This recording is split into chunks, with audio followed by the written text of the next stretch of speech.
WIFTBPN. WIFTBPN. WIFTBPN.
WIFTBPN. WIFTBPN. The Chicago Legal Network is the collaboration of attorneys that concentrate in many areas of the law most needed in Chicago neighborhoods. The CLN lawyers focus on personal injury, criminal defense, and other issues. The CLN lawyers all average over 20 years of legal experience and are dedicated to helping the Chicago community. The Chicago Legal Network is committed to developing black lawyers through mentorship and co-representation. So if you were injured in a car accident, slip and fall, or injured on the job, or you need assistance with criminal defense, including driving violations and DUI, check out ChicagoLegalNetwork.com for more information or call 773-912-3545. 773-912-3545. Chicago famous with Mike Love and Diz. The destined legend himself, Leon Rogers. Yeah. What's going on, Playboy? Man, listen, honored to be here with radio legends, man. Two brothers I looked up for and patted my success. You walked away from your day job said, what? and you went straight in the Man, brother, first time somebody called me to do the gig, they was like, hey, I got my grandmama's 85-year-old birthday party. She's turning 85. She has a brain tumor. I mean, now she's not going to be able to hear because she's in a coma, but she'll be laying in the room, and we just want the good vibes. Well, what is it? $75. We need you to do an hour. I'm there because of the passion. I wanted to do the comedy. So I quit. But when you quit that job, and the job I had was decent. My father, every young black man should have a dad or a father figure in his life. Yes. When I say he went off on me. My son works. When I told him I quit to do comedy, my mom, mamas is always like, well, that's good, baby. You spread your wings. You realizing what God wants you to do. Right, and right. My father like, you got to be the dumbest son of a bitch in the world. I can't believe you came from my ball sack. $65 $100,000 a year. Me and your mama combined only make 80. You dumb mother. I mean, going off. Like, me and my pops actually kind of fell out. You know, old school black fathers, old school mindset. They came up working. They know how hard it is. Hands, knuckles, black. Hands look like he worked at the steel mill, like he was dipping them in the lava. So, you know, he pissed. My hair's manicured. He's super cool and he know kung fu. I'm clean. I work on computers. Drives a $5,000 car and wears a $100 suit. Right. He like, I'm out here getting lung poisoning from inhaling all these steel mill fumes and touching people's mail. Look at my hands. I can't even pick up a fork and knife. Your mama got to cut my food for me. And you want to quit to do some damn comedy. He hell. Chicago Famous, 3 to 6, Monday through Friday, right here on What's in It for the Black People Media.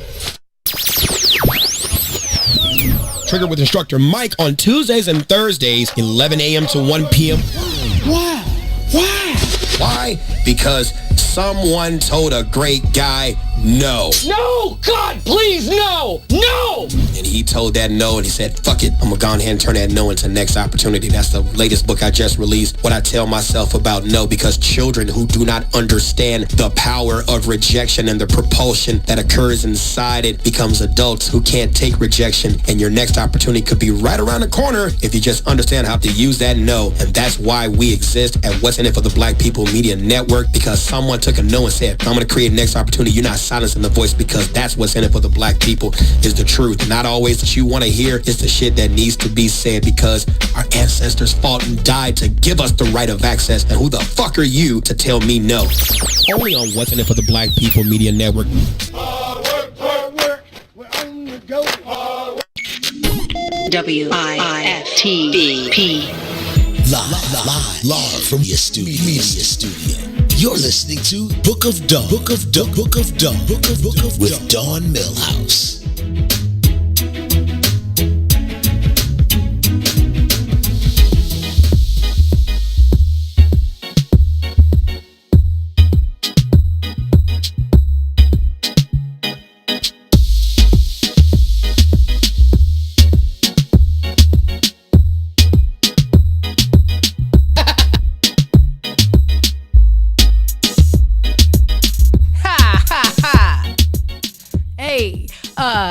Good morning, sunshines. Good morning. Good morning. Good morning. Good morning. Good morning.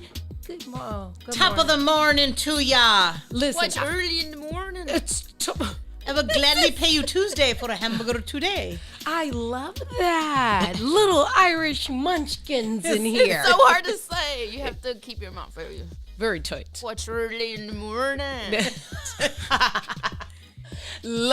Somebody had some coffee. Yeah, some chicory. Some chicory up in this mug. It's very chicory-ish. I left mine in the pot. I had to pick up a Red Bull. Oh, did you buy that out the vending machine downstairs? No, I actually bought it yesterday and it was still in the car, so I was like, wait, there's a vending machine downstairs? Wait a minute. Who this? Hoppo, who this? Sir. Who this, Hoppo? There's Red Bull downstairs, sir. I just heard him. Who this, Hoppo? Who I'm not mad at it. Hi, good morning. Good morning. Good morning. Who this, Hoppo? Special guest. He's an actor, a model, a comedian. What? He does a wonderful Ray Charles impersonation. He's got a new pilot TV show that they're working on.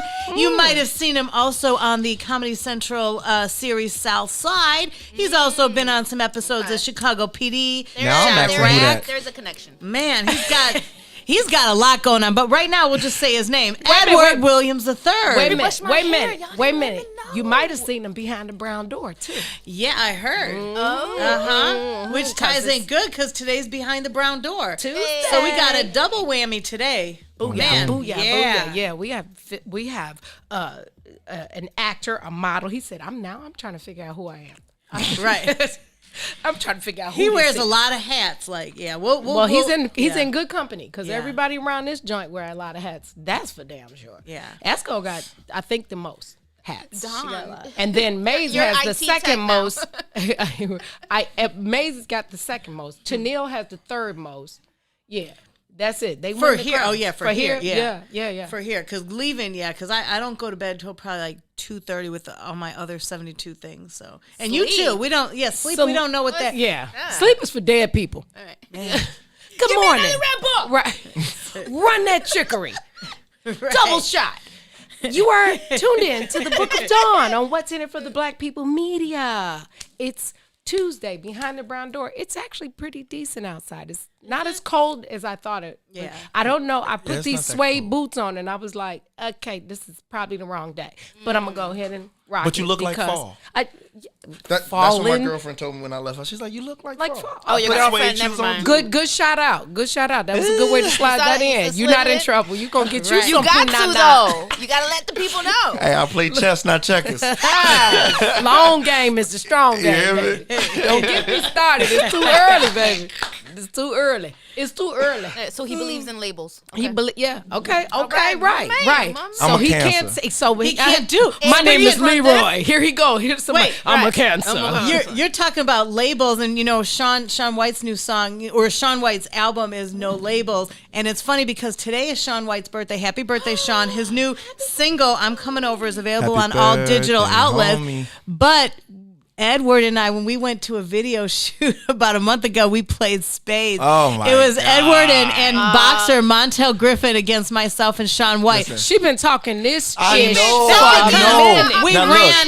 If people don't know what a Boston is, we played first hand business South, and we ran a Boston the very thing. first hand. Here's the thing. I don't think anybody tuned just in tied don't in. know what a Boston is. Okay? We had 10 books. We had 10 books. So look, Yeah. let 10 me tell you out of something. First 13. of all, A Boston is playing- 13 though. A I'm Boston playing- is all 13 books, ain't No, it? Boston's a 10. yeah, Is it 10? as long as the other people don't get bored. Oh, gotcha. So right, they didn't do 'Cause they it's didn't do only a whole 13, 13. yeah. They did 10. No, we did 10. Yeah. Matter of fact, I think we did 11, to be honest. But go ahead. Oh. Go ahead. She is Hey, tell her really right, pushing Edward. it. First of all, I was playing with somebody I just met. Right. No chemistry. No But chemistry. yeah, but if That's you're rough. a good spades That's player, it rough. doesn't matter. No, Montel that ain't Griffin is true. a spades player That's too. not true. You gotta He's a have boxer some type- though, so he's only out to defend himself. And that's what he is. Well, but the cards were in our favor too. If you got a bad Lisa, hand, why you yelling? You see how yelling? Lisa goes from 0. That's the card I know. table voice. Yeah, it was the card table. We were talking smack. I love but, it. but we did luck out because I mean, when you have a hand like that, that's just the cards. Unfortunately, you can't. If you have all spades in your hand and you got nothing in your other hand, it doesn't matter how good of a doesn't. player you are. There's nothing I you had can do. telephone numbers in my hand. He had area codes 312. Right. Yeah, a lot of pink cards. Yeah. And you should have been Is there a playing heart Bid in the West. house tonight?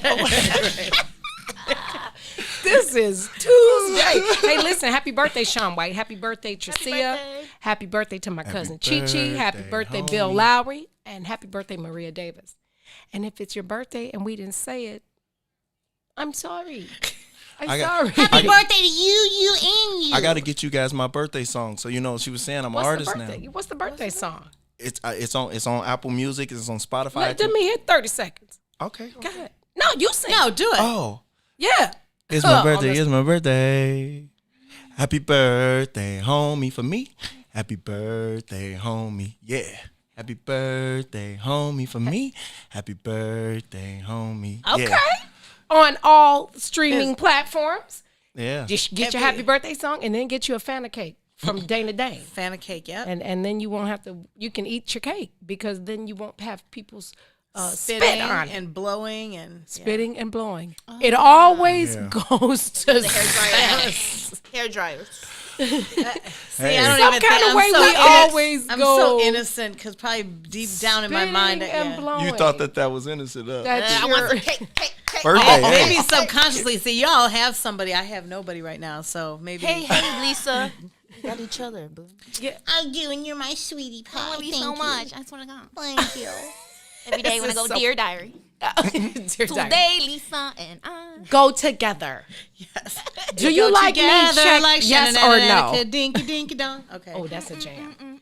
Hey, listen, you're tuned in to the Book of Dawn on What's in It for the Black People Media.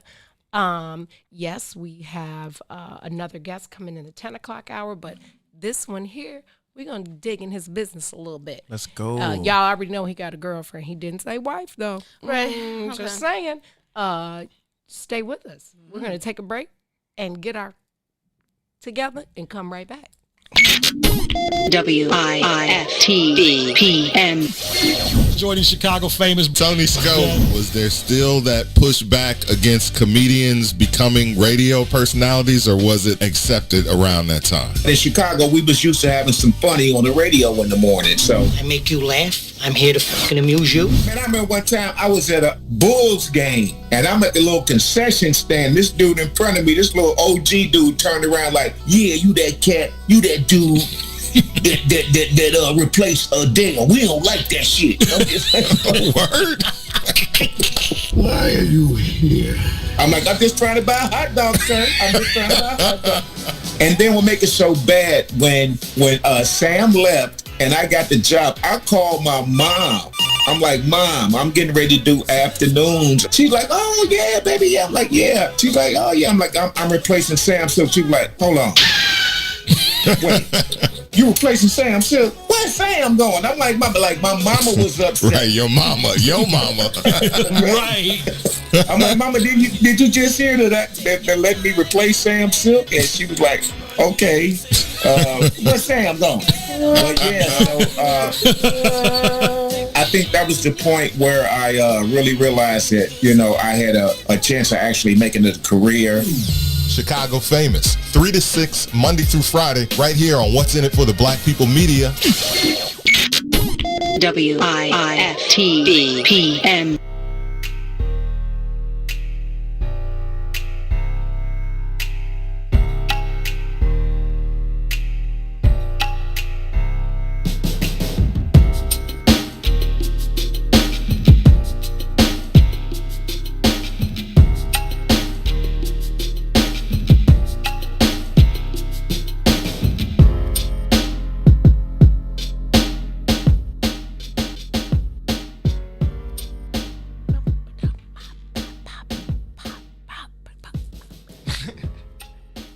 That was the spirit of the legendary Kahari Parker, rest in peace, tapping on those I play drums. some mean air drums. Yes. She jamming.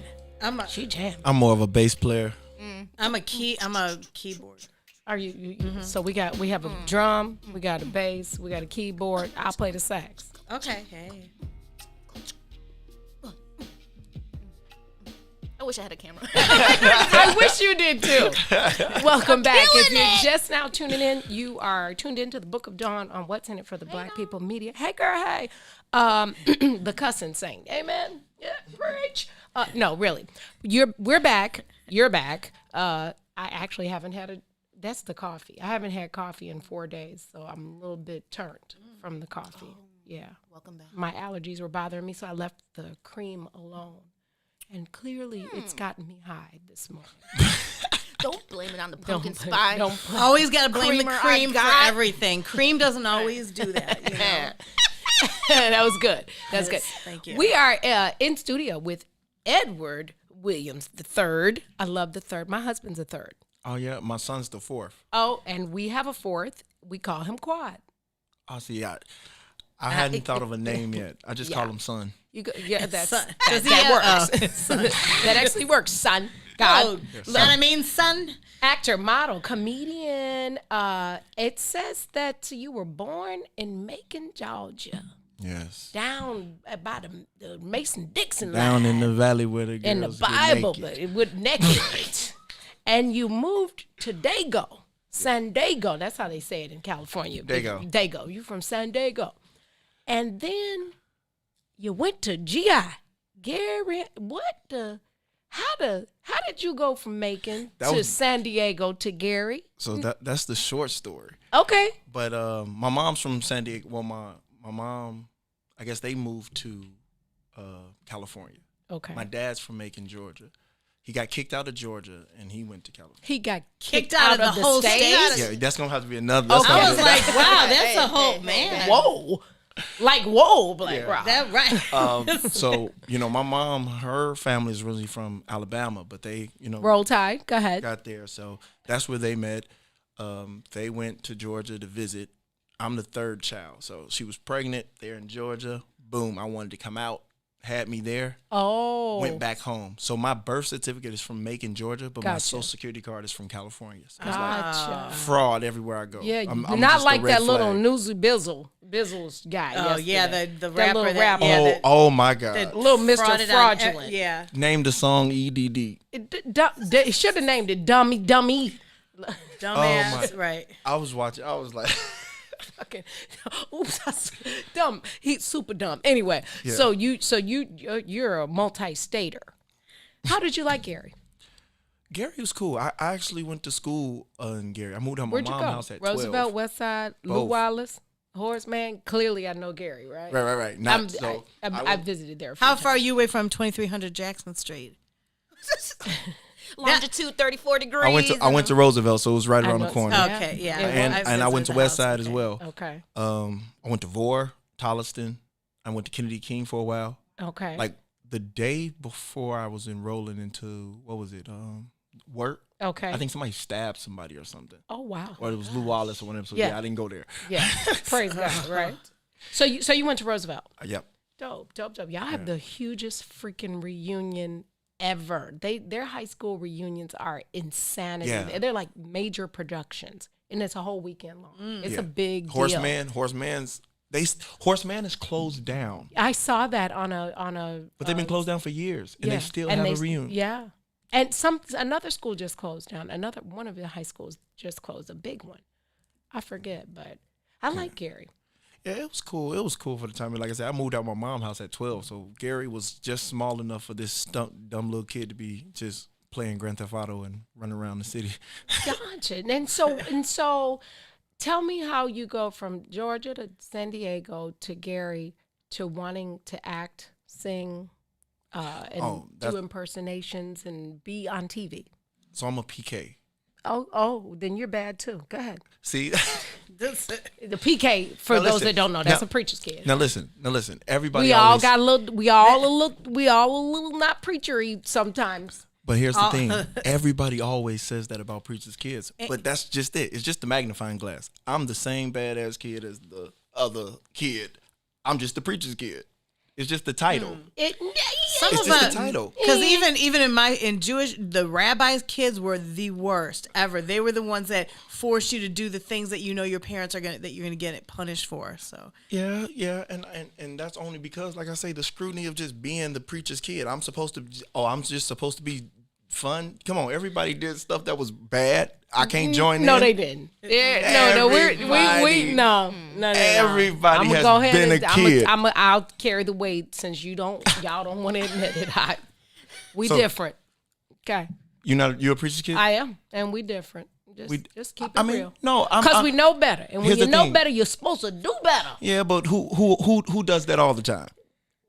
Well, That's the book. Yeah, but preachers' kids get a little extra. Yeah, I mean, I wouldn't say extra. I think Extra preachers' from kids the- do it because they want to prove that they're not a preacher's kid. Not even that. I never did anything. I've always lived my life. Like, Unapologetically. Because you just shook your swag like, I was like, oh, okay. I mean, I have my relationship with God, and I talk to him. He talks to me, and no one knows why we're here anyway. Like I say, I'm Edward Williams III because that's all I could remember. That's what they kept calling me, and that's all I know. That's an interesting perspective. When I came into consciousness, everybody just kept calling me Edward Williams III. And They I'm didn't like, call you that. Well, they probably was calling you that before you was born. Yeah. Trey. Right. No one's ever called me Trey. They call me man because I'm the only boy. So that's a whole nother story. But that's down southish too, man. Yeah. And man. Yeah. That's down south. Man, come in, man. Yeah, that's a down south thing. But- it's a up north thing clearly too. But yeah, Maine that's very. So my mom, she remarried to my stepdad.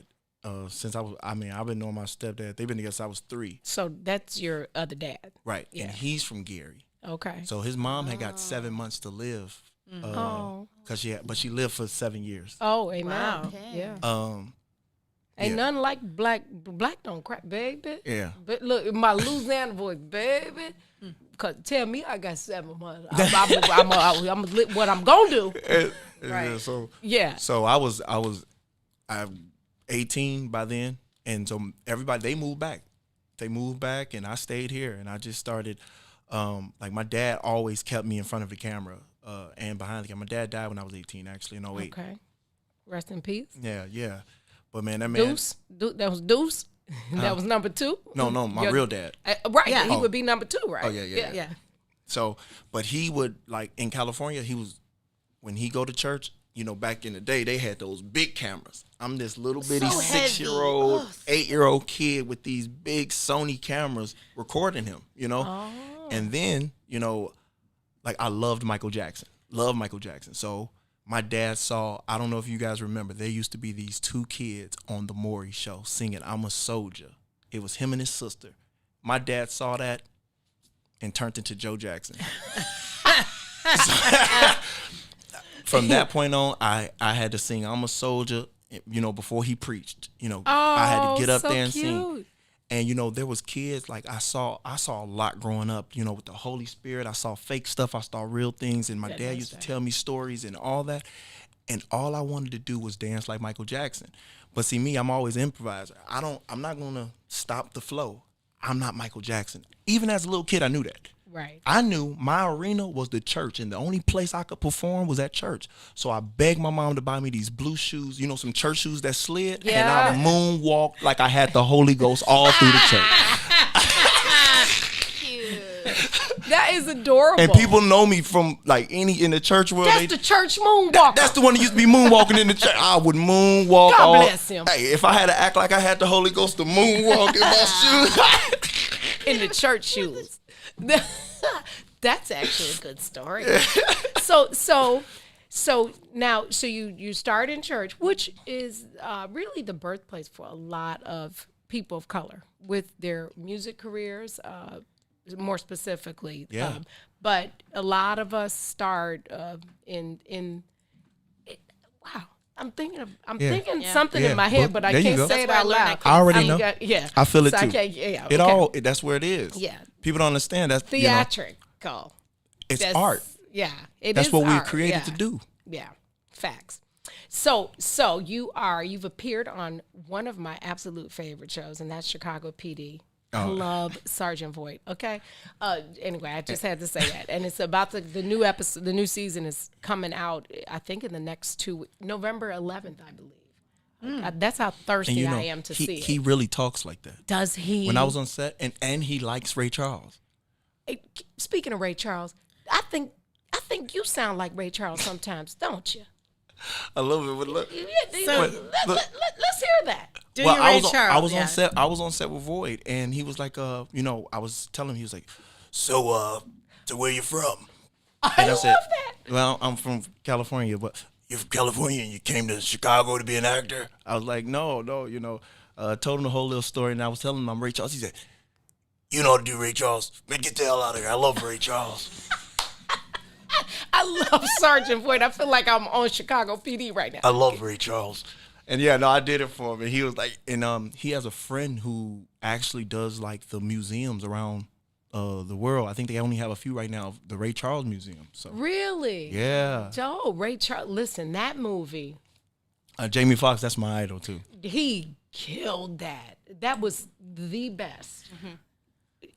Like when I see that, I'm like, it's hard for me to see the real Ray Charles because Jamie did that. And it's crazy because when I was in the 2nd grade in California, we had a project where we had to, California has a lot of different nationalities. I grew up with Ethiopians, Armenians, Mexicans, everything, And so in 2nd grade, they had everybody write back to their home state or country or whatever and see if they would send us a package. And mine was Georgia, so I sent, and I took that book and they sent me everything. What was the state bird, the state, the fruit and the book. That's a neat project. And I read the story about the state song, Georgia on My Mind. And that's when at 2nd grade, I fell in love with Ray Charles because, my stepdad played all old school music. So I was David Ruffin. I was, Michael Jackson. I was Ray Charles. I was all these characters on barbecues, everything. Come here, man. Come here. Do the little thing. You know. Yeah. Isn't that so our people? Yeah, like right. Baby, come dance for the people. Right. But you know that's perfecting your craft. Yeah. It's perfecting and that's your also craft. your tipsy mom and them putting you on blast because baby we was through all kind of groups. Right. Dawn, come out here and do that dance. Don't do it like that yesterday. Like yeah, that's a black thing. Yeah. That's definitely. You gonna work. You gonna earn your keep. Yeah, you go. Right. You go earn. So that's why, and you know, it's crazy because now it's just second nature. You know, I hop in and hop out. I can do what it do, baby. Yeah. Hey, did you see that? Oh, you gotta do that. Hold on. I gotta. Excuse me, y'all. Just now bear with Dawn me. is pulling on her iPhone. See, here's the thing, Dawn. When you think pennies, you get pennies. And when you think dollars, you get dollars, baby. I make it do what it do, baby, yeah. Real, I got a room, river town, and she good to me. Oh, yeah. She give me money when I'm in need. Yeah, she's a kind of friend indeed. I got a room in river town, and she good to me. Oh, yeah. I'm telling you, I'm going home and watch the movie again. Close your eyes. That movie is. I go? gotta go watch it again. Yeah. That movie is so. I can tell you exactly what moment that was in the movie, how high he was. Like I can tell you the whole man. And it's funny when Jamie got the Oscar for that. I actually started crying because Jamie has been a friend of mine for. After the In Living Color, but before Jamie Foxx show, that's how far we go back. And when I saw like a good friend of mine getting an Oscar, I literally I started crying. It was I was so happy for him. I want to bring it to the stage. I want to do that'd be dope. A theatrical Ray Charles. You know, that's my goal. Okay, we might have to make. You know, John Ruffin. You know, we were supposed to do it back in, I want to say, 2015, and he's got his place and stuff now. John Ruffin had. Well, maybe we'll make a call. Yeah, make a call. John Ruffin could do some things with you. Yeah, make a call. Let's make a call. John Ruffin is actually quite an influence in theater in our state, but specifically Chicago and the South suburbs. Yeah, when he was doing Dreamgirls, he does have a very nice theater I outside. did Ray. Yeah. Mm-hmm. And it's right near you too. His theater's right. Yeah, he's out in South because we claim Theater him now. 47. You're South Suburbs now, right? He's South Suburbs. He actually, my niece Kylie, the one that's on Mike Epps' Netflix show, she's done several plays with him. My nephew Twan has done several of his plays. He's dope. He just did for a good friend of mine. She wrote a book called Loved on Purpose, Stacy. And he did a stage adaptation of her book recently. Oh, that's cool. right before literally right before the pandemic. Well, not before it, before we actually. Yeah. The theater is so powerful. It love is. the theater. Ain't nothing like it. I swear. Yeah. And John takes it. John looks out for new talent. John did for when Shaun White first came out with his single. He had Shaun open up. He did a huge play, and I'm talking about thousands of people in there. And Shaun opened up. He like wanted to look out for local artists, so he would let musical talents open up before the play. So yeah, John's a good dude. We are going to take a break and come back with Trey. No, I'm not. I won't call you that. E3. And with Maine. With Maine. We're going to come back with Maine. You are tuned into the Book of Dawn on What's in It for the Black People. You know, when we leave here today, Mike Brown is. Yeah. Oh, gosh. I love that piece of Mike Brown speaking before we come on. I love that. He's like, he took a no and kicked the door down and fought for something else. I'm like, that is really profound. I need that clip so I can make a meme out of it. And I'm not going to pay him. Stay with us. We'll be right back. WIFTBPN. The Chicago Legal Network is the collaboration of attorneys that concentrate in many areas of the law most needed in Chicago neighborhoods. The CLN lawyers focus on personal injury, criminal defense, and other issues. The CLN lawyers all average over 20 years of legal experience and are dedicated to helping the Chicago community. The Chicago Legal Network is committed to developing black lawyers through mentorship and co-representation. So if you were injured in a car accident, slip and fall, or injured on the job, or you need assistance with criminal criminal defense, including driving violations and DUI, check out ChicagoLegalNetwork.com for more information or call 773-912-3545. 773-912-3545. Trigger with instructor Mike on Tuesdays and Thursdays, 11 a.m. to 1 p.m. Why?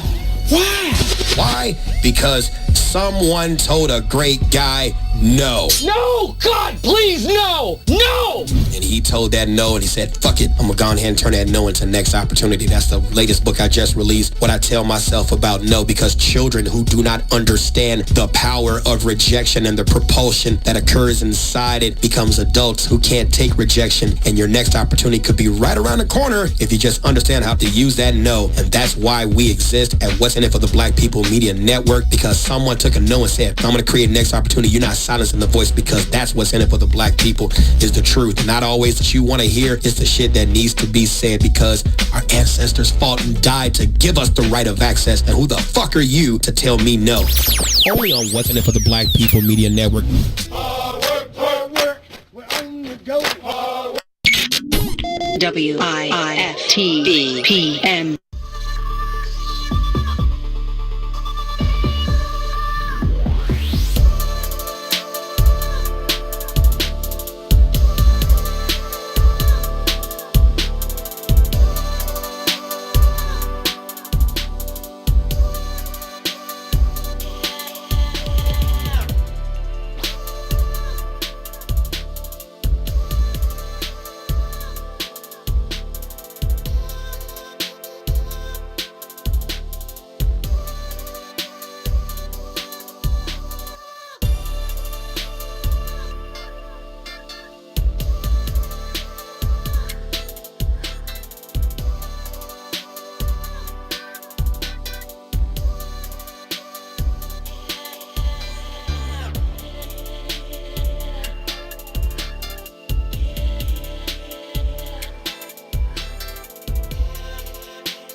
Oh, I got a mic in my hand, y'all.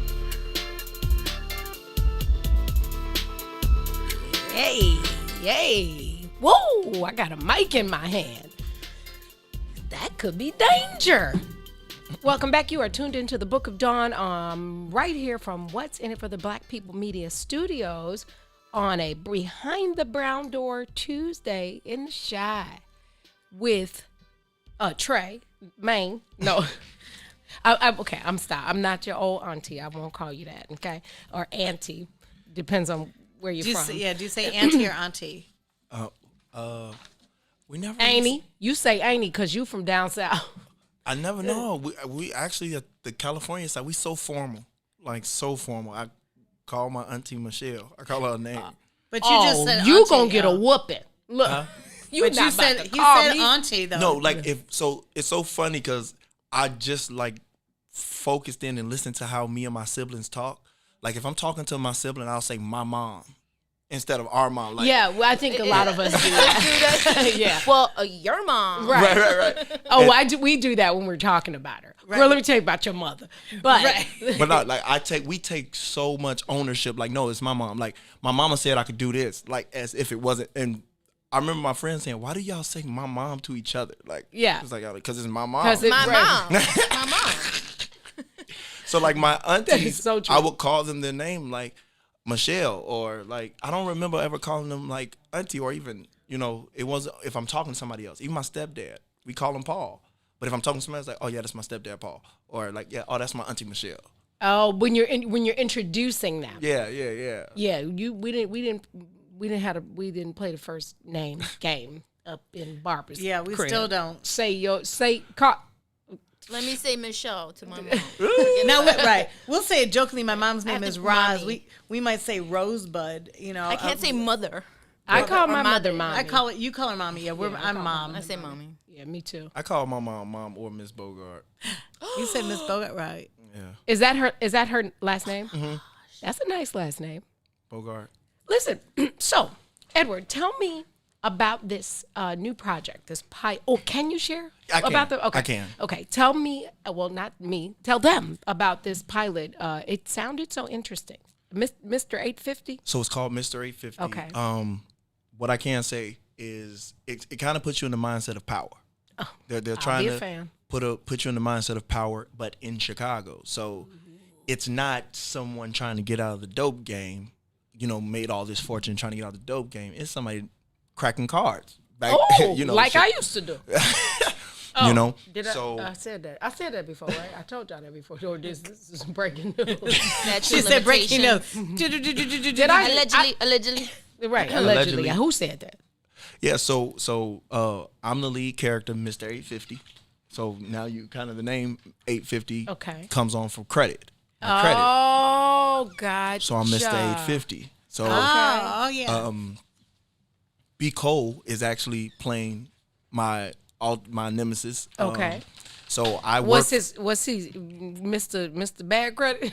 No, Wait, because that's what he's filming. I just talked to him the other day, and he was. Remember, Dawn? I told you he was going to come on, but he's filming a pilot. That's okay. So basically, it kind of like he's somebody who brought me into this. Kind of like 50 Cent did with Ghost. Okay. I just was a whiz with it. The computer, cracking the cards, and doing all that. So I'm somebody, a token for him. But guess what? I want to go clean. Oh. I want to start helping my black people and fixing their credit. Using my talents for good. And the game don't want that because what? It's going to stop flow for them. Facts. Or it might speed up flow for them. Facts. Because card crackers are still in people's profiles. So if you make more people with good credit, then you have more profiles to steal. Oh. Dang.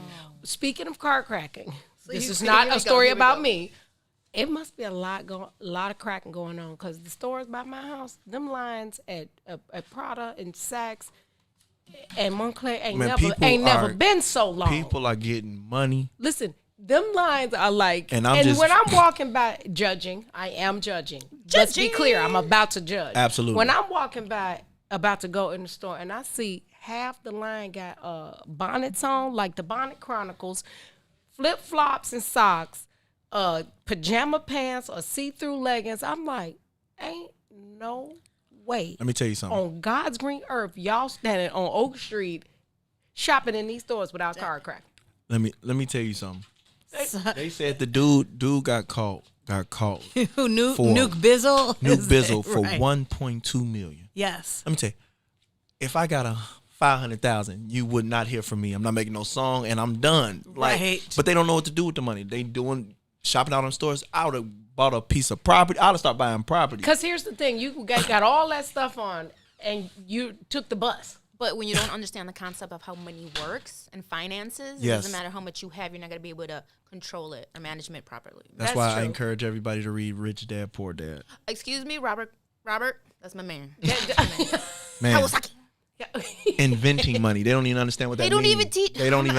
I digress. No. They don't understand. I had to learn about money later in life when I was about, when my parents cut me off or whatever. So I was 33. Look at her face. I'm not moving to Oklahoma. Look, right. So. She said, Mom, if you're listening. Good debt, bad debt. Credit.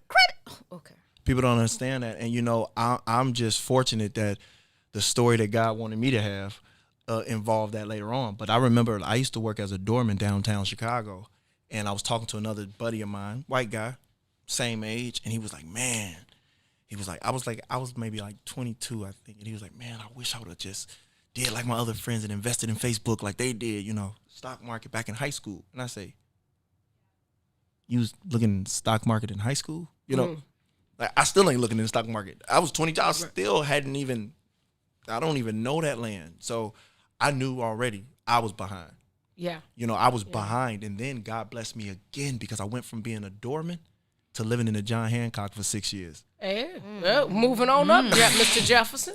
Right. That's the east side for real. And in those 6 years, I lived with a billionaire. Wow. And got to live life in like the a billionaire. room. And I still didn't have money in my pocket, but was living life like a billionaire, and that's when I started reading and understanding money and how you can create money. People can create money.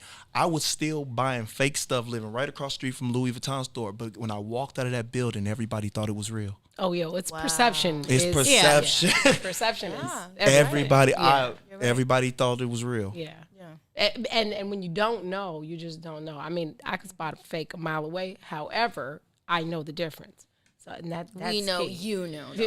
Right. Because Dawn's ring will cut all the glass. Okay. Dawn just Keep put them her glasses thing on. right. Right. Good. Forget them. Look. No, real money doesn't have labels on. Yeah.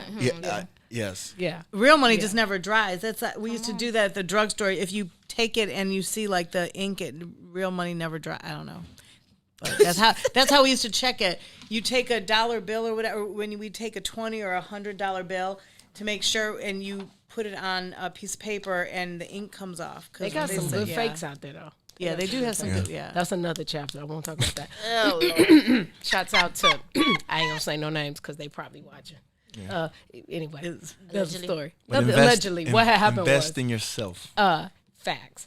So tell me, what in the time that we have left, when can we look forward to seeing Mr. 850? Is there a targeted release date? No. Not yet? No, Okay. not yet. They're we're still shooting it, and then they're gonna start shopping it around. Hopefully, like it does do good. But you can anticipate seeing Southside on Comedy Central. Okay, we got that's your special on Comedy Central. Right. I'm one of the series regulars on Comedy Central, and the show did get picked up for season 2. Still don't have a word of hearing it, but they got picked. They got bought by HBO, so we're gonna be on HBO Max now. Oh, very cool. Very cool. So you can still check out season 1 on demand on Comedy Central on YouTube. It's 30-minute episodes, 10 episodes. It's hilarious. You were a regular on that season 1, right? Very good. Congratulations. Where can we find you on social media? Edward Williams III. That's 3 eyes at the end. On all social media platforms. That's YouTube. Please start. I just started. I'm actually gonna drop something today on YouTube. Okay. Because I just started a company. I just started a lot. I started a record, my own record recording label. I just started a company called My Movie Experience, where I'm bringing. It's basically like like a review. Type. No, like Uber, like Hollywood Uber Eats. So I'm bringing Hollywood to your front door. So Don, if you say I want to shoot a movie or a scene, it's all scaled to you. I can shoot your scene out of your favorite movie. Let's say you wanted to play Viola Davis in a scene, we would put that production on. Just that scene. That's dope. So if you check out my YouTube page, like I'm doing that because here's the thing: no one, for the same prices that you can pay to go get your picture taken, a family portrait, I'll shoot you a family scene. You guys can shoot your best. Oh, that's dope.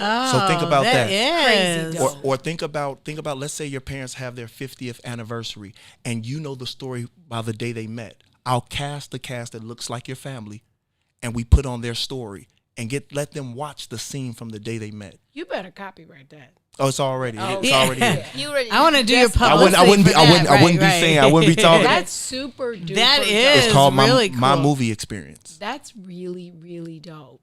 That's a great idea. Good for you. We're gonna. Yeah, I think I need. And that's gonna be on your YouTube. That you're gonna talk about that on YouTube, or have you already talked about that on YouTube? Yes, and I'll be like for some of the people too, because I'm doing I'm shooting movies. I just casted for Fuji.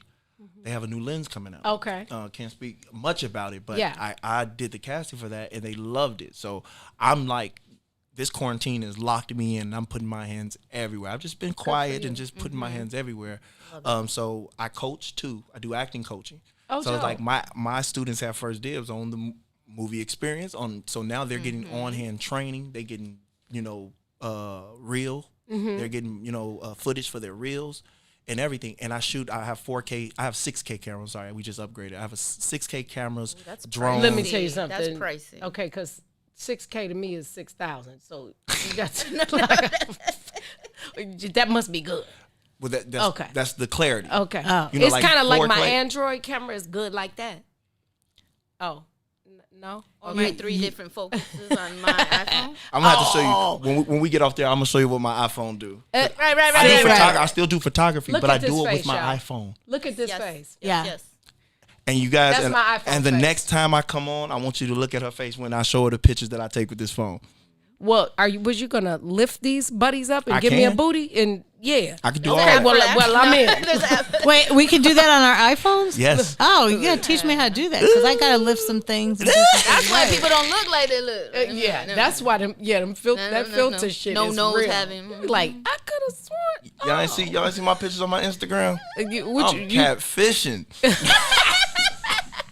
No, you have a girlfriend. Flawless. And your girlfriend real fast too. Your girlfriend's an artist too. Yes, my right? girlfriend's an artist as well. We both in the industry, so we catfishing. You know, this is the name of the game. I want people to like me. You know, I say my goal is to be a sex symbol. They like you. They spend money. Well, you're well on your way. you're a good looking guy. I'm married, and your girlfriend. Look, this ain't that. Okay, That's what I said. He has nice teeth too. So Edward, please don't talk about these teeth. Please, why? I need help. I actually need to make a GoFundMe. I need $15,000 right now to get these fixed. I'm always in pain. Get the Invisalign. No, that my dad blessed me with deteriorating teeth. I don't have none back here. Oh, gotcha. Yeah. So, from 12, as long as I can remember, I've always had a 12, toothache. I had a pull 2 in the back. You know what I'm saying? They pulled one whole they don't side, care. and no, they don't care. Yeah, ain't no love. No love. Ain't no love in the heart of the city. I'm sorry. Okay, Edward Williams III. Yes. We are excited about. I'm gonna definitely check out the Comedy Central. I did not on demand because I have that. And Jada Pinkett shouted us out. She watched it during the quarantine. Really? And she was like, "Oh my God, Southside." I'm gonna watch that. Yeah. Because I can actually say Southside and Northside. But also looking forward to Mr. 850, and you have to promise to come back and hang out with us again. Anytime. Okay. And then Anytime. yeah. And I can bring my girlfriend next time. You surely can. Bring Bay. I have a question. Bring Bay to work today. What's up? What's your YouTube? My YouTube, Edward Williams III. Edward Edward Williams, I. 3 Thank I's you. at the end. I. Write it down. Yeah. Who that?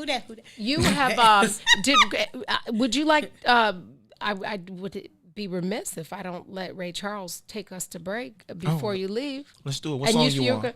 I don't know. Anything, all things. Somebody said the nighttime is the right time. You got? Can we play a little instrumental of that while he sings it? You got it. I got it. Oh, you got the instrumental? I mean, you can pull it up on YouTube. She can. She could probably play it where the viewers can hear it. Pull it up on YouTube. Yeah. Oh yeah. We working. I'm gonna close my eyes so I can get the real Ray Charles experience. Yeah. If somebody one time I recorded, so I did 12 songs, and I recorded them on a CD, and I had a CD of the 12 of him, and I didn't write on, this back in the LimeWire and the days. Oh, remember LimeWire, baby? I was a DJ. Oh yeah. I was a whole DJ. I got a lot of those CDs. I used to sell mixes at school. Hey, give me your songs on the sheet. I go home on everything. Boom. Right. On everything. I used to hate when you get that Bill Clinton voice. I was working at Dixie Kitchen, baby, and we had the CD is how we transmitted the house music. Boy, I used to work like I was a for real DJ. I was cold with the LimeWire. Okay, all right, we ready? That's how I made my CDs. Yeah, facts. Now it's not the same. Oh, yeah.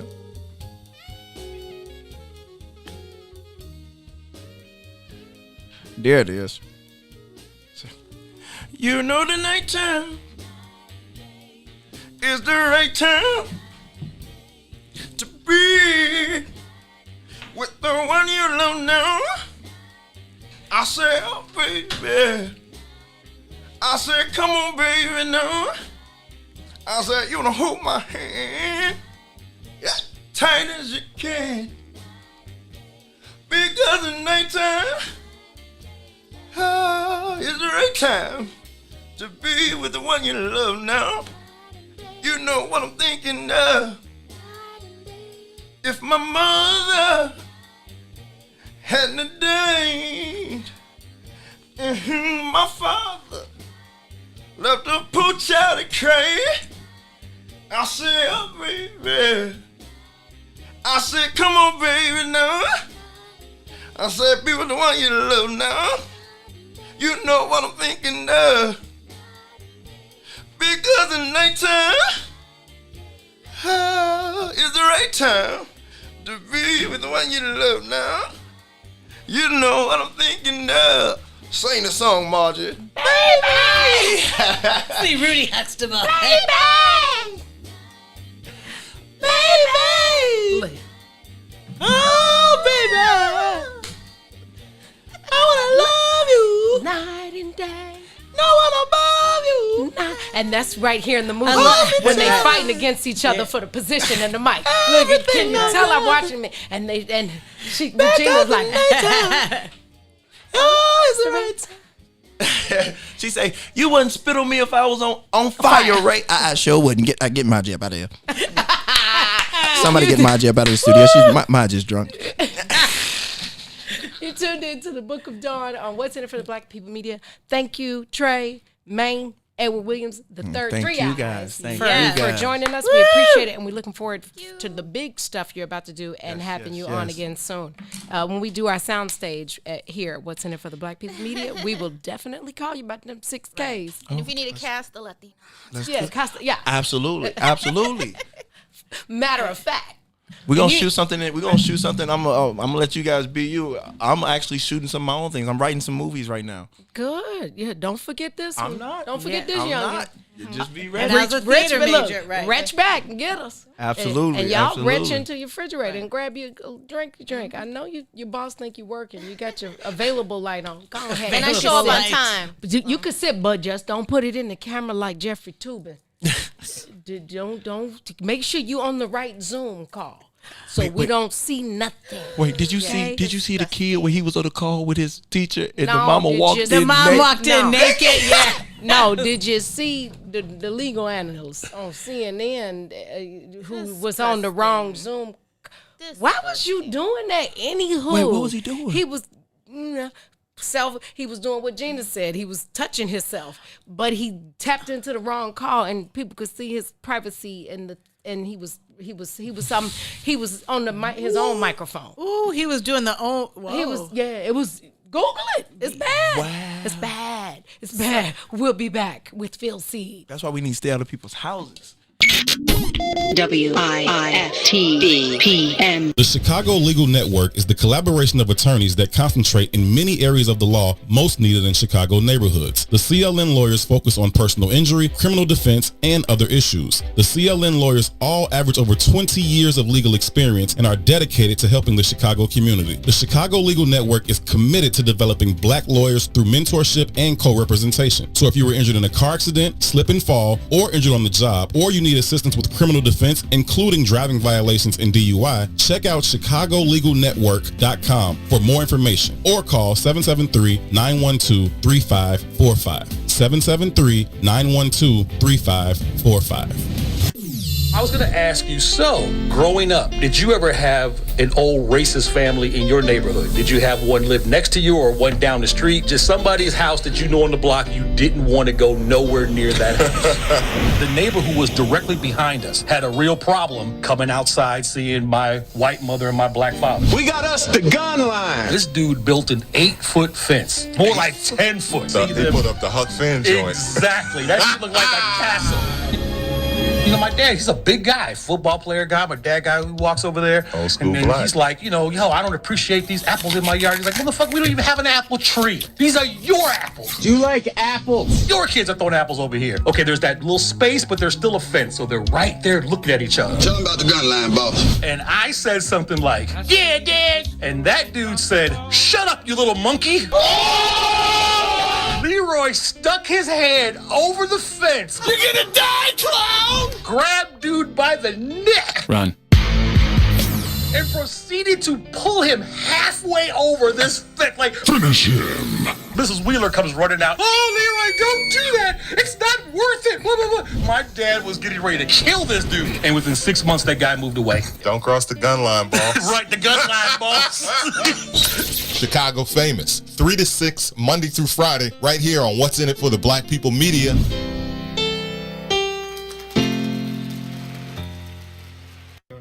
We fun guy. Where's tomorrow? Fun guy, what's up, baby? What it do, baby? Yeah, yo, what do you know? You know what I'm saying? So I'll be telling you. What's going on, Chicago? What's in it for the Black People Media presents? I want to go higher. Oh my God. Call your sons, call your daughters, call your friends, call your neighbors. The big Tuesdays and Thursdays, 1 p.m. to 3 p.m. with Eugene McIntosh and Terrence Tomlin. We got what you need right here on What's in it for the Black People Media. What's up, good people? If you didn't tune in to the last I Said What I Said, here's what you missed. Special thanks to Love McPherson. And when you talk about object sex, you and objectifying that woman, you glorify pieces of her. And let me tell you something. If you think that doesn't matter, it does. And I'm going to tell you why it matters. I looked at a video and I was looking at these young boys, these teenagers, and they were like, do you like black women or white women? I like white women. I like white women. And first I felt some kind of way. Then you know what happened to me? I started listening to them and they said, why did you like the white women? Because they'll do anything for you. Yeah, the white hoes. Bitch, you is a hoe. Bitch, you is a hoe. And I thought pornography has elevated what the white woman will do for you, the objectifying of her. And this is why we don't realize, even in our spaces, the black man is shut down because he doesn't know the power of his seed like the white man knows the power of his seed. Oh, look, just like milk. He doesn't realize that you sit up there coming into my neighborhood, objectifying my white women because you say they do it better than your women is a problem. They don't do it to them, but they won't bring that out, and they will not allow you to do that to their women. I said what I said. Herb and 2, every Monday, Wednesday, and Friday, right here on What's in It for the Black People Media. WIFTP. Live from your media studio.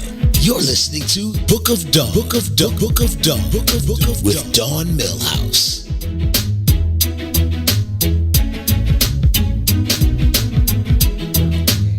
Welcome back. You are tuned in to the Book of Dawn on What's in It for the Black People Media. It's Tuesday. It's Behind the Brown Door Tuesday. We just chopped it up with Trey Maine, Edward Williams III, and we are joined now by composer, artist, and musical wizard, Mr. Phil Seed, hailing from Chicago's South Side. South Shore. You're South Shore baby. Yes. South Chicago. They did a nice upgrade on that high school. They redid the whole high school. Yeah, I saw that. That was pretty dope. Now if they just could redo Jackson Park Hospital, just saying, I wouldn't take somebody else's puppy there. I'm just saying. Okay, I'm sorry. I digress. Phil Seed, welcome to the Book of Dawn. Yay! Thank you, Dawn. Thank you for joining us, and thank you for being willing to be a little bit candid and share some of the stories of all the stuff you've done that. No, I'm just kidding. People don't know. All that stuff. My daddy's still living, so I got to be careful on some of the stuff that I do because I'm a PK too, so I understand. Right. And he's 91. I don't want to give him any heart attacks. We don't want no smoke from Pops. Phil, tell me, I know the story of how you got interested in music, but can you share with our viewers and listeners at what moment did you know that your gift was going to make room for you? Well, I started playing drums first at my dad's church when I was like 4 or 5, just going in, and just banging, but they saw I could keep a beat, so they were kind of excited about that. But really, and I didn't want to be a guitarist. I said, no, I wanted to play guitar. But really, I guess when I first did the first gig that I actually did, I did a gospel album in '87. Okay. My partner couldn't do it. He called me, and I had to take off work to play. Thank you. For Donald Alford's Rain on Us album. Okay. And I'm trying to learn all this material, and it's like I'm like overwhelmed. And when we did the album, when I gave it to my grandmother, she said, "Oh, thanks, babe." My grandmother was, oh my goodness, she was a fun woman, but she had a colostomy bag since she had a colostomy since the 50s. Oh, dang. And she stayed. She lived until she was like 94. Wowzer. But you never, she was the most. I mean, but when I gave her that album, and she saw that her grandson, made. I was like, I felt pretty good about myself, But and then I kind of stopped playing. Okay. I played in the gospel group for a while after that, and then I just stopped playing for a minute. I actually gave my guitar away. I didn't even have a guitar for like 2 years. My friend Alex. Why? I just stopped. But then I joined a rap group. Oh, snap. So I was in Miss Two and the Crew from 80. What was the name? Miss Two and the Crew. Miss Two and the Crew. That's from 89 to like 90, 91. So what was your name? You were part of the crew? I was the crew. I was the hold it down man. At first I started playing electronic drums and doing samples from the drum behind the drum set in a bike suit. I got a picture of myself. I am dead. Did you say? In a bike. Back in the day, we talking 89. We talking about in living color. The bike suit. Do what you want. Facts. So I'm wearing the bike suit. I got the Nike top, the Reebok shoes, and the Nike pants, and I'm on the road. We went out, and then the lady who she's now passed. Her name is Denise Higgins. Okay. She had put the band together. And it was a bunch of kind of misfits of some kids who could, pop, lock, and dance, Futurama and all them back in the day. Mm-hmm. They dance, and I was, like I said, the hold it down guy, played. And but I think after all that playing, man, I can't really say. But, just starting back and picking up the guitar and finding out that I could do it was when I started. Okay. And that was probably around 16. And so you started that at 16. Miss Two, what'd you say? Miss Two and the Crew. Miss Two and the Crew. That was about like I said 89. So I'd already gotten. Like I said, I did the album. Well, first I did a movie. Okay. I did. I used to go out for extra parts when I was working at the law firm I used to work at. Okay. So I did a movie called Howard Beach, the Howard Beach Story, with Daniel J. Travanti. It was on Channel 5 or NBC, and I was youth number 4.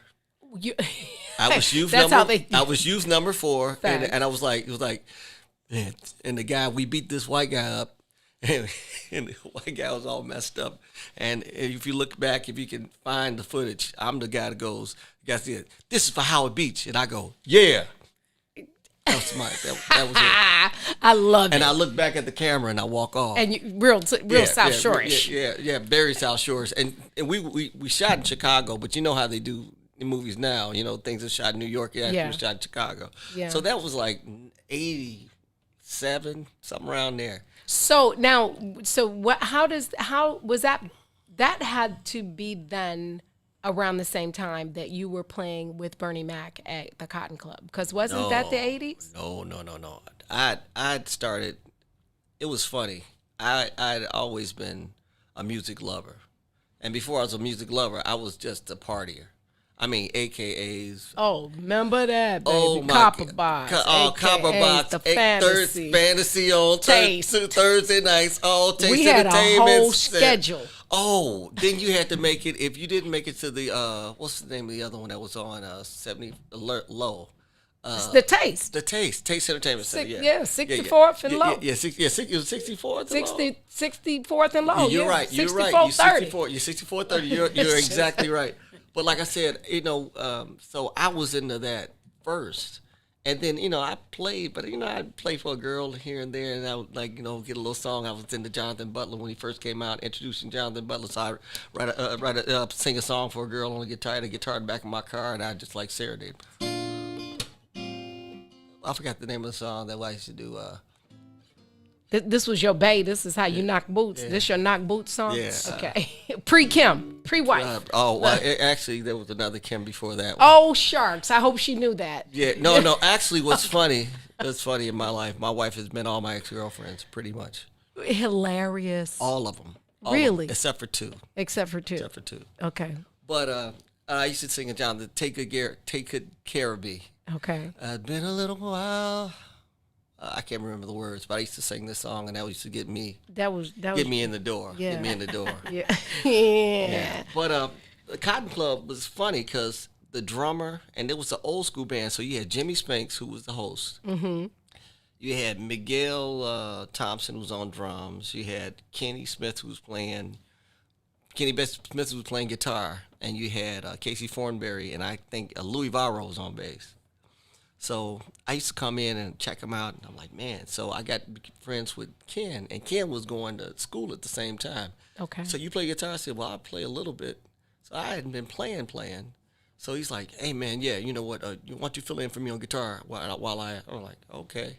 So I started filling in on guitar, and then I wanted to play drums. So Miguel said, hey, Phil, you play drums, so you fill in on drums. Oh. So I used to fill in on Monday nights when they wouldn't make it. Okay. And that's how that started. But that was the one iteration of the Cotton Club Band. Sure. That was the 80s. So then come around, I'd given up guitar around 89. I wasn't really playing after, like, between the whole year of 90, maybe, when did I give the guitar up? I gave it up. I gave Alex my guitar for about a year. And then I was, like, just going nuts and crazy, like I said, in the rap group. So then I got a job. Right. And I was working at a job, but during that whole time, I used to go to Cotton Club every Monday night. Yeah, every Monday night. Didn't we? Every Monday night. So that's where we met. Yeah, I believe because I yeah. used to go there when they used to do. Yeah, they used to do the. So Carolyn was behind the scenes. Jimmy Spinks would disrespect everybody. Facts. So the stories is getting so muddled, and I know I'm all over the place, but it's so many.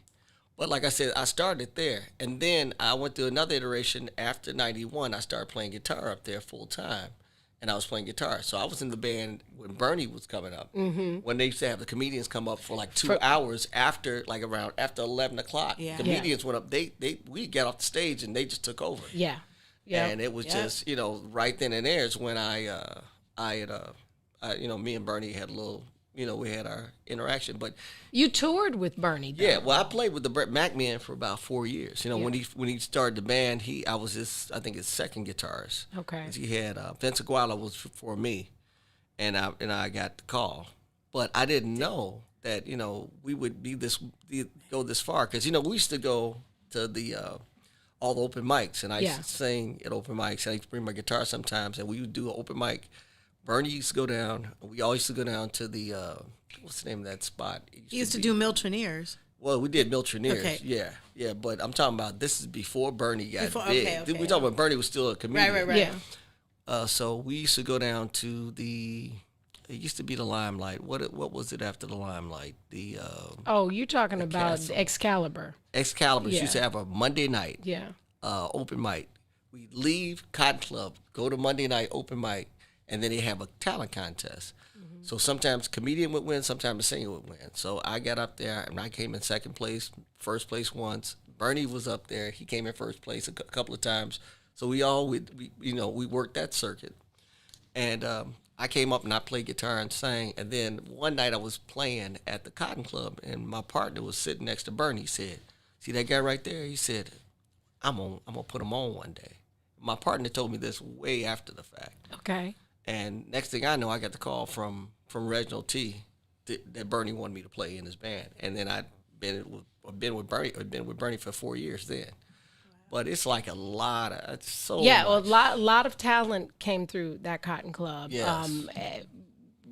Specifically during that era. Oh my goodness! When Bernie was doing that, because that's the first 90 concerts everybody saw Robert Kelly. Yeah, it's right there. Yeah, I was there the day that R. Kelly told everybody that he was going to be a big star. I was there that day. They like, we don't know when you hear me, Robert. He's like, I'm gonna come back. I'm gonna be a big star, and I'm gonna. And he walked out. Surely did. And they would practice all their material. I remember when R. Kelly did "You Are So Beautiful," he would just pick songs and they would just he did "You Are So Beautiful." Everybody, and then Jimmy Spinks was he disrespected people so much.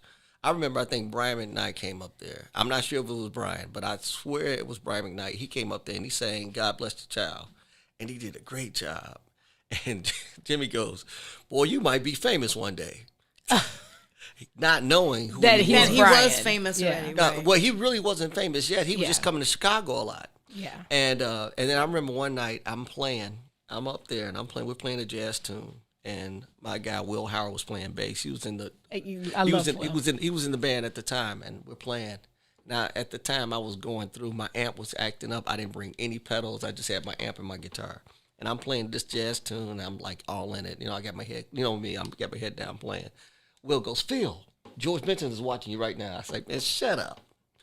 No, he's watching you. I was like, I looked up George Benson. And George Benson was He was sitting right in that chair, right in the corner, right behind the elevation. The elevation. Yeah. He was right there. When I got done, he went.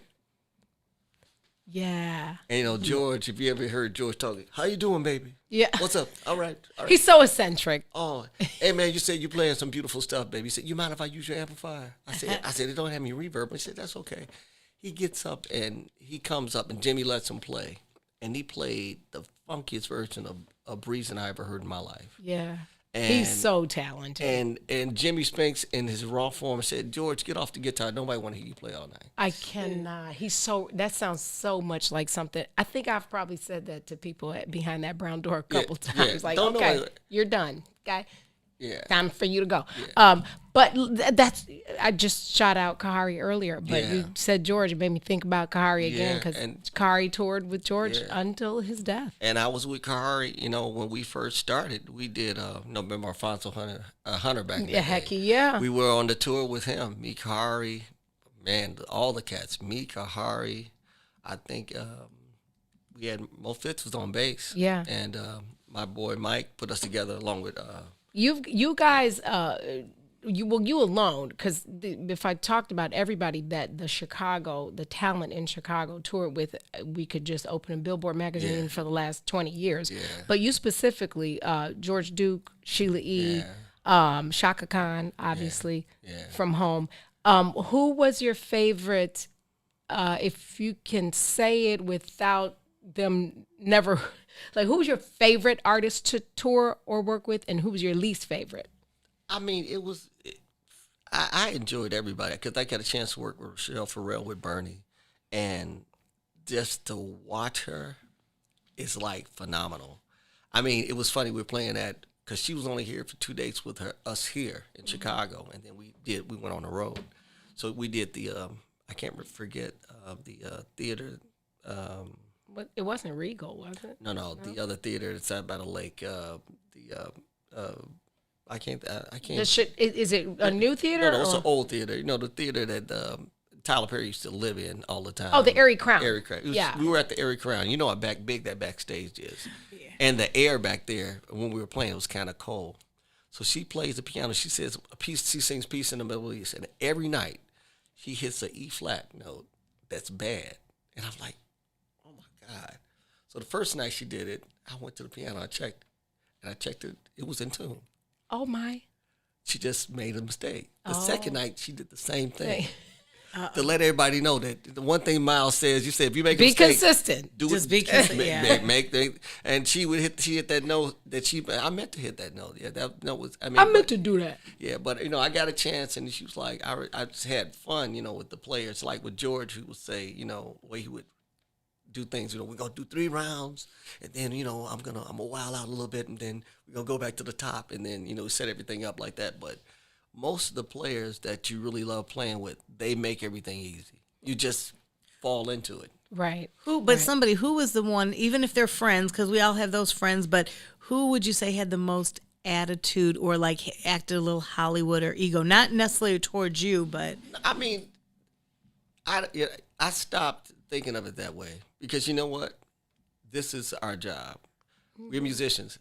Even if you don't read music, there's a way to study and get your stuff down. Sure. And you can't get mad at somebody for wanting you to play the stuff right.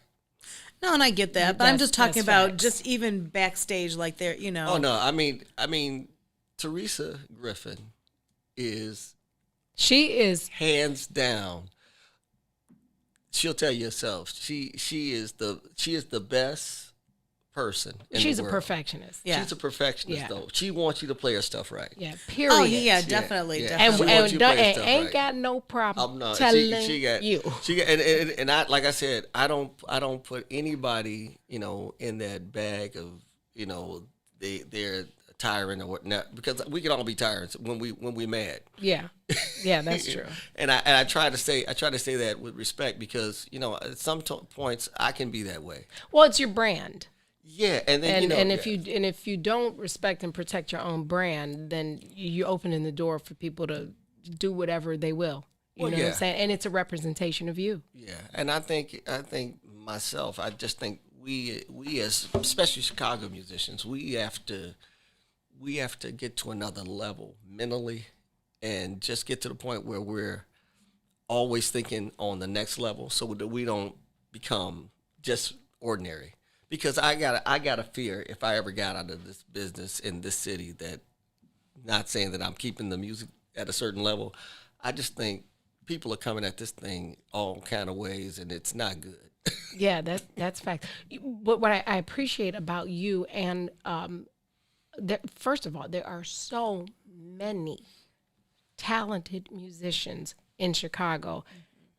It's hard to name them all, right? Because you literally would have to do it by instrument, by multi-instrumentalists, by multi-instrumentalists and vocalists. Like, there's levels to it, but it is just that people don't even know that have toured the world with the greatest artists, Beyonce, you name it. And what I love about your brotherhood and sisterhood, but more specifically on the musician side, is that you guys are always reaching back. When somebody can't make it, if Sharky can't make it, they call Phil. If Phil can't make it, he calls Sharky. When Maurice, when Fitzgerald was with Destiny, right, and they needed a drummer, he called Kahar. Right, way that you always reach back to your home base, and then the talent is just always there. That brotherhood, I think, may be different. I can't say it with any certainty, but I feel like it's probably a greater brotherhood from Chicago than other cities. Yeah, I mean, you think about it. I've known Reese since he was 18 years old.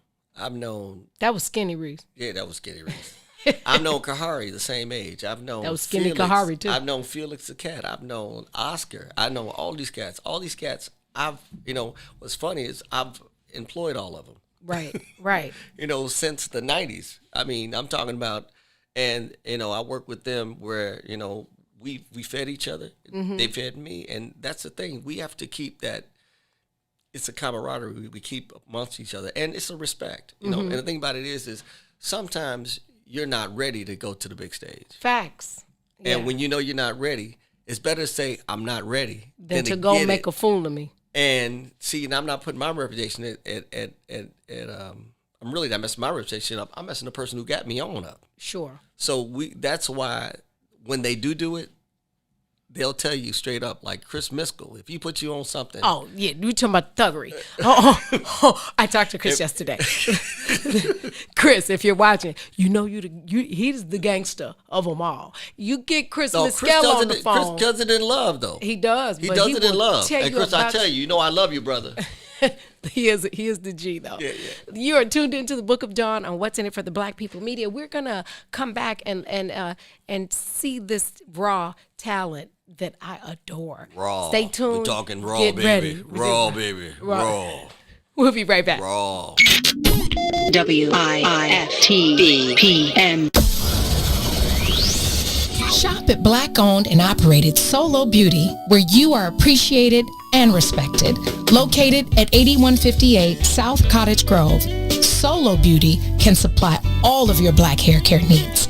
Solo Beauty is open from 11 a.m. to 8 p.m., Tuesday through Saturday. WIFTBP. Live from your studio. You're listening to Book of Dawn. With Dawn Millhouse.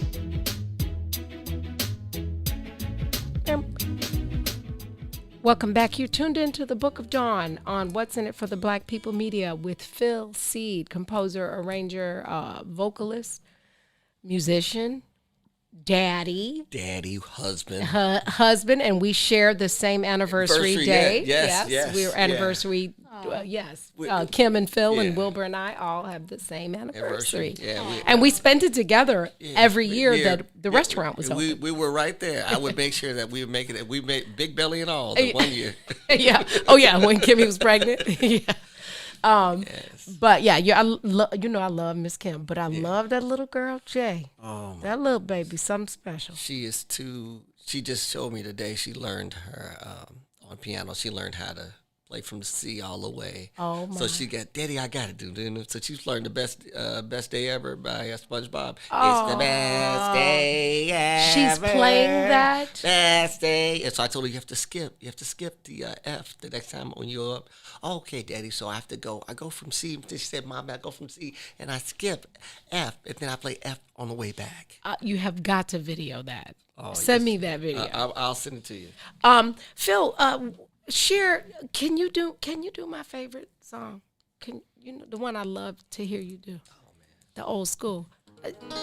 This right here, y'all. This right here. I'm about the video. When Israel was I'm gonna beat you in Egypt's land, let my people go. Oppressed so hard they could not. That's the one, right? Nah. But I like that because I'm a preacher's kid. You're a preacher's kid, and a preacher's kid just left the building. With him. Oh, go down. Okay. Yeah. Love and happiness, well. Something that can make you do wrong, make you do right.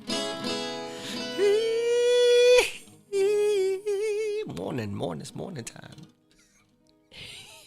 Love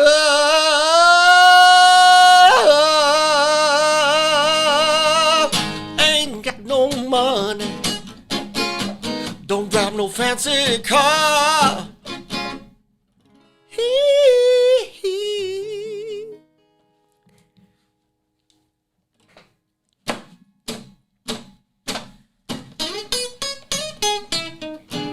Love and happiness. Oh, now, love and happy. Something's going on. Somebody's on the phone. 3 o'clock in the morning, child. Well, talking about how she can make it right. Come on now. Listen, baby. Happiness is when when you feel real good about somebody. Hey, ain't nothing wrong. Said being in love with someone, oh baby. Love and happiness. Whoa, down, love and happiness, child. Well, love and happiness. Oh, come on.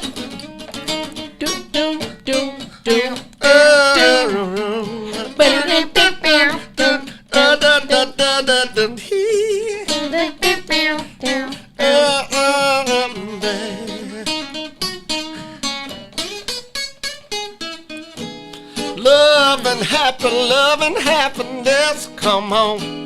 Love and happy. See, you be good to me, I'll be good to you, girl. We can be together, baby. We love each other and I walk away with victory, yeah. Love and happiness, oh love and happiness, come on. Love, I said now love and happiness, oh.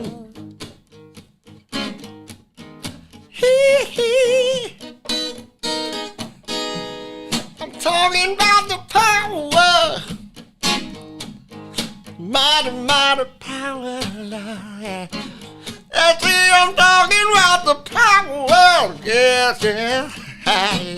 Oh, yeah.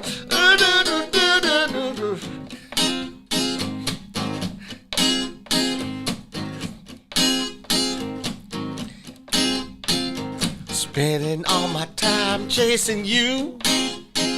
All you ever give me is the blues. Oh, love and happiness. Love and happiness.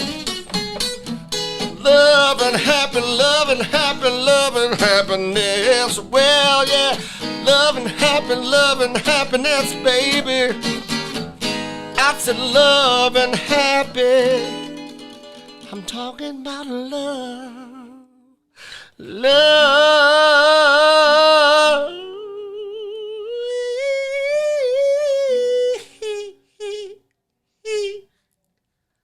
He.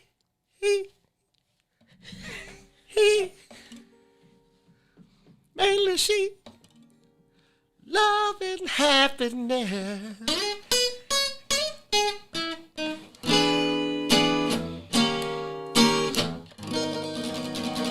Whoa. Whoa.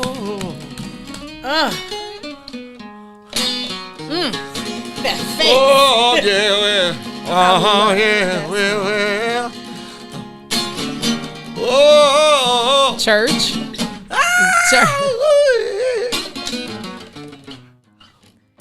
All right. Yes. Oh, I love hey, that. Phil Seed, y'all. Y'all know nothing about that. We're gonna take a break. Man. Yeah.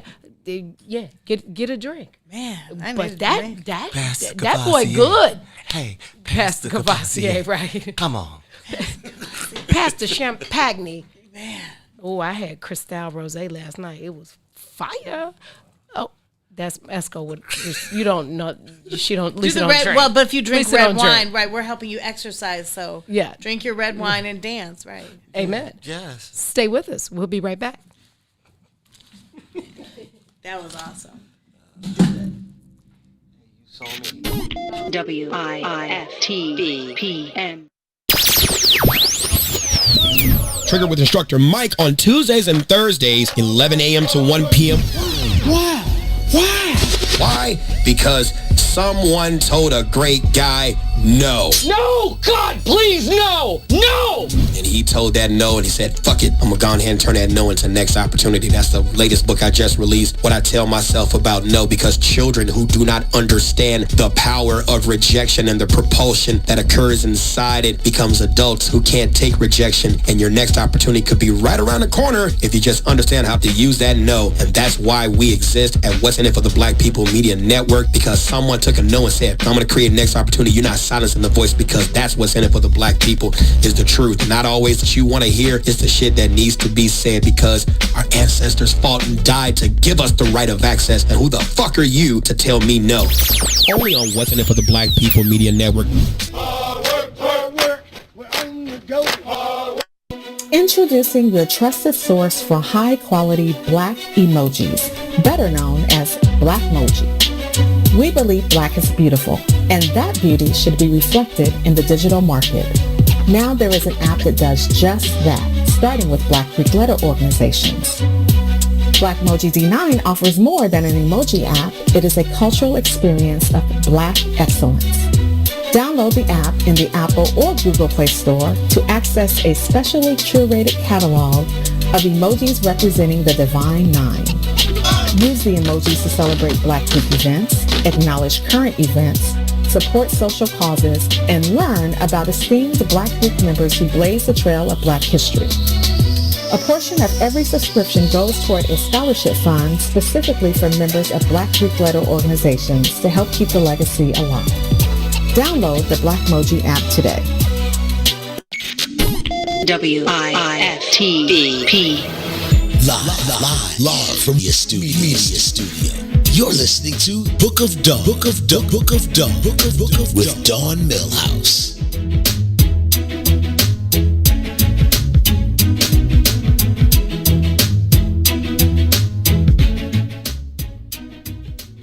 Welcome back. You're tuned into the Book of Dawn from What's in It for the Black People Media Studios with in-studio composer, arranger, daddy, artist, and one of the hardest working guys I know in the music game, in Chicago especially, Phil Seed. Phil, tell us, are you doing any performances during the pandemic? I know there's a couple spots that are doing some live music. Are you working right now? Not as much as I was, because I was in Milwaukee every week, every Friday at the Pfister Hotel, and I was doing every Saturday night at Gibson Steakhouse. So those are gone. And so Gibson's is not. They haven't started they again. haven't started back. I mean, Okay. there's at 25% capacity, do you really want a guitar player in the Sure. corner? They don't even have the piano guy at the one on Rush. No, they don't have anybody right now. And nobody's doing entertainment right now because it's not cost effective. Sure. So, and I understand that until people get the confidence of really coming back, you can't have a person that's going to be there all night, kind of polluting the air. Sure. Yeah. And that's the other thing, too. And like, if I do go places, like, we really don't want you to sing, right? So I have to just rely on playing guitar. Oh, so because gotcha. Because of the mask. Because of the mask, and then they're afraid of the aspiration. Yeah. But I mean, it's been good. I just did a project that I forgot I was on. Reggie Foster Jr. Yeah. put out. You know what? He called me last week. Yeah, he put out his single "Chances Are," and that's me and him on it. He said that. Yeah, so we're having fun. I mean, I'm doing a performance with him on November. It's gonna be at the Touch. Okay. On November, which is Maurice Fitzgerald, who's a phenomenal bass player. I mean, beyond a gifted. He's like birth gifted with the bass. He had to have been born with the bass in his doggone hand. Yeah. But he has a spot on Mannheim Road called The Touch, and they're known for live music. So right. And, so you and Reggie are going to be performing there. I think it's going to be. I want to get it right. November. It's going to be at the Touch. No, there it is. November. It's right in my face, and I cannot read the date. That's because the glasses thing. You have to take your glasses off to see. Oh no, November 9th. November 9th. November 9th. Good. So is there a cost for that? I do believe there might be a cost at the door. I'm not sure. I don't know about all the particulars. I'm just me and Reggie just. For a couple of weeks, we've been talking back and forth, and I'm gonna be doing some things on my own finally, after all these years. I did a project with Vince Green and 7th Avenue back in the '90s. I worked with my band Detour Jazz Funk. We did an album, and I played on a bunch of other people's albums. Did some stuff. You worked with Jennifer Hudson, right? Yeah, R. Kelly and Jennifer Hudson on the It's Your World through Terry Hanna put me on. Yeah, that's a cut. Yeah, It's Your World. And then I did I Will Survive, the Aretha Franklin, her Divas hits. She did the Diva album that Aretha did. I played on I Will Survive. Me and Keith Henderson did a couple of tunes on there. He played guitar on some. I played guitar on some of the other ones. And, a lot of various things throughout the years I played on. People ask me to play acoustic guitars on a bunch of gospel albums, on a bunch of local projects, some national projects. Work with Chris Rob, Chris Robinson from here. Work with him doing some things. Like I said, a bunch of people. It's crazy, but I don't think about it. Yeah. Because I'm in it. When you're in it, you don't think about it. Absolutely. And I really don't think I think of myself as that 16-year-old boy that's still trying to learn how to play an F chord. Right. Well, especially since Giles has got it. No, I'm just kidding. Exactly. Phil, how best would you, if somebody wants to be in the industry, what advice would you give them? It used to be easier. I would, and I would say this because I feel like I Forrest Gump my way through this thing. Okay. Because I was in the right place at the right time to get the call to do the things that I did. Like, for example, when I played guitar back in high school. Okay. I wasn't supposed to be playing. I had an accounting class doing jazz band. Oh, sharks. Yeah, I had an accounting class doing jazz. My teacher found out that I played guitar. He said, "We don't have a piano player. Can you just come play chords for the jazz band?" So I said, "Okay." Unbeknownst to my mom, I was going there every day for the whole semester, not going to accounting. Oh my gosh. So I put a guitar on layaway at the Guitar Center with my allowance. I kept going at $25 a week. I'm going to get this guitar eventually. Right. So I went up and I'm playing jazz guitar on my little wreck of a guitar, and I'm playing. I get my grades. I flunk out. I flunked out of accounting. Luckily for me, my accounting teacher was a jazz lover, and he said, "Well, Mrs. C, he was not here, and he didn't give me the work." I went to my locker and gave him the book. I finished all the work. Oh, thank God you're smart. So he said, he did this, and this is right. He said, so what we did was, we made a deal. Me and the teacher said, I give you 15 minutes. You do all your stuff. I give you the assignments 15 minutes, then you can just go to class. So I was giving that out, and because I made an A the next semester, my mom bought me the guitar. She bought it anyway. She didn't tell me. Okay. She bought it anyway. But my mom was slick like that. She knew mental games. We all, Mama if you're a mama and you don't know the mental game, you're not a good mama. So you gotta play the game. At my first Fender guitar, I'm playing. So my partner says, "Hey, Phil, All City Jazz Band, he's a guitarist. The guitarist is not showing up." So I didn't audition. I just played. So then the teacher tells me, "Hey, you play bass?" I said, "I got one at home." He said, "Okay, you playing bass next week." And so I guess what I'm gathering is that you never had formal, the high school teacher, but did you ever have any? How did you learn how to read? Because all musicians don't read music. I read very, very as I need to. Okay. I mean, because I had the book. This is a pick. Any guitar player knows the Mel Bay book. This is a pick. Okay. And I had a Mel Bay bass book that my brother had, and I learned to play bass just from reading, what the notes were. And that when you don't know that you're not supposed to do it that way, and you learn, you make your own way. So I had my own way of learning, and I used that for all of high school. So I was going through, I learned where all the chords were, and I just said, well, that's a C there. I need to play the B right there. I don't need to go all the way down there to play the B. So I was figuring out my own method of learning how to play guitar. And then solo, and I never did have a problem with that because I could always hear it. But then I had to learn the notes. So I learned the notes because my band teacher took my drumsticks away from me and told me, you're going to learn how to read music. He gave me a pair of bells, and he gave me a bell book. He said, you have to read all these notes before you can play drums.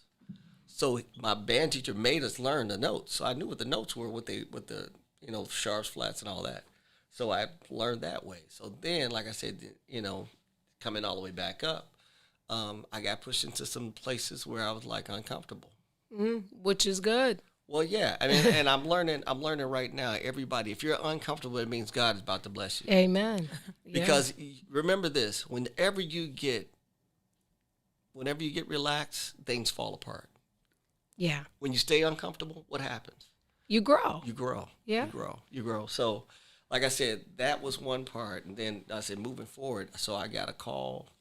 I had already played with Shaka. I got a call from Cornell Thickpen, rest in peace. He goes, Phil, man, I got a gig in Vegas. Man, I need you on guitar. I said, who I'm playing for? Shaka. I said, what? He said, yeah. He said, it's a gig. We're doing a thing, the regular guitar player, he can't make it. I need you to come. I said, okay. I said, you sure? He said, man, I wouldn't call you unless I knew you could do it. Sure. So I'm up there, and I'm like, Shaka. This is my first. I played Ain't Nobody with her before, but I got to play the whole show. Yeah. So we're in the middle of playing, and I'm like, wow, okay. So we go to the rehearsal. We do pretty good. Go, Limo picks us up. She give me the envelope with the per diem, and I'm like, okay, this is cool. Right, I like this. I get Montego Bay. We go there. We get dropped off there. Okay, your room. We're going to JR's. We're gonna be playing at JR's Resort. We're gonna pick you up at this time. We picked this up. I got my gear together. I have my little black suit on. I'm like, so we go do sound check. Everything is cool. Do the show. So we're supposed to do like a little medley of like a bunch of tunes. Mm-hmm. So what's the name of that song? You Got the Love was a medley. Okay. The medley. We're in the middle of playing it, and it got so good to Shaka, she does the whole song. Solo and everything. Wow. So I'm looking up. I'm like, I'm not supposed to solo. He said, so Cornell's going, you know it? I said, he said, so he just said, hey. So he just said, hey, you're like this. So then Shaka pulls me out. So I'm like on Shaka and Shaka. Yeah. So she's bumping into me. Like you said, I'm going to tell you right now, she might kiss you. She might do whatever. You just be ready. She is Shaka. Chicago Wild. Yeah. She said she is what Shaka is. Right. So we get up there and I do the solo and stuff. And she got so into it that we did the whole song straight out with the ending and everything. I was like, wow, that's dope. So that's... all those nights playing at 4:00 in the morning at the Bulls really got me ready for that. I love that. Yeah, so we played. I used to play from 9 to 4 in the morning. Yeah. That's where we used to play. Yeah, back in the 90s, you played the Jazz Bulls. We played to sell out a crowd. You see the feet up because it was in the basement. You see the feet up there. I remember one night we played and it was raining outside and it was still feet there. Yeah. We played an hour on, hour off. So feet. Till 3 o'clock in the morning it was feet.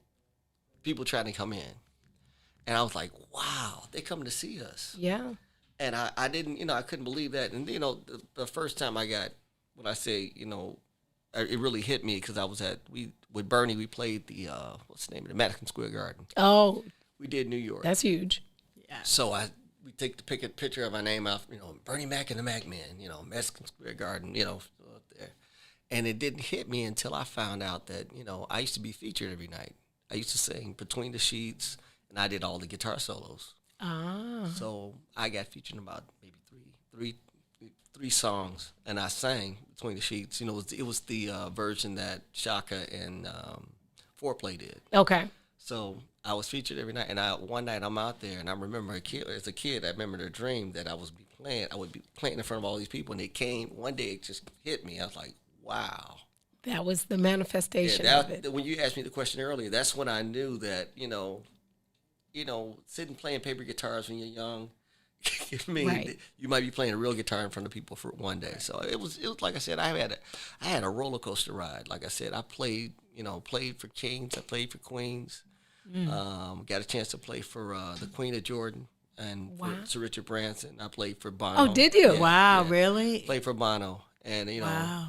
And to see that scripture that your gifts will bring you among kings and queens. Amen. And to see that happen. So like I said, if anything happened to me after this, I'm like, Lord, just give me the money. Yeah, right. Just give me the money. Just give me the riches. I did the work. I need put the riches. in work. I need the riches. I want the riches. Yeah. Yeah. So it was, like I said, I had a whirlwind ride. Like to have that, and then to be with Bernie all those years, and then Bernie would call you out. After we stopped working together a lot, we were supposed to do Saturday Night Live with Bernie, and I think it was 2004 when Bernie did the Saturday Night Live show. Okay. The whole Mac Man was supposed to go with him. Oh, gotcha. We did a rehearsal. I get a call. I'm at Isaac Hayes, and I'm doing a gig, and my phone blowing up. You at Isaac Hayes Restaurant? I was at Isaac Hayes Restaurant. Well, I'm doing a gig, and it was on a Tuesday night. It was Detour and Divas, I think. Okay. So we had a thing, and then I go in that little side kitchen, and I hear, "Hello, how you doing?" Hello? You know who this is? You know who this T.I.E. is, don't you? Oh, Short and Rough. You know who this is. Shouty Rough. I said, what? Bernie? He said, yeah. Hey, I'm about to take y'all guys to Saturday Night Live. I want y'all to go with me. The Mac Man. I'm like, really? I said, so when? He said, we got 2 weeks. Wow. Put the band together. Wow. Oh, boom. Just like that. So it was me, Reese. We got the original horn players, most of them. Johnny Cotton. We had and Ron. Ron helped put the horns together, and we did. We were supposed to do this one song, Tataya, and we had another song that Bernie was going to do. He was supposed to be the singer, and I was supposed to sing Tataya. So we did a rehearsal. We killed it, and then that Thursday before we were supposed to leave, they pulled the plug on the band. Oh, boo, man. Boo. Yeah. So it was like, I got stories like, I'm supposed to go to Soul Train about 4 times. I was supposed to go with Dave Hollister because I played with Dave. Okay. I was supposed to go with Alfonso Hunter. Okay. And then Me Fi Me. A friend of mine called me, hey man, the piano player. He said, man, we need a guitar player. I'm like, Percy? Yeah, this is Percy. So, you talking about Percy Beatty? No, it was another Percy that played for me, Me Fi Me. Okay. So I'm sitting up there. I was like, okay. I said, all right. Okay, when we gonna go? He said, well, man, I gotta get on. So then they end up getting another guitar player. So I was like, man, my chance to be on Soul Train. Well, maybe now that the TV show's on, maybe we could, because it's a good show. The Soul Train show is really good. Actually, it tells a lot I didn't know. Oh yes, I watched that. I didn't know Don Cornelius was quite the guy. I watched that religiously because that's on that and the For Life. I got both of those. For Life's good too. Yeah. Okay, so you're from Chicago. I got to give you this quiz before we get out of here. Okay. First of all, let me say, before I give you this, let me say thank you for spending the morning with us, for sharing your story, for always being transparent and loyal and answering the call. I can't wait for your next. And y'all make sure y'all follow Phil on social media on Facebook I'm gonna get my YouTube channel. I got a YouTube channel that's been up since YouTube came in existence, and you just told your whole age. I gotta find what my codes. You gotta reset them. That's what I do. Right, same codes as our MySpace account, right? That one too. That one's still up. Right. And Gloria, I'm married now. Yeah. Stop hitting me up. Boom, you heard it right here. And what was that guy? Tom, what was his name? Tom from MySpace. Was that MySpace? Everybody was friends with Tom. Yeah. I don't know. That was the guy that was Gloria, friends with everybody. she still follows me on MySpace. Gloria. I don't know why. Gloria. Okay, Phil. Sugar or salt and pepper on your grits? Salt and pepper. Okay. Sneakers or gym shoes? Gym shoes. Cubs or White Sox? Cub socks. Okay. Okay, that's fair. Okay, we'll take that. Thin crust or deep dish? I heard this question before. Deep dish if it's at Pizzeria Uno, but thin crust if it's Reggio's. Okay. Reggio's or Italian Fiesta. Okay. Italian Fiesta owe us some money. Ketchup or mustard on your hot dog? Mustard. Oh, Lord. Soda or pop? I go with pop because I just know pop. Okay. Harold's or Uncle Remus? Harold's. Lem's dry rub style or Leon style barbecue? You know what? When I was younger, I would say Leon's, but now I'm in the dry rub. Okay. Freeway or expressway? Freeway. Thank you. Auntie or auntie? Freeways in here. Auntie. Oh, there you go. He from Chicago. Look, that's why. Ain't no freeway of love. Maybe that's because free. you did the song Freeway of Love. No, it's free. Listen, let me tell you two things before we get ready to get out of here. I said it at the beginning. I don't know if y'all caught it. I don't know if you're picking up what I'm putting down, but I said when I introduced Phil, and I believe it with my whole heart, and I can even use Maze as an example for this. I said your gift will make room for you. His gift of putting pieces and of puzzles together and marketing and promoting and directing has allowed this platform to become a real live interacting streaming thing. And this is like we're still in infancy stages of it. And so I can't even imagine 10 years from now when we are somewhere else talking about how this all got started and where it's gone from there. So please remember that your gift, everybody has a gift. Some people have more than one, but everybody has a gift, and it will make room for you in this world. You'll be able to eat, drink, sleep, have a ball, and sleep. Your gift will make room for you. The second thing I want to tell you, hold on, my ear itches. Hold on. Sorry, y'all. Sorry, my ear was itching. Sorry. The second thing is forgiveness does not require reconnection. You can forgive. It does not require that you stay connected. Let go. You forgive, forget, take from it what you learn from it, keep it moving. You don't always have to stay all in the, well, I forgave. So yeah, forgiveness does not always require reconnection. You have been listening to another page in the Book of Dawn on What's in It for the Black People Media. It's Tuesday. That means we're going to get triggered. We're going to get hype with Mike Brown. And then on the soil, the Bigs with Eugene and Terrence are after that. And then, we round this thing out with Chicago Famous. Whole lot of interactive, real talk, a lot of opinions. don't always agree, but guess what? It's our platform. We can do what we want to do. We do. You said it, Dawn. You said it. And what you said, Dawn. Yeah. You said it. I won't say it. I'm gonna say it again. But you said it. You said it when you that now nutter. Where you did that now nutter. Yeah. Right there. You And did you got like to not turn like your neck. anybody. Like nobody else. Dawn. That part. Like nobody. Just I'm giving love and happiness to I'm everyone. going to say part of my close, but I'm gonna let him take us all the way out until it's time for me to say them last two things. Y'all know what I say. Thank you for spending a little time with us. I dare you use your voice and your actions to make an impact somewhere on somebody somehow on today. Tune in tomorrow for the next page in the Book of Dawn. Is Who's That Girl? Woman Crush Wednesday with Africa Porter and Krista Hayes. That's going to be an exciting conversation. I'm going to let Phil play a little bit, and then I got to tell y'all, y'all know what I got to say. We should all say it together. I'm going to wait till he get done now.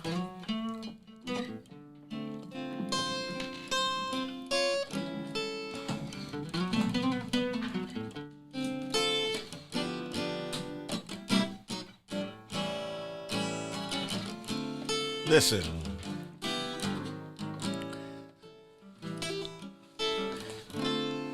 If I gave you my love, babe, I tell you what I do.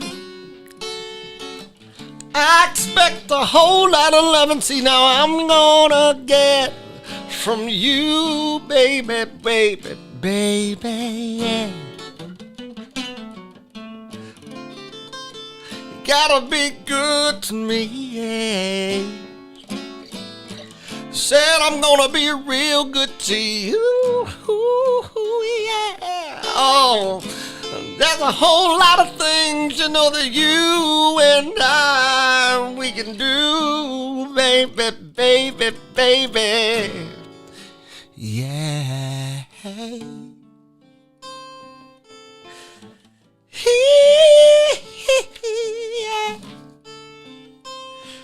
Oh, baby, baby, baby. Oh, baby. Listen, when you get right down to it, baby. When you get right down to it, baby. Y'all gonna miss the end, Oh, but I'm gonna keep simply listening. This is another page in the Book of Dawn. Ain't nothing like live music. Wait for the What's in It for the Black People Media soundstage. Coming soon. Peace. And roll tide.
WIFTBPM. The Chicago Legal Network is the collaboration of attorneys that concentrate in many areas of the law most needed in Chicago neighborhoods. The CLN lawyers focus on personal injury, criminal defense, and other issues. The CLN lawyers all average over 20 years of legal experience and are dedicated to helping the Chicago community. The Chicago Legal Network is committed to developing black lawyers through mentorship and co-representation. So if you were injured in a car accident, slip and fall, or injured on the job, or you need assistance with criminal defense, including driving violations and DUI, check out ChicagoLegalNetwork.com for more information or call 773-912-3545. 773-912-3545. Trigger with instructor Mike on Tuesdays and Thursdays, 11 a.m. to 1 p.m.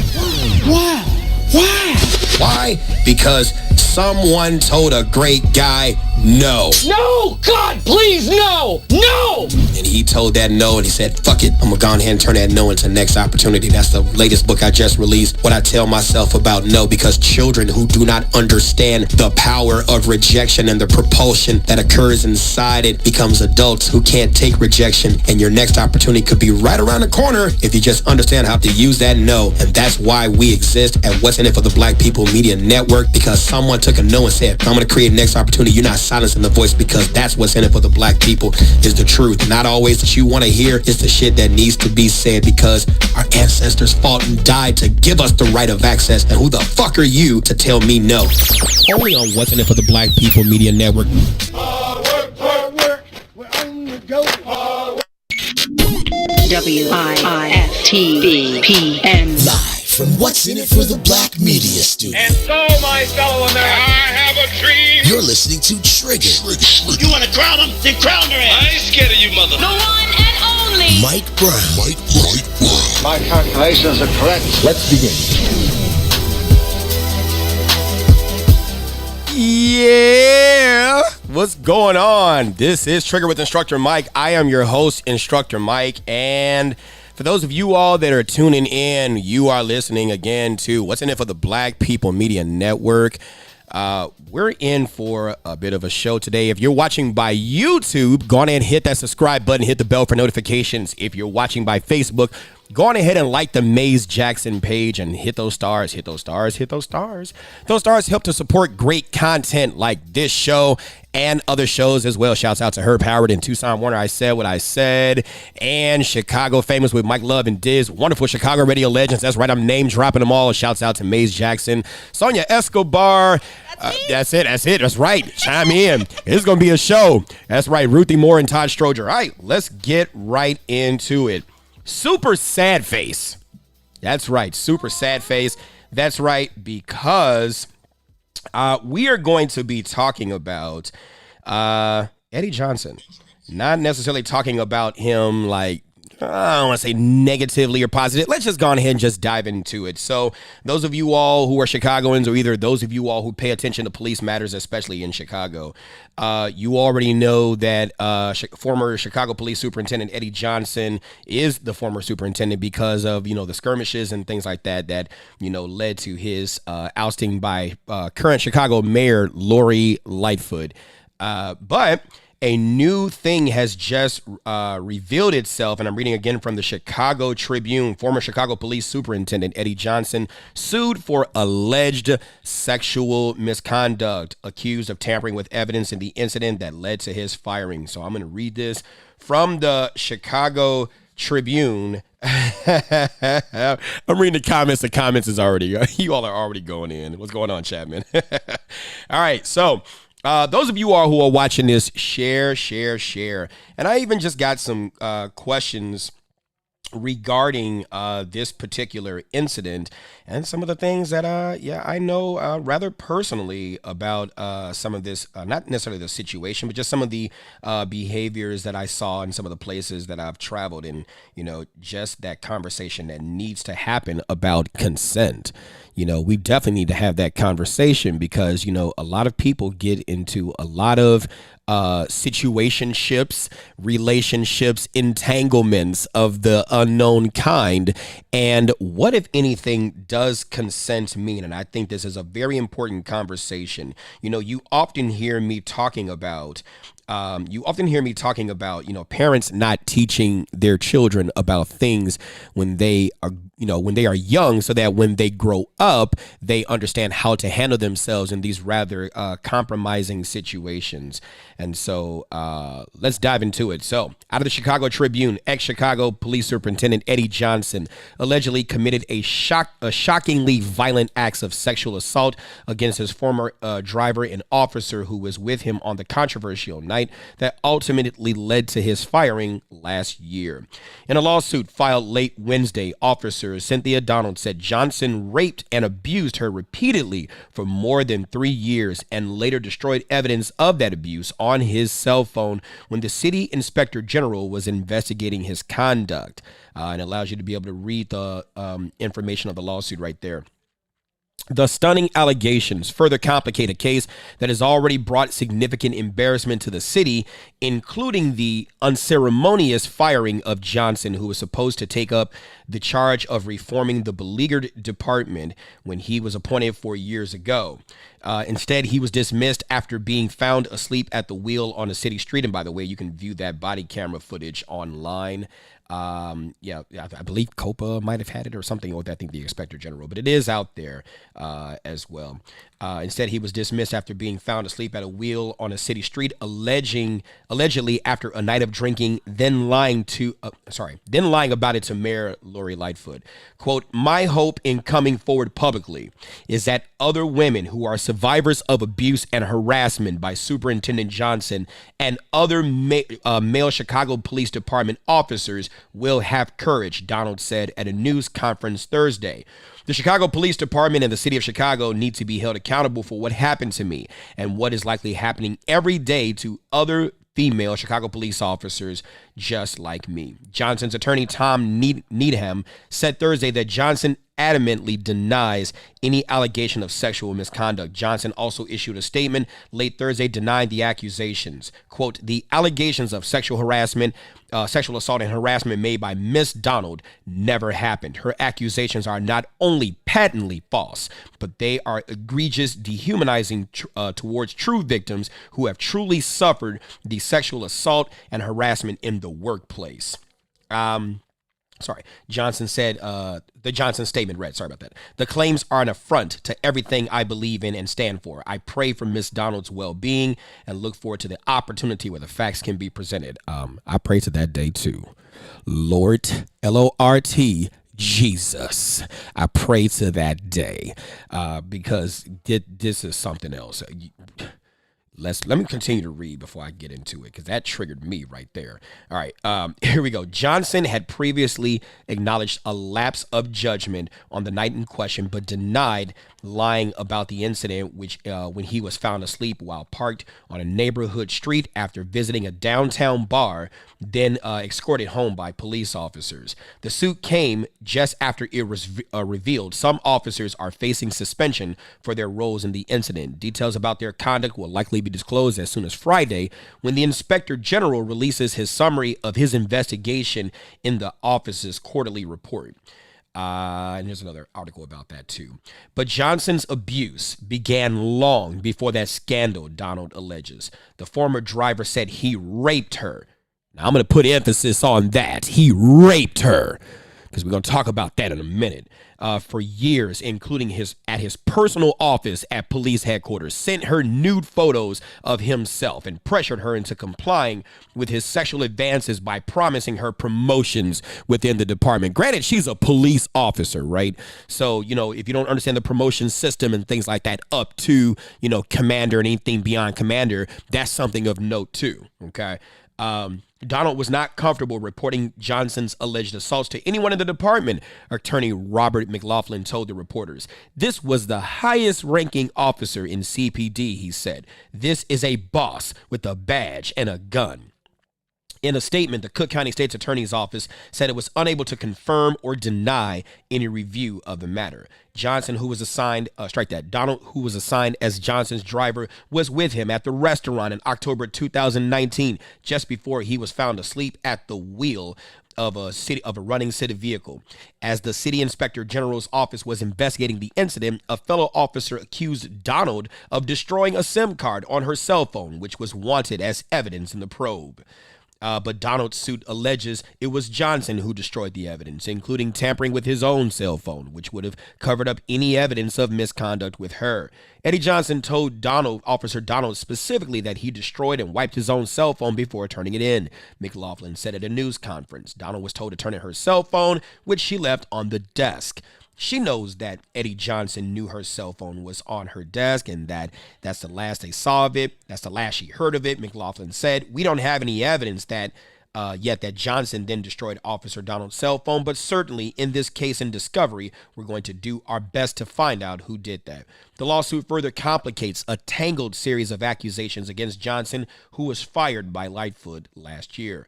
The lawsuit alleges that Lightfoot worked to deflect blame from the city over the incident and ordered Johnson to dump Donald by removing her from his detail and sending her to a police district. Now, just that statement right there, I'm going to stop right there. Just that statement right there is troubling. It's troubling. So you're alleging rape, but you're mad that they removed you from the detail. I mean, do you want the dick or not? Yes, I went out with it. I'm just saying, okay, we're going to move on. Stuck in fuck. Buy it. I had to say that. What's the detail?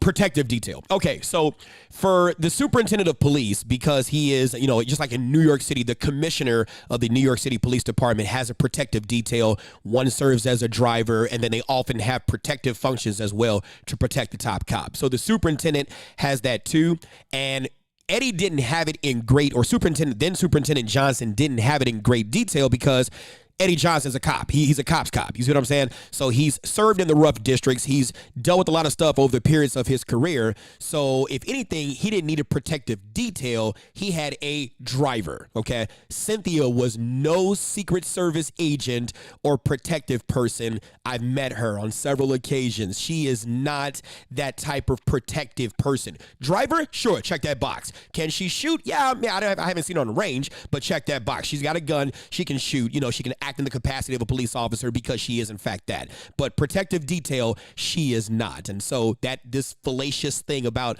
or this thing about her being security detail, that's not her. She is not a detail. Gary McCarthy had a detail. I'm sure Superintendent Brown, because he's not from Chicago, he has a detail. But Eddie didn't need a detail. Matter of fact, I don't even know if Phil Klein, a previous, superintendent from inside the department, or Terry Hilliard even had a detail because they were within the department. Okay, so that's typically that. You said that's a T-shirt. Do you want the dick or not? That's what it is. All right, so let's continue. Johnson declined sending her records to the police, sending her to the records department instead, so she could remain nearby in police headquarters, the lawsuit alleges. Johnson referred to Lightfoot as that itch bay, for the lack of, whatever. I could say dick, but I'm not going to say that word. And she said she was trying to steal his music. Meaning Donald, according to the lawsuit. Lightfoot's office declined comment and referred questions to the city's law department. Spokeswoman Kathleen Feinweger said in a statement stating that the allegations, if true, would be inexcusable. She did not address whether Lightfoot ordered Johnson to dump Donald to a police district.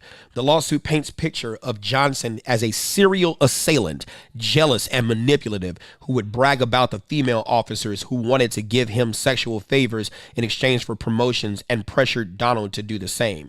Johnson's first alleged lawsuit or assault on Donald occurred in his office in mid-2016, according to the suit, which accuses him of forcing oral sex on her. I don't remember how many of you all remember, sorry, sinus issues.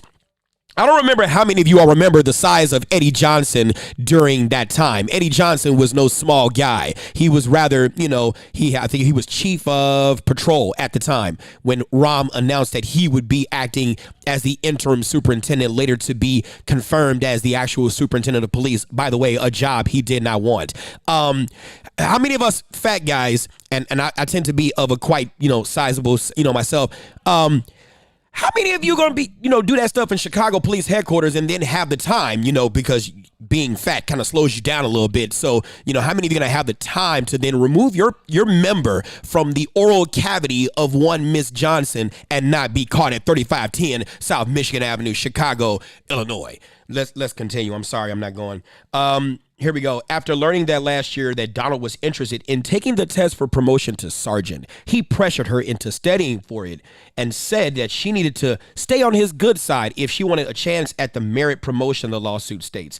Isn't that not the thing that you have to do with the bosses anyway, is stay on their good side so that you can get a promotion? So that's a special favor? You were trying to get bars instead of sucking his star.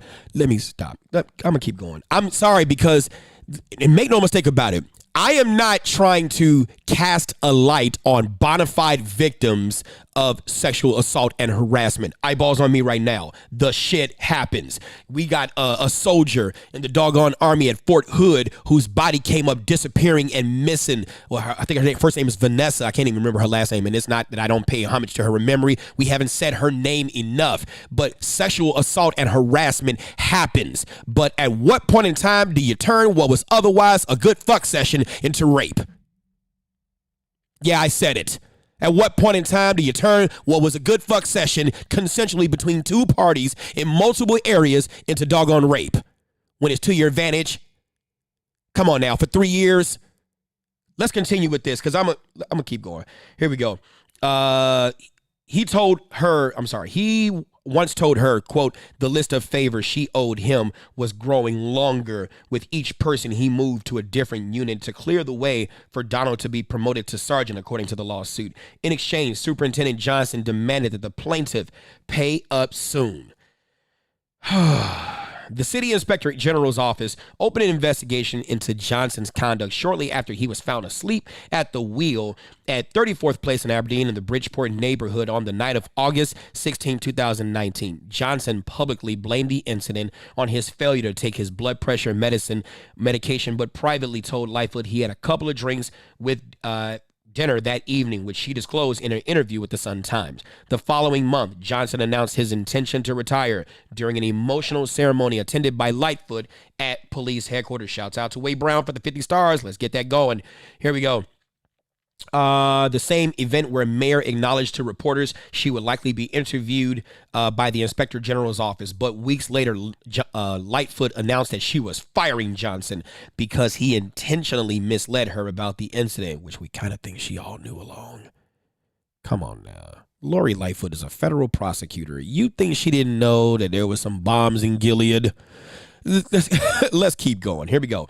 At the time, Ferguson continued to investigate the incident and did not give Lightfoot a full report until earlier this year. The city has so far declined to release it, citing legal reasons. A few days later, after Johnson was found in the car, Donald was reassigned from her security detail, records show. But shortly after that, on November 1st, she went on paid medical leave after falling off a chair in a records section office at police headquarters. Donald, who is 45, has worked as a Chicago police officer since November of 2006, records show. And she has received at least 22 awards from the department, including 8 honorable mentions and a commendation. So 22 awards. Oh, yeah. See, I didn't even know this part. I'm reading is fundamental because we're going to capitalize on all of this. So she wasn't rookie, straight out of the box, new to the department like this. She had been on at least for a decade and had earned 22 awards from the department, including 8 honorable mentions and a commendation. It sounds like she was well on her way.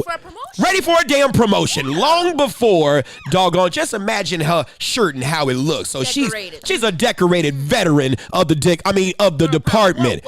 I'm sorry, it went there. Yeah, see, you don't want that part to come out. Okay, here we go. In 2011, the department moved to fire Donald on allegations from one of her supervisors that almost 3 years earlier, she lied about the circumstances to acquire death and family benefits and take bereavement from her work after claiming a close relative had died. Records show that she was accused of claiming her, quote, father-in-law, end quote, died even though she was not married. In August 2018 interview with an investigator from CPD's Internal Affairs Division, Donald claimed that she had disclosed to the department that a person who died was her fiance's father and that she thought that would still be able to make her eligible for bereavement leave. Donald beat the case, in fairness, after the Chicago Police Board found that there was no evidence of wrongdoing on her part. So that's the end of that. Let's talk about this. I find this extremely troubling. So, sinuses again. You cannot eat your cake and have it too. You can't, right? You are a decorated veteran of the Chicago Police Department, right? Not some suburban department. Don't get me wrong. Shouts out to my suburban departments. Things go on out there too. Come from Chicago. It goes down in some of these suburbs. But you are a decorated veteran of the Chicago Police Department, okay? You've worked in some tough districts, dealt with some tough things. And I'm going to tell you, as a former cop, policing us is tough. I'm going to sit there and tell you, if you think the police and other folks is tough, policing black folks as a black cop is tough. So shouts out to her for what you've had to endure during the Chicago Police Department. But you cannot sit here and tell me that in all that knowledge and intellect that and physical prowess, I'm saying it wrong, that it took for you to be able to do the actions or commit the actions that led to the 22 awards and commendations, the honorable mentions and the commendations and awards and things like that. You cannot tell me that when you got to Superintendent Johnson's detail that your intellect and investigative experience as the primary investigator responding to thousands of calls throughout that 10-year period before your ascension to that detail has suddenly faded. You can't sit here and say that the intellect in terms of how to solve a crime is faded. You can't use a yesterday standard of, well, he was the boss and he had a gun and he had stars and he had rule and dominion over me and I just had no choice but to submit to his every beckoning call. That sounds like some 50 Shades of Grey shit. That's what that sounds like to me.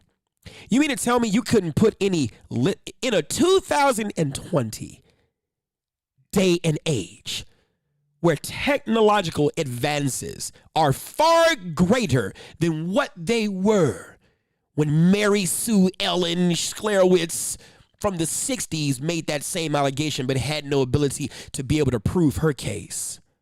As many shows as we see on reality TV, based on real technological advancements that actually exist that are able to show cheaters cheating, persons lying. You're a police officer. Right? So you have the ability to be able to investigate, but all of a sudden when you get into the seat of that Tahoe, your investigative experience and intellect just suddenly fades? With a person, by the way, and during a time period where Eddie Johnson, a.k.a. Carl Winslow, I'm just saying, I'm just playing with that, but he does like Carl Winslow. But during a time where the Chicago Police Department, and more especially the leadership, is going under the most scrutiny you could ever imagine. Terry Hilliard didn't go through that scrutiny. Phil Klein didn't go through that scrutiny. Matt Rodriguez didn't go through that scrutiny. At a time, well, they might have gone through partial scrutiny, but this is during the Daley administration. Superintendent Johnson, a person who, by the way, didn't want the job. He wasn't jockeying for that position, but he acquired it. He got it. During the eyeball was on the department, and especially the world was watching. All kinds of protests were going on at that time. And you really think that in the midst of that Eddie Johnson would get into a controversial situation like that? Now, would he get into a amicable, if you will, or a consensual situation, yes, look, no one is perfect. We are not talking about the morality of this situation because that's not something we're going to touch, right? Because, his personal dealings are his personal dealings, and he has talked about that, and he has to answer for that. That's on him. But I'm talking about the civil aspect, which would lead to the criminal aspect, because you're alleging a lot of things that would, if in fact true, make him an abhorrent figure who should have never worn the uniform, someone who definitely deserves, if that were the case, to be prosecuted for this. But look at what you're causing. And so, is that the case, that you really think that Eddie Johnson, by the way, his boss was under scrutiny, he was under scrutiny, and now Lori Lightfoot, he didn't even know if he was going to even keep the job. And just because Lori said you're going to keep the job, what the fuck does that mean? She can easily renege on that job because superintendents are appointed to that position at the will and pleasure of the mayor. Now, contrary to what people believe, Eddie Johnson wasn't fired from the department because by law, you can only be released from that position and descended, in essence, to your lowest or the top meritorious position that you've earned by virtue of a test that you took, and you worked for that. So by law, she couldn't just totally fire him without due process. It would be a 14th Amendment due process violation. So that's why he descended down to the rank of lieutenant, because anything commander and above is a position. From commander to first deputy is a position you ascend to at the will and pleasure of the superintendent, and then superintendent is at the will and pleasure of the mayor. So all of those are appointed positions. The rest of them, sergeant, lieutenant, those are positions you take a test for. But do you think Eddie Johnson, with the controversy that was going on at the time with the department and the trust that he was trying to build, could really take a chance on a Cynthia Johnson? Yep, sniffles. Do you think he'd do that? Now, we don't put anything past anybody because anybody can do anything.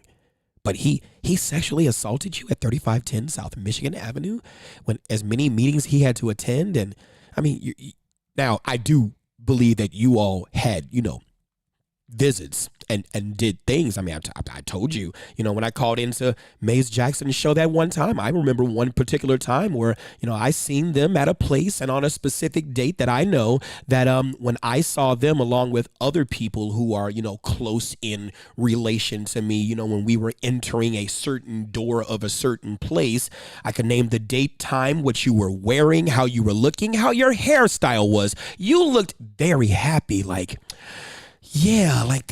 the encounter that you participated in, there was a certain endorphin release and you were happy.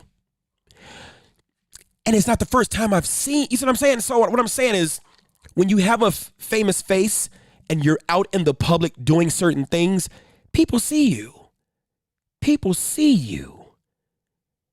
And so I'm looking at some of these comments here because I want to engage you all. Comment. We're going to go to the break because we need one. And I want you to comment on here. By the way, if you're watching on YouTube, go on ahead and subscribe to this page. Hit the bell for notifications. If you're watching this, like the Maze Jackson page. Send those stars. Send those stars, because as a black man, y'all want to challenge me on my blackness all the time, but as a black man, I think that we have a duty to stand up and fight against these false ass allegations. You want to talk about the Me Too movement? What about the his ass too? Because some of this bullshit is exactly what it is. And I can't wait to see, even though we may never see, I would love to be able to see the video. Let's go to break.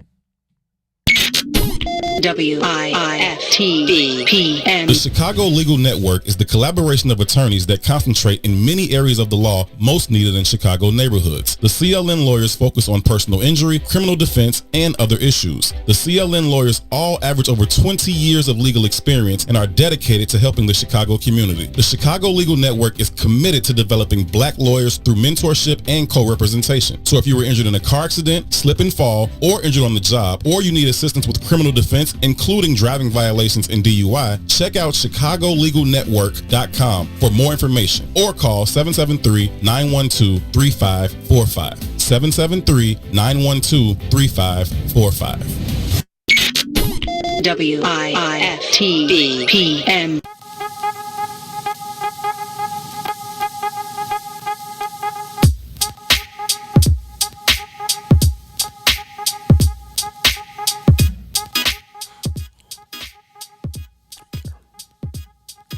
All right, we're back. So let's continue. For those of you who are watching, you're watching Trigger with instructor Mike Brown. I'm your host, Mike Brown. If you're watching by YouTube, go on and hit that subscribe button. Hit the bell for notifications. If you're watching the Maze Jackson page, go on ahead and like the page and send those stars. It helps to support, again, great content on What's in It for the Black People Radio Network. Shouts out to Adrian Anderson for sending the 100 stars. Shouts out to Herb Howard and Tucson Warner for I Said What I Said. Also on What's in It for the Black People Network. We addressed this already, and I'm going to go to the comments, starting kind of from the bottom and working back up. Yes, because he thought he could get away with it because it was to them consensual. However, in a supervisor-subordinate relationship, the subordinate cannot consent, period. She has the upper hand. She may not have ever wanted to use it against him until she had something to lose. Is it shitty? Yes, but ultimately, Eddie should have known and done better. No. Bullshit.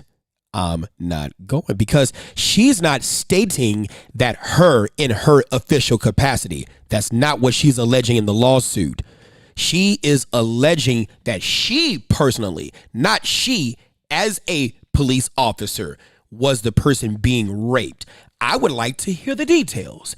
At what point in time did he pull out his flaccid member that then became like a nightstick in essence and was beat upon thine ass? I would like to have learned about these things. See, I need details because if you ask anybody who's been on a good fuck session, they can give you details about all of that because they remember every last part of it. So what I'm saying is, yes, he should have known but that this could happen. But how many of you watching, we don't want to talk about that. How many of you watching, don't raise your hand, don't like it, don't send the emojis or love because you'll be snitching on yourself. How many of you have been in a rather controversial situation by which you shouldn't have been involved in, but you know, your mind was telling you no, but your body was telling you something different, and this person wasn't underage and you knew you can get away with it too. See, I think what's good for the goose should also be good for the gander too. Should you get in those relationships? Absolutely not, but humans are going to be humans. And so that leads me to my next question. When does consent beat upon thy ass? When does consent get revoked? Granted, stop means stop. No does mean no. I get it.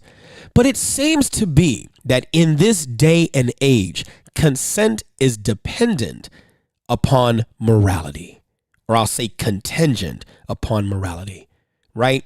As long as we stay in good graces, then consent is just that. Do you? Yes, I do. Let's do. You got Maxwell in the background, and y'all done had a great time.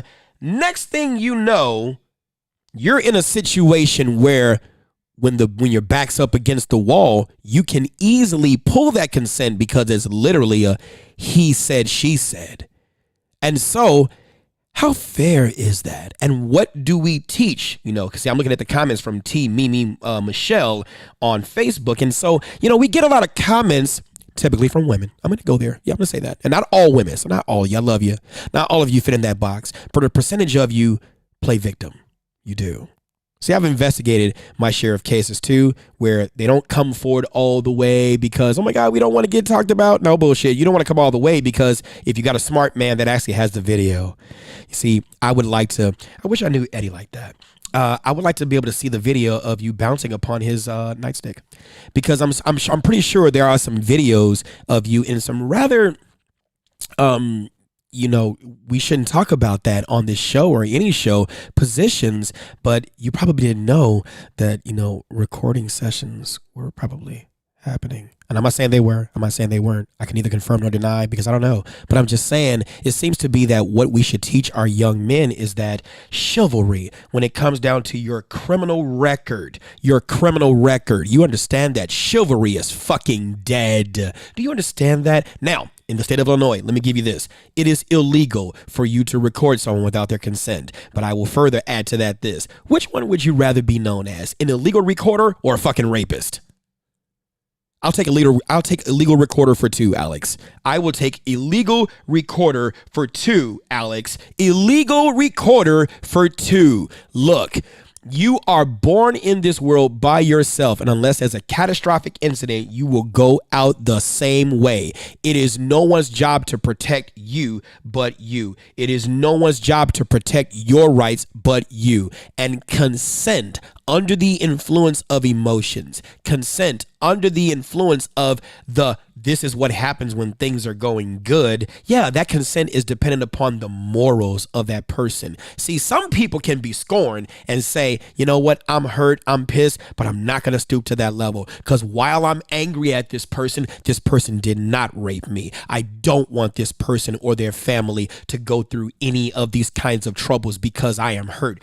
I consented to sexual encounters with that person even though I had a husband or boyfriend or fiance, and I knew what I was doing when I got into it. So if I get in trouble in my house, that's a situation that I, as a consenting adult, have to deal with in that given situation. I am not going to lie on him to save face with myself and to put him through all of that. But can you rely on that? No, you cannot rely on that, because I have said this before and I will say it again. People are as loyal as their options. People are as loyal as their options. What are my options in this situation? I'm facing department sanction. I'm facing department embarrassment. And if I'm going to go out, I need to make sure I get paid. And shit, fuck Eddie. I'm going to go on ahead and fuck him twice. People are as loyal as their options. Put that on the fucking t-shirt. Okay? Loyalty. Consent is even worse. Consent is dependent on morality, right? Am I willing to say, yes, we still consented to this? Yeah. There's another police officer whose name I will not say, but the story is out there and you're more than welcome to go on ahead and Google it. He was charged with recording other women and their sexual encounters, but the foolish thing that he did was show it off and brag as if he was, look, I bagged this person or bagged that person. And this person contacted me and they was like, well, what do you think about that? I'm like, I'm not necessarily mad that you recorded, but I'm upset grossly that you decided to share that, because I totally get it that, you decided you wanted to record them to protect yourself, but if that should have been one of those things you should have archived. And as a matter of fact, if you are with someone and you let them know that, oh my God, I want to record it for my enjoyment, then if they want to engage in that type of thing, hey, whatever the case may be. And I know some of the stuff that I'm saying is not necessarily the most well, Mike, why would you suggest that thing? Well, I'm not suggesting it for when times are good. And I understand sex is a very intimate thing for some people. For other people, it's a vehicle to get to something else.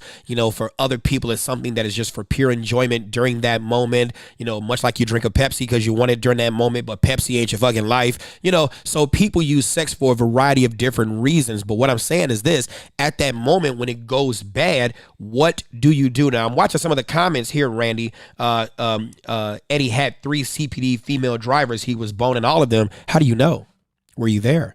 And if he was boning all of them, that's their business.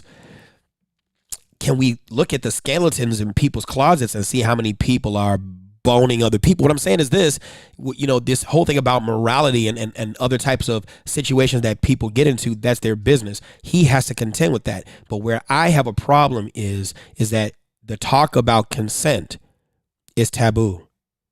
The talk about, unless you're fucking up. Right? Because yes means yes and no means no. But does yes really mean yes and does no really mean no? It even says in the suit that he said, I belong to you or you belong to me. How many of you all listening or watching has ever told someone you really loved or really cared for or even really had a wonderful sexual thing with that person, you belong to me? It seems like in the book 50 Shades of Grey, the shit is celebrated. I know it's a rumor, Randy. I got you. I'm just messing with you. But in 50 Shades of Grey, it's celebrated. But in this type of situation, it's not celebrated. It's not something that's, acceptable, because if I belong to you or you belong to me is something that rises to the level of criminality or sexual assault. I mean, shit, what can you say now? What can you say now? Another thing that I wanted to point out or kind of focus on, How many listening devices could you have put in the vehicle while he was at his press conferences? I don't know if you all paid attention to Superintendent Johnson during his tenure as superintendent. He was always in the media. Always in the media, perhaps more in the media now than Superintendent Brown is. And there's nothing against Superintendent Brown, but just saying facts, right? It was during a very tumultuous time in Chicago. You know, the mayor on automatic election, the Laquan McDonald, the subsequent protests, Donald Trump's, continuous things and saying things about Chicago, coming to Chicago, Jamal Green, Jedediah Brown, and all the other Chicago activists and their stuff. Every time there's a shooting, there's this. Every time there's a meeting, there's this. Every time there's something against the police, Eddie is always on television. So at what point in time could you have planted those listening devices to illegally record, right? If something is happening to you and that level of criminality is something that you don't want and you feel powerless to be able to leave, you're going to get certain people like me who has no problem victim blaming. I'm sorry. Fuck you. I have no problem victim blaming where appropriate. I recognize a situation where a person has wanted to come out, but they did not. But some people use that fact or those occurrences to sit there and mask the lie under the possibility that that could actually occur. That's bullshit. And it's time that someone stood up and said something. You can't fucking cancel me. I'm a nobody. And I'm one of plenty of people who want to say something who just don't. Because if a man was to report the same thing, he's ostracized. He's made fun of. If a woman lies in court, is she ever charged with perjury? No, we don't want that to happen because then that would stop people from coming out. Haven't you heard me say this before, that the criminal justice system needs victims? This is Domestic Violence Awareness Month, and we're giving praise to all these domestic violence agencies who are doing the Lord's work in stopping women from catching ass whoopings, but it just won't stop. Why? Because the domestic violence advocacy system doesn't even teach you about you, doesn't even teach you about the things that would cause you to get in the fuckery that keeps them paid. All they do is shift you from one zip code to the next, give you some money, build a sense of false security while not dealing with the insecurities within you that cause you to be stuck in fuck. They get paid off of your victimization. And so look, who's going to benefit from this lawsuit? Cynthia Donald might, right? Because in a civil case, right, they're going to want to settle out because it's easy to settle this case out than to take this case all the way through depositions, all the way through discovery, just to get to court, to get to a finding of non-liability. It costs too much to litigate the case.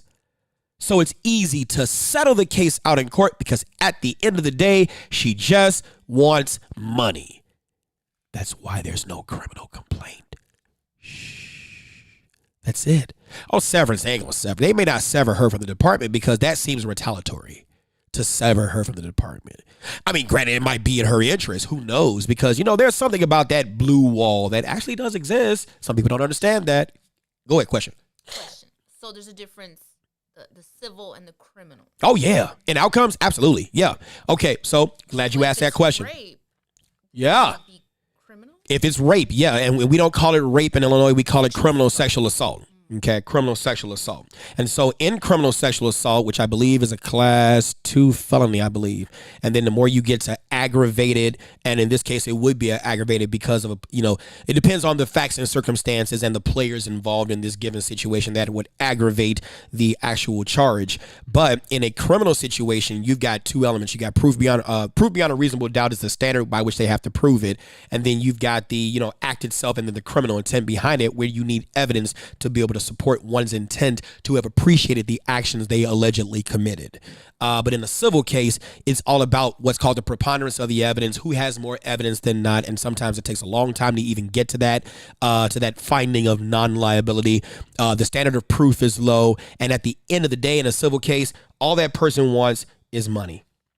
That's all that person wants is money. So if money is the end result, regardless of how we get there, it's going to take us millions of dollars. And this is something that even police officers don't understand, because Chicago police officers often fault the city for settling out on cases instead of fighting it to prove that that officer was not liable or was not guilty. In a civil settlement, there really is no admission of guilt or liability per se. It's just an agreement that we are going to pay you for the dissolution of this case without ever admitting fault. So I'm paying taxes for people to have an affair. Yeah. That, well, shit. You don't have to pay taxes, but people can still have an affair. But fair enough, yes. And so that's basically what this is, And see, here's this.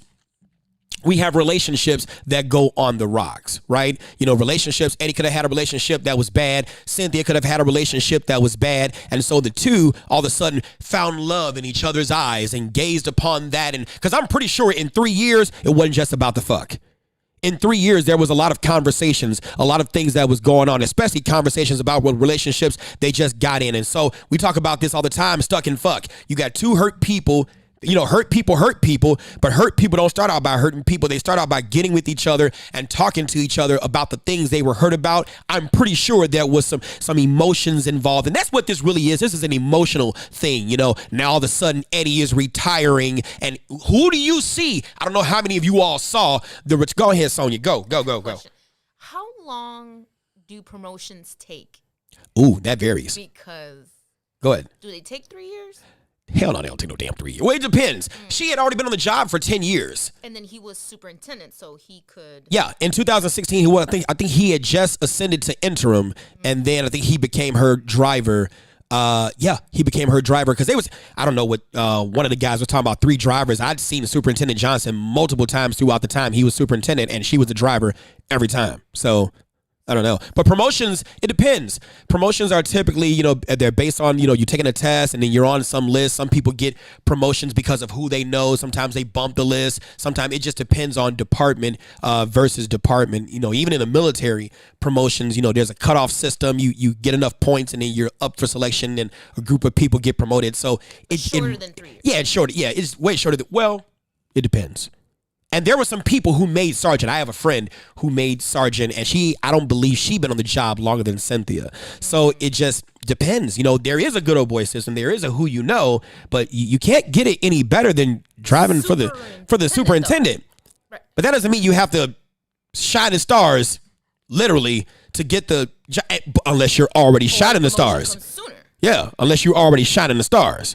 Now, if you were already shot in the stars, then it's easy to put you in that position as a driver because, you were talking about having your cake and eating it too. You were literally having your cake and eating it too, and you're driving. You think about it.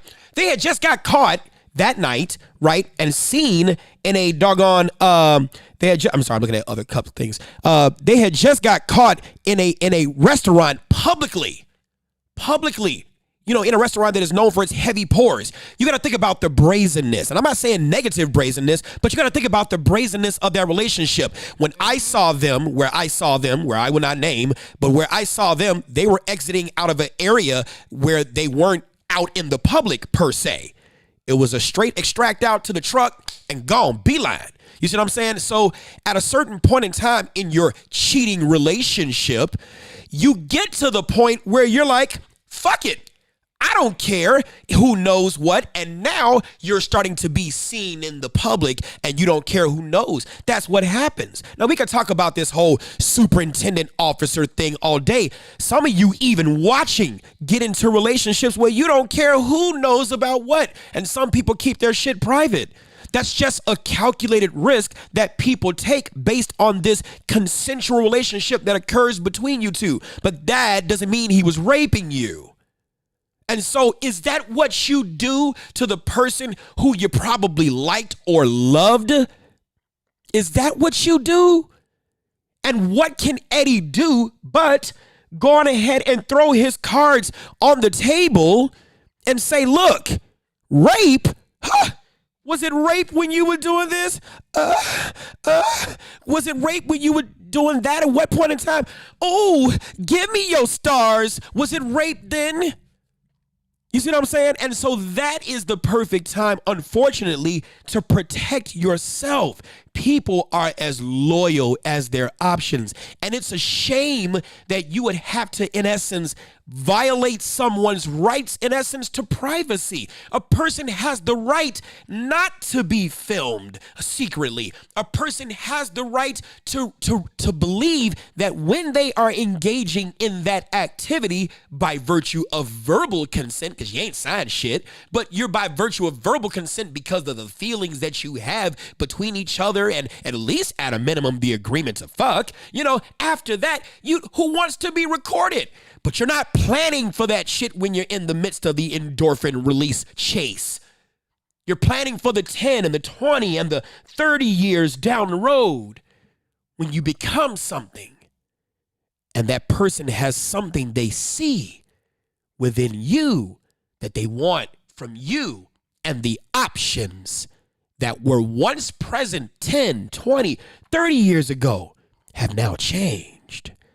Now that person sees what they can get out of you. The person you knew then is not the person who is who they are now. And so without any type of punishment from the criminal justice system that punishes people who lie, the motivation to lie is even greater. The motivation to lie is even greater, because if it's this believe me, does a vagina automatically mean the truth? Which is it? You can't eat your cake and have it too. The 19th Amendment made it possible for women to be able to vote. Ruth Bader Ginsburg was a champion for women's issues. First I was afraid, I was petrified, thinking I could never live without you by my side, and all the other blah, blah, blah. All these songs about strength and let's stand up and let's be strong. I teach women how to fight and how to kill to protect themselves in deadly threatening situations. But then you want to play weak. Which the fuck is it? Which is it? Are you weak or are you strong? Do you want the dick or not? Which is it? What do we teach our little boys who will become teenagers, who will become young men? What do we teach our women? Go ahead, Sonia. I think you had a question or something. Time for break. Yeah, definitely time for break. We'll be back with more penis. Can't say that on the internet radio, but we can. We'll be back right with Triggered with Instructor Mike. Don't go anywhere. WIFTBPM. Introducing your trusted source for high-quality black emojis, better known as Blackmoji. We believe black is beautiful, and that beauty should be reflected in the digital market. Now there is an app that does just that, starting with Black Greek letter organizations. Blackmoji D9 offers more than an emoji app. It is a cultural experience of black excellence. Download the app in the Apple or Google Play Store to access a specially curated catalog of emojis representing the Divine Nine. Use the emojis to celebrate Black Greek events, acknowledge current events, support social causes, and learn about esteemed Black Greek members who blaze the trail of Black history. A portion of every subscription goes toward a scholarship fund specifically for members of Black Greek letter organizations to help keep the legacy alive. Download the Blackmoji app today. Hi, I'm Dr. Willie Wilson, and I'm running for U.S. Senate for the state of Illinois. I will never give up on inclusion and equality, prison reform, reduced property taxes, and economic opportunity for all. I want to get to know your neighborhood and the problem that you face every day. And I want to serve every man, woman, and child in the state of Illinois. A vote for me is a vote for you. Paid for by Willie Wilson for Senate 2020. WIFTBPM. Live from What's in It for the Black Media Studio. And so, my fellow Americans, I have a dream. You're listening to Trigger. You want to crown them? Then crown their ass. I ain't scared of you, mother. The one and only. Mike Brown. My calculations are correct. Let's begin.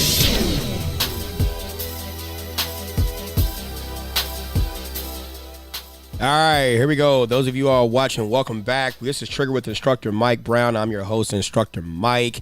We're going to dive right into it again. We've been talking about the scandal that I don't want to say has rocked the CPD. No, it's not a scandal that's done that, but it's definitely one that's controversial and worthy of discussion that I don't see that should happen, and that is, what should we tell our sons and our daughters about sex? You want to talk about the safety aspect of it? Sure. Talk about all this other stuff? Sure, that's fine. But what happens when a consensual encounter between Cynthia Johnson, former police superintendent Eddie Johnson's driver, and Eddie Johnson? What happens when things go bad? I'm going to go to the comments on Facebook. Marvin Chrisman, what's going on, sir? Mike, she was going to get promoted. She was just mad because the other girl was promoted first. I don't know who that is. Who was the other girl? That's a good question. Yeah. I'm looking at some of the other comments. I saw Ed and her walking in the rain, and they were... Alvin, I can't read your comments. It's a joke every time. Why don't a lot of women who have suffered mistreatment and or rape come out against these women or little girls that lie or try to use rape or the mistreatment of women to their advantage? Yeah, they dislike it, but that's as far as it goes. And you're absolutely right. I agree. I think that, it is, look, that is a great question. If the Me Too movement or Me3 or whatever the new hashtag is, ladies, if you want to be believed, right? You want to be believed. You need to show a level of solidarity for these women who claim certain things based on false accusations. That would give some credibility to this movement. Because I'm going to tell you one case. I think I talked about this already, where I had the case of the 4 girls that it came into one station where I was working. And, as a detective in certain areas, you're rather a generalist. So it was a sex case. These girls had alleged that their father had done something sexually to them. And this is way before the Me Too movement. This is at least some years ago, And we had done the investigation. And in the course of that investigation, we later learned from another relative and from the 4 girls who later came into the station and stated that their mom had pressured them, in essence, to use or to lie on their dad because of a divorce that they were going through. And there's other cases that I'm not going to talk about, but I'm just saying, when you learn of things like that, now again, then I'm a young detective too, right? So when you learn of certain things like that, it shapes your opinion on this. Believe me. No, I'm not fucking believing you. I hear you for sure. I'm not saying you're right or wrong. I'm not saying you're lying or not. But the one thing I am not going to do is have theory fixation bias. I'll say the term again, theory fixation bias. In other words, I have a theory, and I'm only looking for the evidence that supports that theory instead of the evidence that supports the truth. There are 3 sides to everything: that person's story, the other person's story, and then the truth. But then there's this believe me. So someone tell me in the comments, why should we, the black community, I don't know about the city of Chicago or not, but remember I said a couple of shows ago, we throw our heroes away. Now, whether you consider Eddie Johnson a hero or not is subjective, but I do. The man stepped up and took a job he didn't fucking want. He stepped up and took a job and tried to be a part of that change. Whether you liked what he did or not, don't get me wrong. There's some things that I could say about some of the decisions that Eddie made that I didn't like. But fuck the likability. We're talking just straight business. Okay, straight business. Whether you think he's a hero or not is a you thing. But we throw our heroes away. We throw them away so quickly without learning the lesson, without trying to rehab them, but we want white people and other people to give us more and pay us more attention than the attention we give our own. So should we believe Cynthia? Tell me why we should believe Cynthia. Because if you look at some of the allegations, notice that she says, I hope that this gives people who have been assaulted by evil, she didn't say evil, but I'm just saying the emphasis in it, Eddie Johnson, to come out and, hold on, here we go, the tagline, and other women who have been assaulted by other department ranking members. No. Don't tie them into your shit to give your shit a bigger boost, because they may have a valid case. Your shit is on the rocks, literally. So tell me, should we believe? I'm going to read the comments again. Miss Douglas, we do call out women who cry wolf right here today in this chat, but that's when the woke crowd wants to put the target on you. Oh, don't say anything about this. Well, how dare you blame the victims? Because they can lie too, because they can be wrong too, because they can misinterpret things too. That's why you have to make things clear. If you treat yourself like a business, right? Notice everything in business is in writing. Everything in business, there is an instrument of record. Why? Not for when shit goes good. We know that if you say yes and I say yes, all you gotta do is say yes. Don't deny what you feel. Let me address. Not without signing that dotted line, you don't. Oh, why you gotta have me on camera? Why you gotta have me sign this? Because I don't trust you. I trust you now, but I don't trust you. General Mattis, former Marine Corps Commandant, you've heard me quote this before. Be nice to everyone you meet, but have a plan to kill everyone you meet. That's his quote. Why? Because I can be nice to you. We can have a wonderful conversation, and that becomes the vehicle through which you find out information to destroy me. It is a known fact that with spec ops or special operators, I'm not talking about your military, but I'm talking about your spies and things like that. What's the one thing that they do?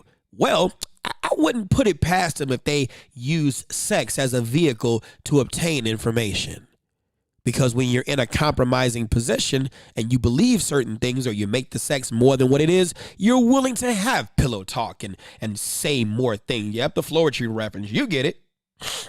Did you see who was on the... Oh, yes. Thank you. Thank you, Larry, for reminding me of that. During that press conference,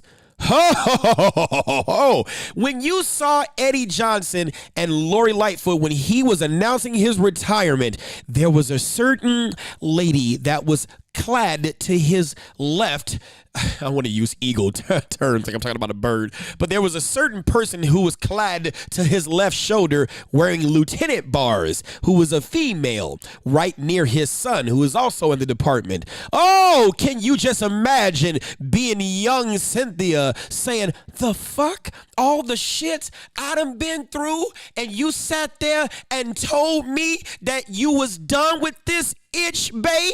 Oh no, and you gonna retire and I'm not on your shoulder? Oh hell no. I guarantee you, just stuff like that is just enough to trigger I got your ass. You just wait. And some people will just sit there lying in wait until that right time. Oh, you know you about to get in trouble too for that incident. You know, the IG is done with here. You mean I'm about to catch some days? Oh, now it's time to play that card. See, I'm telling you, people are as loyal as their options. I'm telling you, young men, young women, it goes for the women too, even though their frequency you don't see, right? But people are as loyal as their options. And I don't know how many of you all watched the press conference with Cynthia, but how many of y'all seen that in the sexy picture?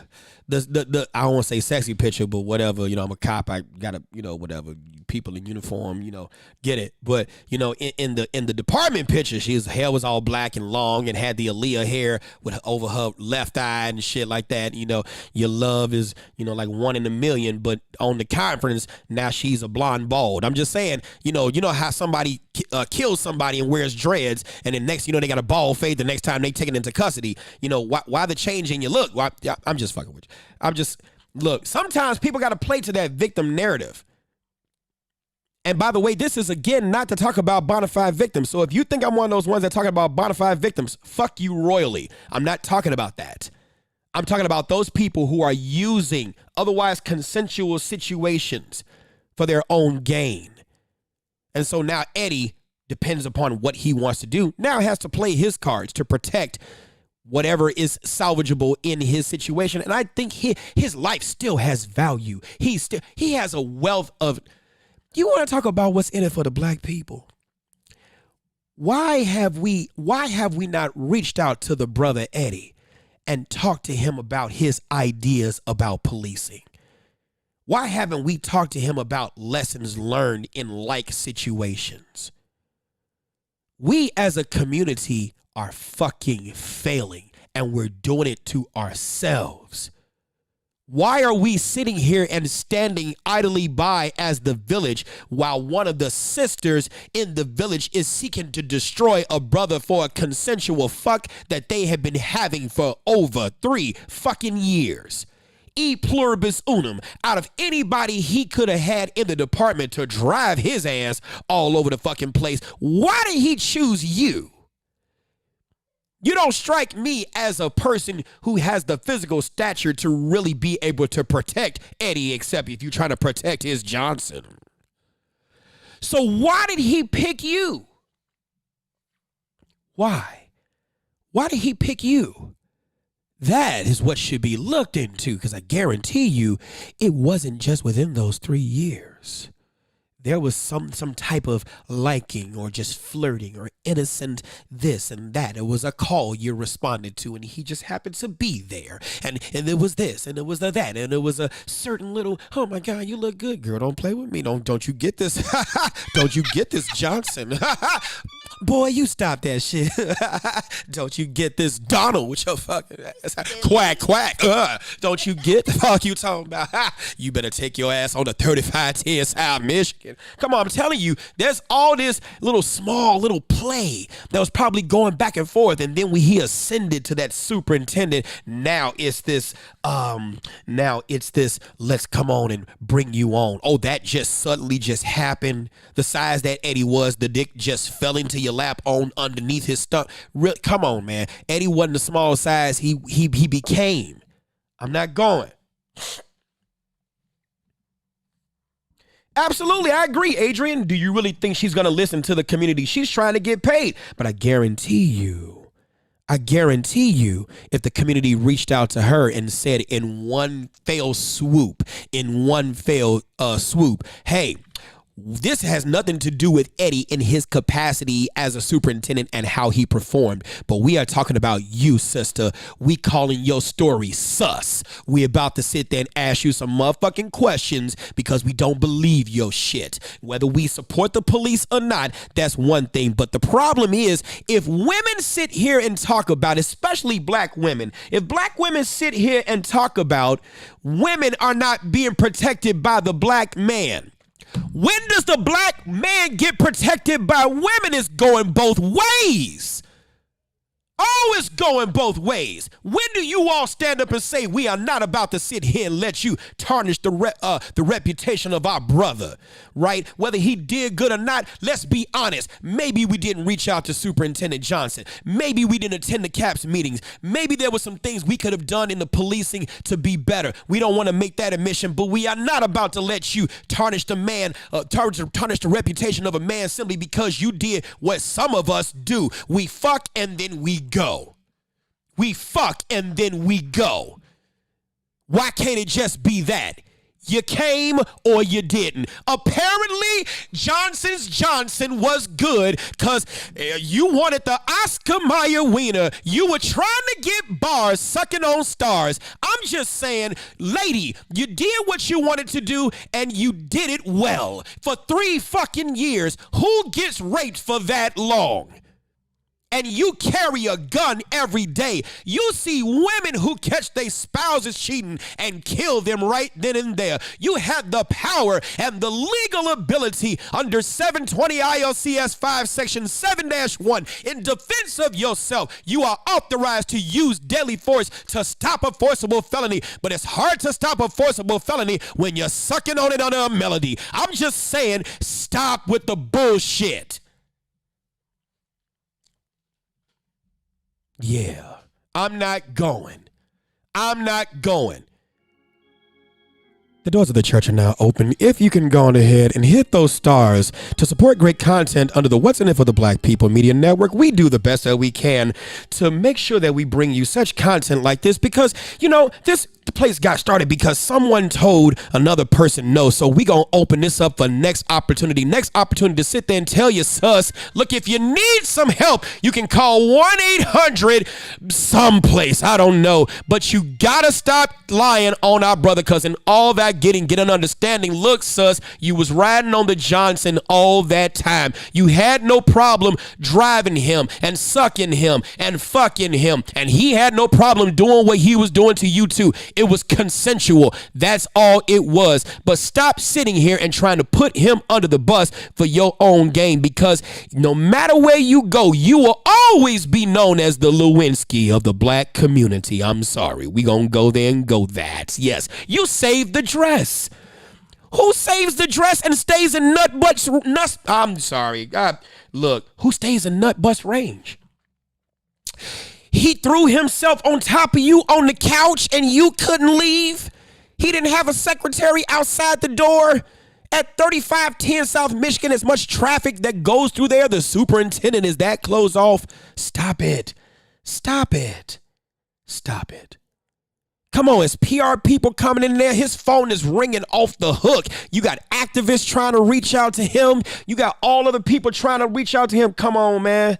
Come on, man. At what point in time do we as a community start to stop throwing our heroes away? Stop that. This is why we have a hard time with, doctors and lawyers and scientists and astronauts and lawyers and judges and people who we want to have in our community to get us to the point where we can continuously do for self. Because look, you won't find too many people that have not gotten to a position where they don't have a skeleton or two in their closet their wish would stay there. It may not be a criminal skeleton, but it may not be one of those, well, I don't want to run for office because of this, or I don't want to do this because of that.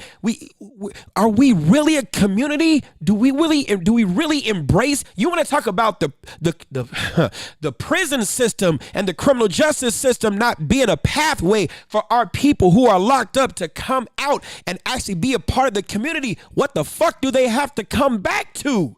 What are we doing to embrace them? What are we doing? We don't learn lessons. We don't teach. We're still stuck in fuck. That's what makes this book even possible. Persons blaming other people for the thing. Well, Eddie should have known. Eddie fucking knew what he was getting into. Stop that shit. He knew what he was getting into. He knew what he was getting into. And some of you all got into shit and ain't been caught. That's why the fuck you saying something. Absolutely. Some of y'all have been caught in shit and ain't been caught. And that's fine. Whatever. That's your shit. But stop that, because you done sucked and fucked in some places and got to some positions because of your fuckery. If only we knew about that $40 and where you got that shit from. So cut that shit out. The bottom line is this. People fuck and people get into relationships when they're close to that person, when they're in close proximity. Busy people fuck other people who they're closely around. Why? Well, if you had the time to do, it don't take long time to fuck. Cut that shit out. People do that. And women do shit to get on the come up too. Literally. You want to come up and come up. Cut that out. We need to have honest conversations. Honesty. 3 years, that's a goddamn relationship. You damn near married. She just mad that her shit wasn't Johnson. And we'll be right back with this and more on Triggered. WIFTBPM. The Chicago Legal Network is the collaboration of attorneys that concentrate in many areas of the law most needed in Chicago neighborhoods. The CLN lawyers focus on personal injury, criminal defense, and other issues. The CLN lawyers all average over 20 years of legal experience and are dedicated to helping the Chicago community. The Chicago Legal Network is committed to developing black lawyers through mentorship and co-representation. So if you were injured in a car accident, slip and fall, or injured on the job, or you need assistance with criminal defense, including driving violations and DUI, check out ChicagoLegalNetwork.com for more information or call 773-912-3545. 773-912-3545. Shop at Black-owned and operated Solo Beauty, where you are appreciated and respected. Located at 8158 South Cottage Grove, Solo Beauty can supply all of your black hair care needs. Solo Beauty is open from 11 a.m. to 8 p.m. Tuesday through Saturday. WIFTBPM.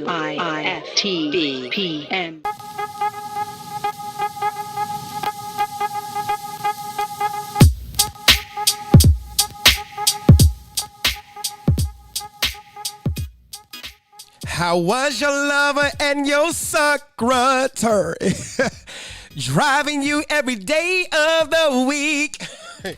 When you retired, she was over there. That wasn't me rubbing all your feet. Look, I'm just telling you. Look, she was hurt. She was scorned. She was scorned.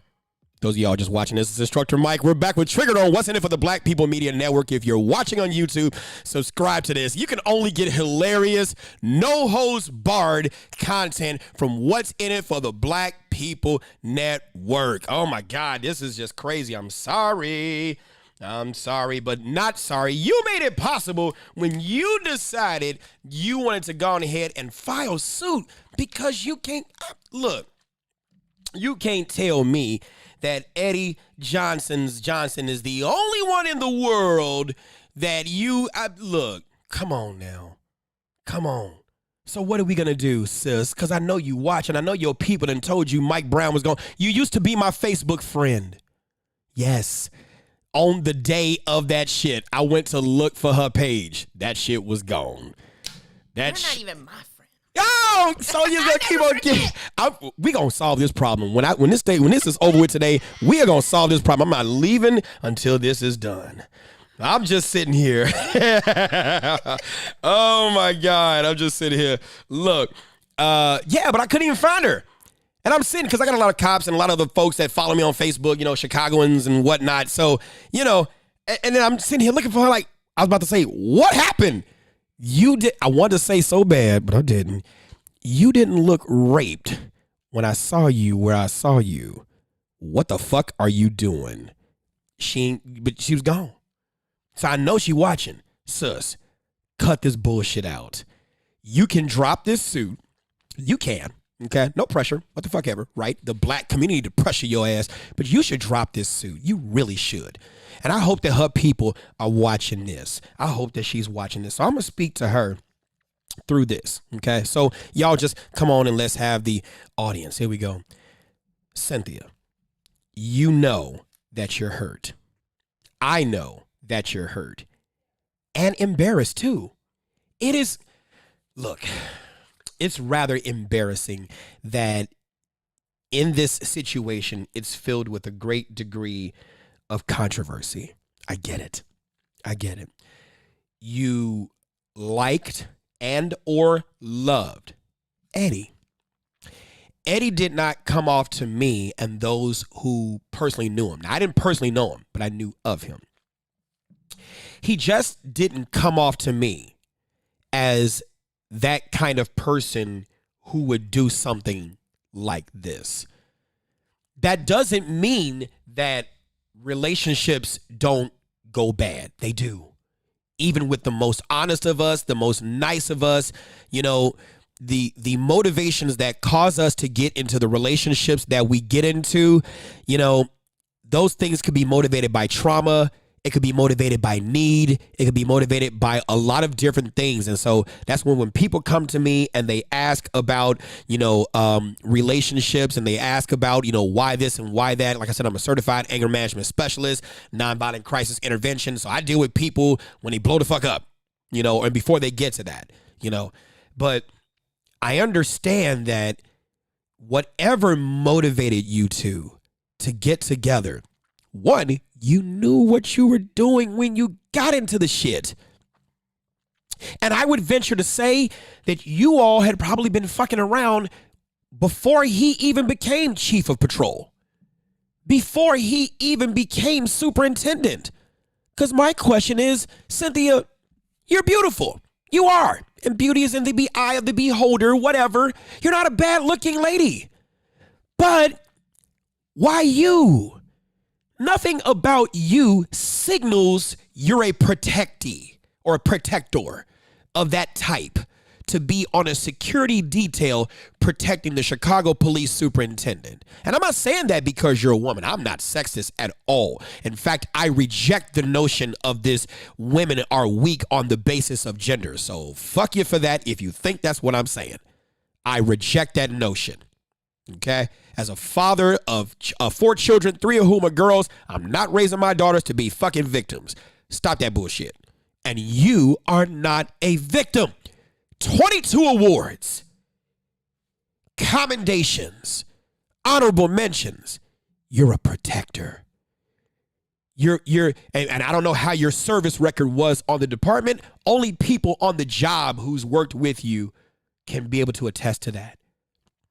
Unless you sucked and fucked to get those 22 awards and commendations. If you did that, then you are a star. And you should give yourself stars and support your own content and go to the adult video, the AVN awards. Because sucking fucking is what that's gonna be the next porn that's gonna come out. Starring Mr. Marcus and Cynthia. But I don't know. I'm just saying. If you didn't suck and fuck to get to those awards, then what I'm about to say is true.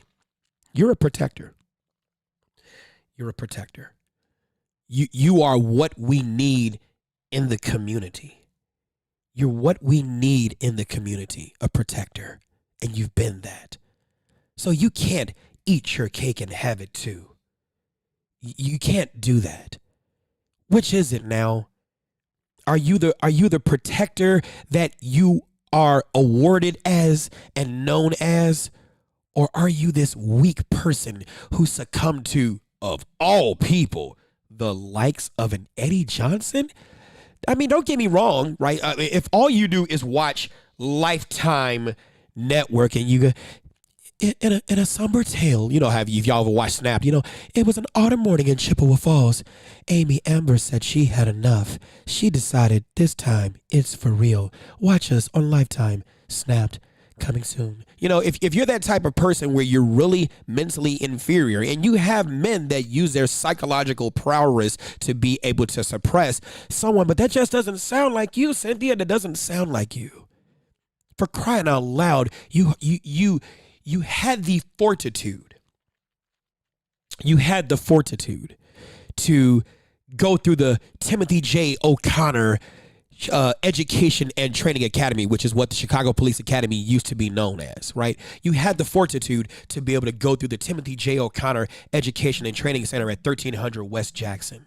You had the ability to be able to surmount all obstacles, as hard it is for women to get into certain positions in law enforcement. You had the ability to be able to go through all of those obstacles to get to have that star pinned upon your chest, and you were sent to your training district, and you went through multiple calls dealing with us, with hard people to police. I'm just going to say that double marginality, resides within that.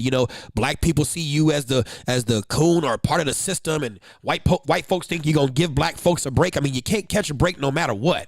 And on top of that, you're a female. And some people think, or a great percentage of people think, I'll leave that the frequency or the quantity, if in essence, to you, but people think as a woman, you may not be able to, toe the line and do the same things as your male counterparts. So you had a lot that you had to overcome to do and to be where you were before 2016. Now, in 2016, all that gets thrown away because of Eddie?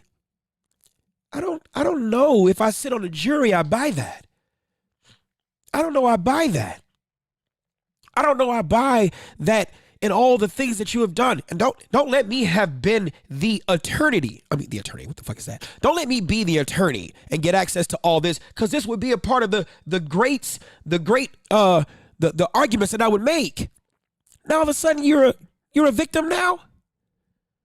Introducing what has been previously marked as People's Exhibit number such and such. Here you got the video of you doing things, twisting it around like a helicopter.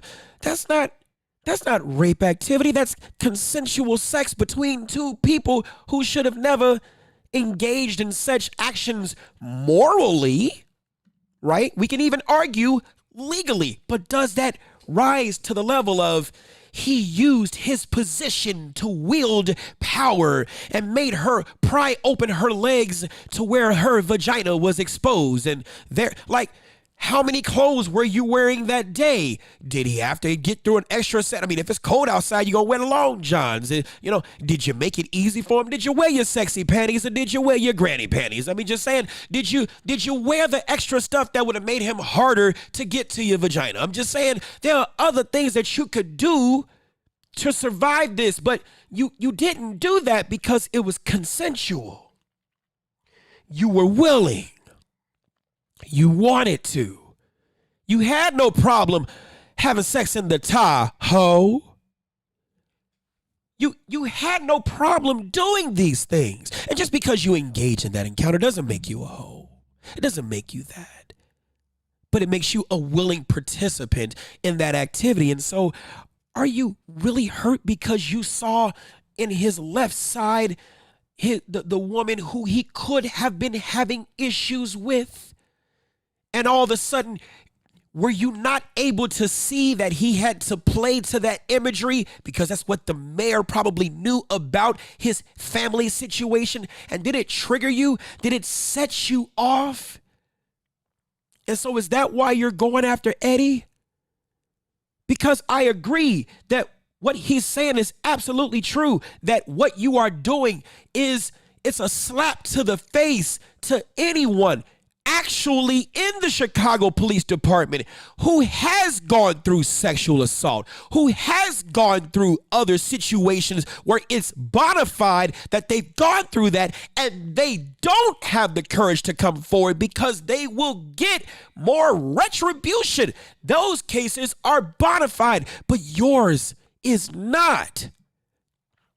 It doesn't appear to be that way at all. You were forced to go and have alcohol and kiss him in public. In public. You were forced to do that? You were forced to, come on now, you better drink or you won't get those stripes. Is a sergeant's promotion really worth that? He couldn't have stopped. If this situation was so bad, why didn't you resign from the Chicago Police Department? He can't stop you from abruptly resigning. There's no due process for abruptly resigning. Then he would not have your career to hold over you. Which is more important, your career in the department or your life? And so if you abruptly resign, you can't show up at 3510 South Michigan because you're no longer a police officer. You're no longer in the official capacity of his driver. So there would be no reason why he could force you to come back to the office. Why didn't you resign? All these other, in a 2020 world, you get people who record cops doing things on your cell phone. His dick stopped the play button? His dick stopped the record button? Come on. Absolutely. I agree. They both just need to say we both had skills outside of policing and we decided to employ. Oh my God, I shouldn't read your comment. We both decided to employ those skills with and for one another and quit trying to make us, the taxpayers, pay the cost. The coffers are empty and we are tired of our taxes being raised for more of this police misconduct. That's really what it is. Come on, man. Come on. Absolutely, Desmond. She wasn't going to give up the benefits she had. She's an opportunist. She's an opportunist.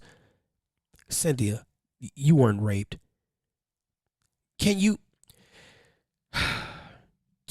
look me in the eye and everybody else and look Eddie and everybody else in the eye and say, if this situation went the route of the criminal courts, do you really want the person you loved? And let's talk about that. You loved Eddie. That's why you had no problem with his Johnson. And you loved it too. Hell, if it was bad sex, who gonna keep getting fucked wrongfully? With all the penises that await in Chicago or in the state of Illinois or in the United States of America, who's going to continue to keep getting fucked badly? But you want them stars. You want them bars. You want those stripes, right?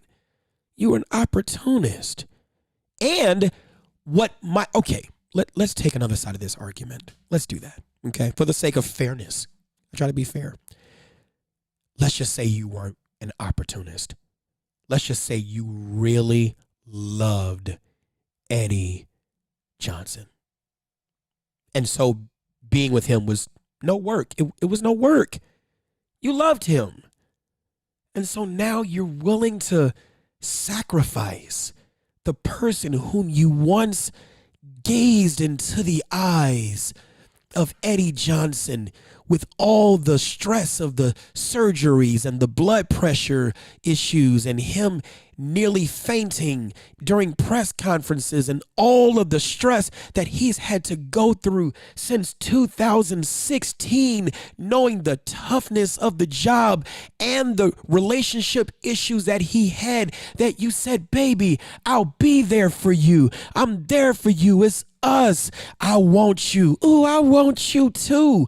All of those intimate moments and places where you traveled to and wonderful times that you had, and on that fateful or that night where his career would be, thrusted in front of him and taken from him, where you're publicly in a place and sharing food and drinks and all of that emotional stuff. Now you're willing to subject him to the civil and, in fact, the criminal justice system because you want some money? Are you fucking serious? What kind of selfish person are you? We'll be back with Instructor Mike and Triggered. WIFTBPM. Introducing your trusted source for high-quality Black emojis, better known as Blackmoji. We believe Black is beautiful, and that beauty should be reflected in the digital market. Now there is an app that does just that, starting with Black Greek letter organizations. Blackmoji D9 offers more than an emoji app. It is a cultural experience of Black excellence. Download the app in the Apple or Google Play Store to access a specially curated catalog of emojis representing the Divine Nine. Use the emojis to celebrate Black Greek events, acknowledge current events, support social causes, and learn about esteemed Black Greek members who blaze the trail of Black history. A portion of every subscription goes toward a scholarship fund specifically for members of Black Greek letter organizations to help keep the legacy alive. Download the Blackmoji app today. Trigger with Instructor Mike on Tuesdays and Thursdays, 11 a.m. to 1 p.m. Why? Why? Because someone told a great guy no. No! God, please, no! No! And he told that no, and he said, fuck it. I'm going to go ahead and turn that no into next opportunity. That's the latest book I just released, what I tell myself about no, because children who do not understand the power of rejection and the propulsion that occurs inside it becomes adults who can't take rejection, and your next opportunity could be right around the corner if you just understand how to use that no. And that's why we exist at What's in It for the Black People Media Network, because someone took a no and said, I'm going to create next opportunity. You're not silencing the voice, because that's what's in it for the Black people, is the truth. Not always that you want to hear. It's the shit that needs to be said, because our ancestors fought and died to give us the right of access. And who the fuck are you to tell me no? Only on What's in It for the Black People Media Network. Work. We're on the go. WIFTBPM. Live from What's in It for the Black Media Studio. And so, my fellow Americans, I have a dream. You're listening to Trigger. You want to crown them? Then crown their ass. I ain't scared of you, mother. The one and only Mike Brown. My calculations are correct. Let's begin. Y'all gonna get off Eddie trying to make him the Ron Jeremy of the Chicago Police Department. Y'all gonna get up off him. Shit, what's going on? Those of y'all watching, this is Instructor Mike with Trigger with Instructor Mike on the What's in It for the Black People Media Network. Oh my God, I agree with you, Patricia. I'm looking at some of the comments. This is such a sad state of affairs. I agree. And this isn't like, some white lady coming out and just saying, Eddie did it. This is one of your, come on, man. Come on, Cynthia. Come on, this is not gonna work. This is not gonna work. Why don't you just be the woman that you still can be. Whatever's right. And why don't you just go on ahead and just drop the suit? No one's going to ask you about, and if they do, whatever, you don't have to admit about your dealings with Eddie and stuff like that. That's between you two. And that's honestly where it should have stayed. It should have stayed between you two. Let you two just deal with the morality that comes with whatever took place. Oh my God, you're so right, Larry. Oprah or Gail, who's going to get the first interview? You know it because you know they coming for Eddie's ass. Surviving Eddie Johnson. Now it's about to be a... Oh my God. When he attended Orr High School,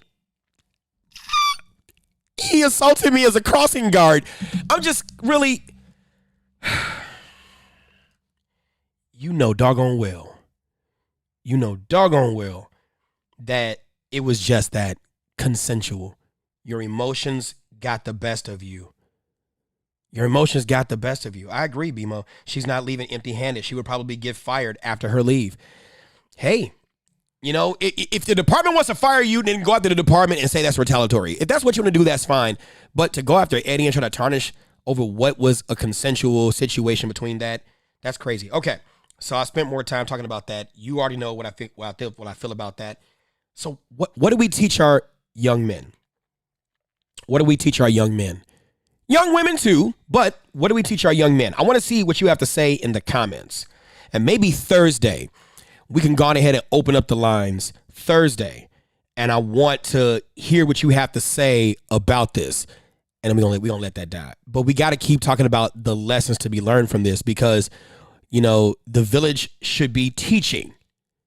It's easy to sit here and say, well, when you're on the job, you don't screw where you work. Yes, that is absolutely true. How many of us can resist that? So what happens when that happens? And it doesn't even have to be at work. Let's not isolate this to the work environment. This type of stuff, these allegations happen all over. They happen all over. And they typically happen. You know how many of you all got sexually assaulted on the train this morning going to work? Hey, sister, with that fat ass. Oh my God, you're... And then you just walk off and don't say nothing, right? You're not going to sue that homeless guy. Why? He ain't got shit to take, right? Why is it that we hear these suits when this happens, when this person has something to lose, when the pockets are fat and the pockets are deep? Is it not sexual assault when someone or rape or unwanted harassment when someone who has no means is doing it?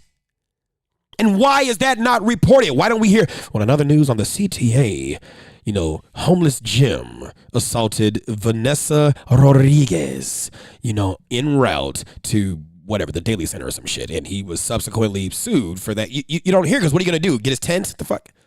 You're not living there. So what do we teach our men? What do we teach our little boys? How many of you watching are mothers with sons? What are you teaching your son? Absolutely, Desmond. Young brothers, cover your ass. Boy, I'm telling you, look, as a person who has been lied on, and I'm not going to talk about the situation because that's dead in the water. When you get into court, you need evidence. It is not the truth. It's not the truth that sets you free. It's the proof of the truth that sets you free. And I'd rather be known as an illegal recorder. Lock me up and throw away the key for being an illegal recorder. But don't call me a rapist. Brothers, it is your, and I ain't say brothers because I don't talk that way. So brothers, it is your responsibility to protect your ass. You don't plan for shit when it's good. You plan for shit when it's bad. People are loyal as their options. As General Mattis has said before, be nice to everyone you meet, but have a plan to kill everyone you meet. Because I'm telling you, people can change on you in a heartbeat. That is what you need to protect yourself against. And I'm a fan of naturalistic observation. That's the observation where the person who is being observed doesn't even know that they're being watched, because now you get to see the and you get to see all kinds of crazy shit. Oh shit, she can do that? Yes, she can. And that's what happened when it was consensual. But it damn sure wasn't rape, because you are looking mighty fine and having fun getting raped. Ma'am, this is not a case. Go on ahead and do the Greg Mathis or a Judge Joe Brown. Ma'am, I know a crackhead when I see one. Go on, get on out of here. Protect yourself. How you do it, I leave that to you. Now, some of you all say have non-disclosure agreements on deck. Trust me, a good attorney will create a narrative that say you forced this person under duress to sign that. A signature does not mean consent. A signature is just consent. Now, in the business world, it becomes a hard argument to make it that someone forced you to sign this. A signature is in fact a signature. But between persons, right? You don't see one person saying this person used their psychological prowess to get this person to sign this document. Yeah, they can make that claim, but then they have to prove that. But when it comes down to interpersonal conversations and interpersonal dealings, an attorney can easily make an argument that you force that person to sign it under duress. You need to find other more creative and inventive ways to protect yourself and make sure that you have. You said get Eddie in the studio Thursday. We want to hear his side. Man, I wish I could reach out to Eddie. I don't know if Eddie it's probably not in his best interest to come inside of the studio and make any statements outside of the statement that was already made, because it is a case that is still ongoing. And sometimes under the influence of being triggered or under the influence of the conversation, because I could imagine that this is a rather hurtful situation for Eddie, because I'm sure they shared some intimate moments. I am sure that they've shared some conversations and he made some revelations, regarding certain things. And I'm sure under the advice of counsel, which if I were his attorney, if I was an attorney, but if I was his attorney, I would definitely advise him not to make any public statements, to speak through your lawyers, because the one thing is that I'm gonna read your comment, Caprice, in a minute. But the one thing that is that you're a worse client. When you have yourself for a client, you're a fool for a client, because it's hard for you to segregate or separate the emotional aspect of what you're undergoing in the defense, because you need to be able to have the right mental frameworks to see the motive behind the question. Whenever someone asks me a doggone question and stuff like that, I'm listening to the question, but I'm peeping the motive. I'm checking out the motive. What is forcing you to ask this question? Why are you asking this question? That's why I got to this whole thing, and I'm looking at of all the people he could have picked in the 13,000 police officers that reside or that operate within CPD. Why did he pick your ass? He picked you because he knew you. He picked you because he trusted you. He trusted you because he fucked you just like you fucked at him. Fucked it ain't even a word, but you get it. I had to put the ED on it, right? And that's why he picked you. Who better to have as the person driving you when you know you don't need protection? You just want somebody to tag along. Who better to have in the driver's seat than your fucking friend? Than someone you really like and you get the fucking close proximity to? Yeah, I'm just saying. That shit happens. You get it, right? I'm just saying. Don't mock me when I'm doing. I see that shit. You said it's worth a try. Call him at 911. The call would be forwarded. Randy, you ain't shit. Anyway. And here y'all in the comments, you guys are something else. Talking about some don't. That's crazy. Y'all, I'm reading the comments. I'm about some don't come, Eddie. Y'all look, when the lawyer says so he will come to what's in it. Look, if the lawyer is willing to come to speak about some of the merits of this case, I'd be welcome to have him on my show. I would be. I doubt he's gonna do it. Wow, who the fuck is Mike Brown, right? But if he did, that would be nice. I guarantee you the numbers will spike up then for sure. That'd be one watchable show. But this is just something just for just us to talk about, because as a community we need to talk about these things. We throw away our heroes. Has anybody bothered to reach out to Eddie if you knew him and asked him, is he about to, not even about this issue, right? Is he going to teach classes about the criminal justice system to black folks? That man has a wealth of knowledge over the decades That's with an S, right? That's the letter that comes before T in U, right? Decades of knowledge as it relates to the inner workings of the criminal justice system. What are we harnessing from his experience? Or because he's the former, we're no longer going to talk to him, right? We do him just like Barack Obama. I still have yet to see, and I know Barack has come back to Chicago every once in a while, whatever the case may be. But, you know, has Barack Obama come back and tried to deal with some of the issues in Chicago? Like, what do we do with our black heroes? What do we tell them? Hey, you still have a duty to community. We made you. We helped you out, blah, blah, blah. Come back and educate. We don't do that. But other races do. Look at Jimmy Carter, former president of the United States, still doing very philanthropical work on behalf of the world. Slipping and falling, busting his ass as an old man and getting his ass back up and still getting out there and doing shit, right? George W. Bush, sitting out there still doing stuff, teaching, lecturing, stuff like that. When you get to a certain place and you get a certain level of knowledge, you keep that going. You keep that going because the people fell for the lack of knowledge. You got to a place that some people wish they could get to. People write books about you, name schools after you, all this other shit. Come on back. Eddie, regardless of what happens with this, you still have a wealth of knowledge and you're still our brother. I don't give a shit, right? Your personal dealing is your personal dealing. Let he who is without sin cast the first stone. And I'm not a pastor, right? But I'm just saying, let he who is without sin cast the first stone. Ask the first stone. And you said, hell no, I wouldn't be asking him shit except why come Eddie? Well, you're losing out on an opportunity, Adrian. You're losing out on an opportunity to learn from someone who in that space as the acting superintendent or as the active superintendent couldn't say shit. You do understand that Superintendent Brown can only say what the mayor allows him to say. You are making 6 figures, right, as the superintendent of police, knowing that you could be let go at any time. And Superintendent Brown is not like Eddie. He didn't come from inside the department. So if the mayor lets him go, he's gone. There is nothing he can descend to. No meritorious rank because, not meritorious, but no rank where he tested from because he's not within the department.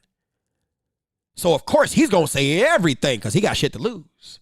Just like Gary McCarthy. A lot of you all gave Gary McCarthy shit for holding Rahm Emanuel's water, knowing damn well if you was in the same position, you'd have did the same damn thing.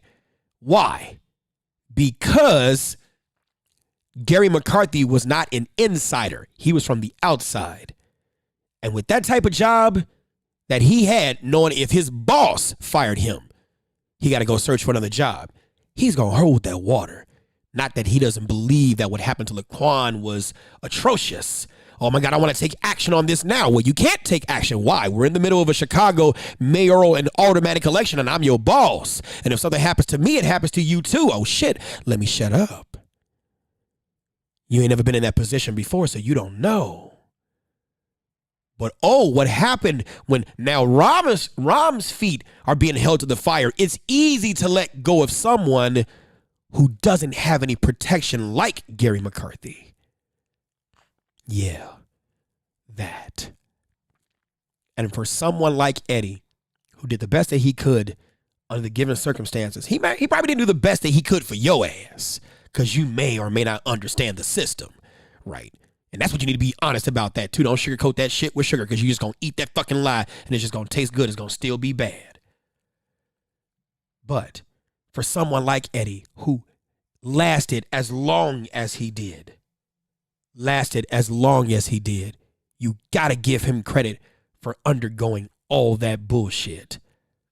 Because some of you watching still don't have the balls or a vagina, whatever, to join the police department and be willing to die to protect this thing called community.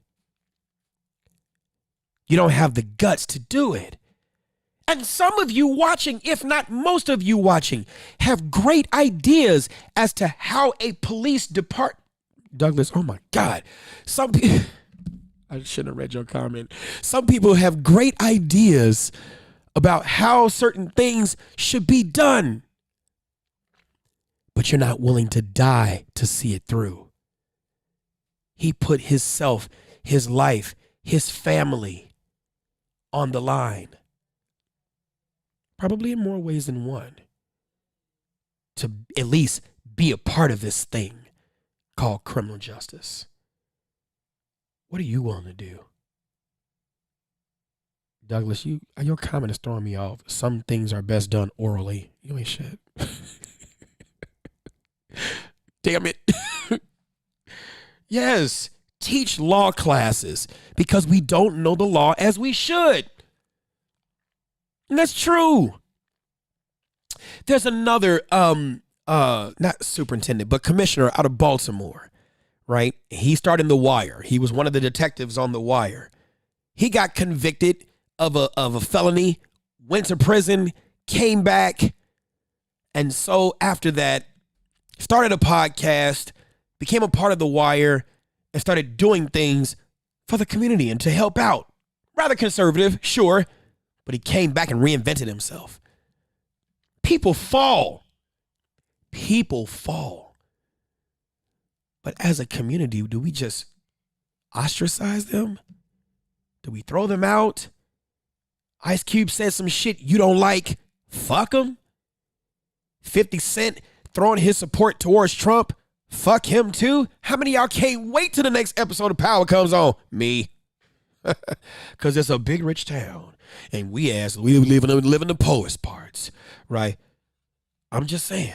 Legal, illegal, baby. You had to make it. Right? Do we just throw our people away because they have differences of opinion? Do we want everybody to agree? If only we were inside of your house and saw some of y'all got into an entanglement last night watching this shit. If only we knew about that entanglement. Carolyn Ray, 2 side chicks. She was the one who made the phone call when she saw him engage with the other woman he was caught with. I bet you that was the case. I bet you that was the case. This ain't nothing but a case of a woman scorned. Come on, man. That's what you're going to do? In the black community, we silent on that. So women, if you don't feel protected, it could be because the men don't feel protected too.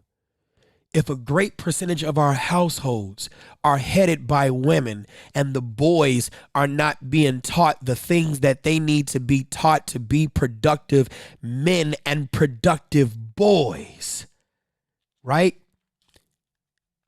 Then of course they don't have any feeling as though they have an obligation to protect someone who has not done nothing more than automatically provided out of responsibility.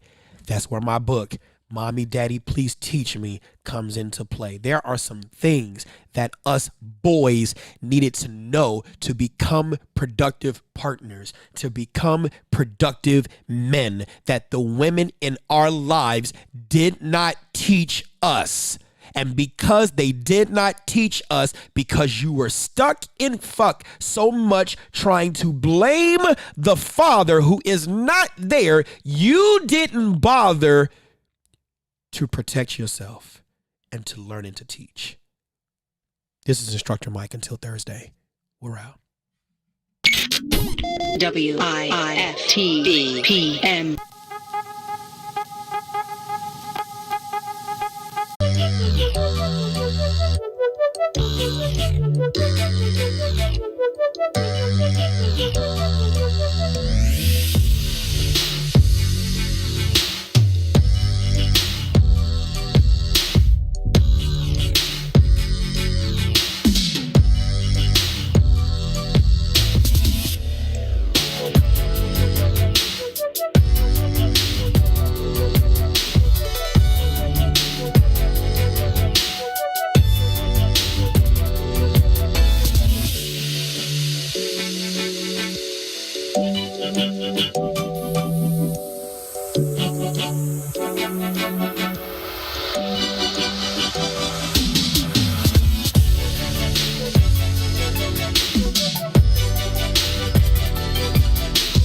I was going to ask you, so, growing up, did you ever have an old racist family in your neighborhood? Did you have one live next to you or one down the street? Just somebody's house that you know on the block, you didn't want to go nowhere near that house. The neighbor who was directly behind us had a real problem coming outside seeing my white mother and my black father. We got us the gun line. This dude built an 8-foot fence, more like 10 foot. So he put up the Huck Finn joint. Exactly. That shit looked like a castle. You know, my dad, he's a big guy, football player guy. My dad guy who walks over there. Old school and then black. he's like, you know, yo, I don't appreciate these apples in my yard. He's like, motherfucker, we don't even have an apple tree. These are your apples. Do you like apples? Your kids are throwing apples over here. Okay, there's that little space, but there's still a fence. So they're right there looking at each other. Tell him about the gun line, boss. And I said something like, yeah, Dad. And that dude said, shut up, you little monkey. Leroy stuck his hand over the fence. You're gonna die, clown! Grabbed dude by the neck. Run. And proceeded to pull him halfway over this fence. Like, finish him. Mrs. Wheeler comes running out. Oh, Leroy, don't do that. It's not worth it. Blah, blah, blah. My dad was getting ready to kill this dude. And within 6 months, that guy moved away. Don't cross the gun line, boss. Right, the gun line, boss.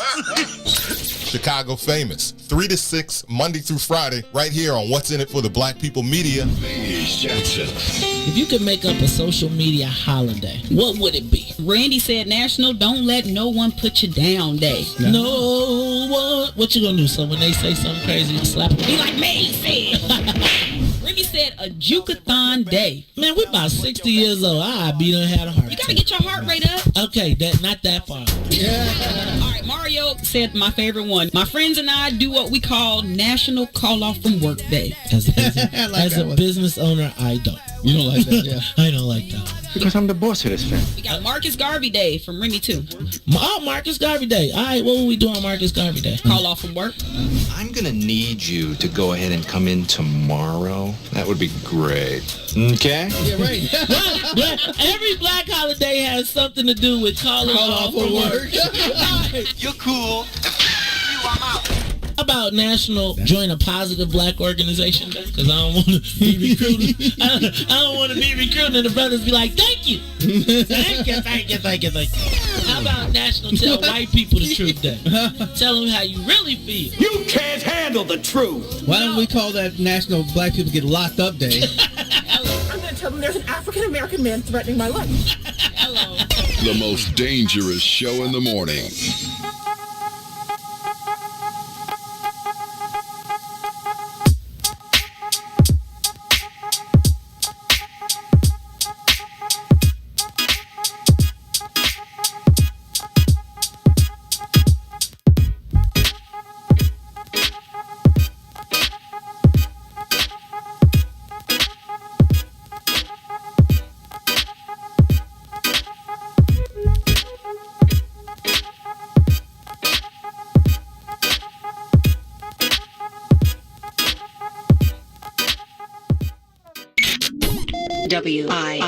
WIFTBPM.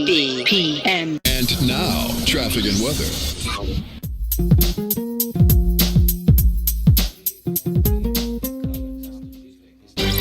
Hey, what's good? This is Mike Love. Hey, what's up? It's Diz, and if y'all ready to get y'all calling, that's the bigs, but not because I size. It's the bigs. They calling us the bigs, but not because I size. It's the bigs. They calling us the bigs, but not because I size. It's the bigs. They calling us the bigs, but not because I size. Happy Tuesday, everybody. Welcome back on the soil. You are now kicking it with the Biggs family. I'm your man T-Time, one half of the co-founders of the illest, most cold, most real underground sports media outlets in Chicago. I'm your man T-Time, coming to you live from the West End for the Black People Media Studios. Gino, how you feeling today, man? What up? You already know what time it is. It's a beautiful Tuesday fall afternoon in the Chi, and you are officially on the soil with the brothers. Peace to the family out there in the building with my player partner, like he said, the illest sports media outlet group, whatever you want to refer to us as. But make sure you always refer to us as the illest. Not only are we co-hosts of On the Soil with the What's in It for the Black People Media family, we are the co-founders of the Biggs Media. So shout out to everybody out there tuned in, rocking with the players. Absolutely. Shout out to Esco holding us down always. Shout out to everybody for the What's in It in the Black People Media family.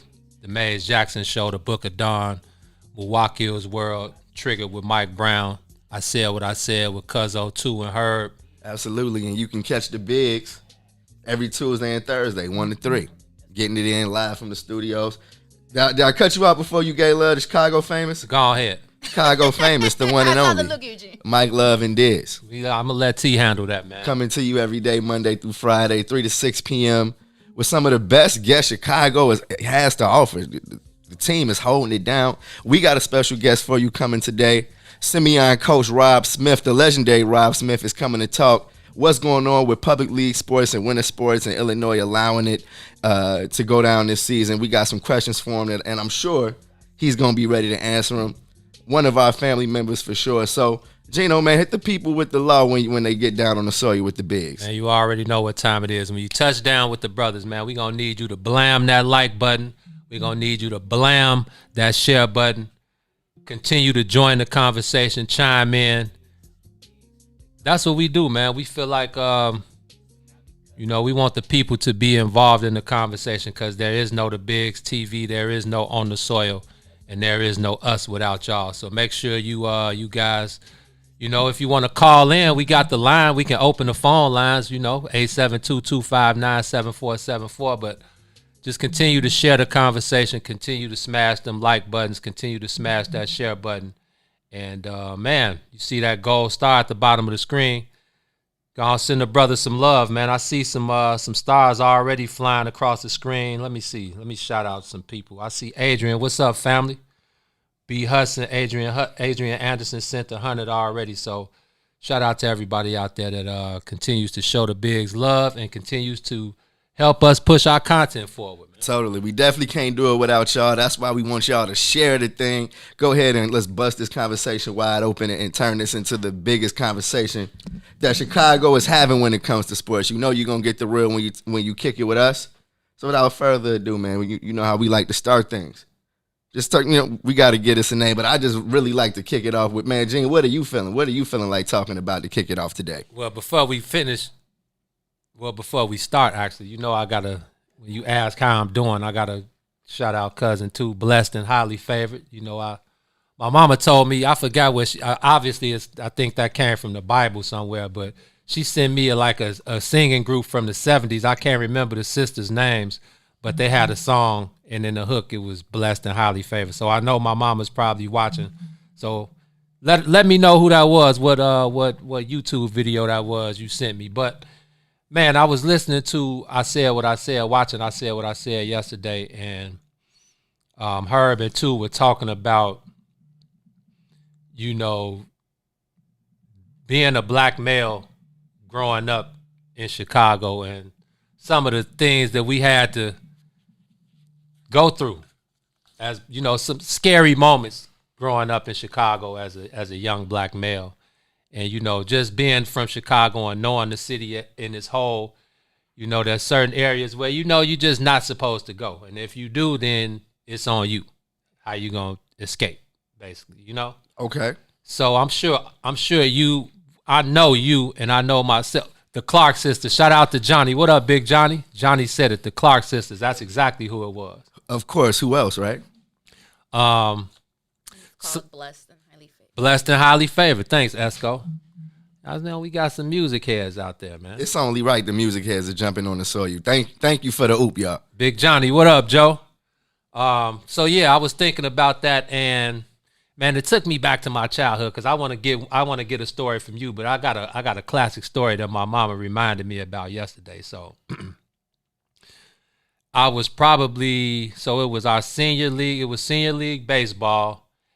We were playing summer league travel baseball. So we were on our way to the east side. Not the east side that we know now, but I mean the real east side, Avenue O. Okay. Over there with the essays, you know, Yes. with the guys, with the guys now. And you already know, man, once you pass 95th and Jeffrey, and then you pass 95th and Yates, hey, it's about that business over there, right? What was you doing over there? So we was going to play the east side team. Okay. The east side team over there off the lake, over there on like Avenue H or Avenue O or one of them avenues, right? So I went to get one of my teammates. Shout out to Chris Moore. Chris actually got drafted by the Florida Marlins in the 7th round. And even that, but we had the coldest summer league baseball team of all time. Okay. Several D1 players, several MLB draft picks on that team. Like we was running through cats. I always tell you how my summer league baseball was more competitive than baseball at Mount Carmel, because we got to go and beat up on all the kids that I played with, Mount Greenwood, Marionette Park. And I know that felt great. Oh, it felt great being with all the black guys. You was the only black player on the team.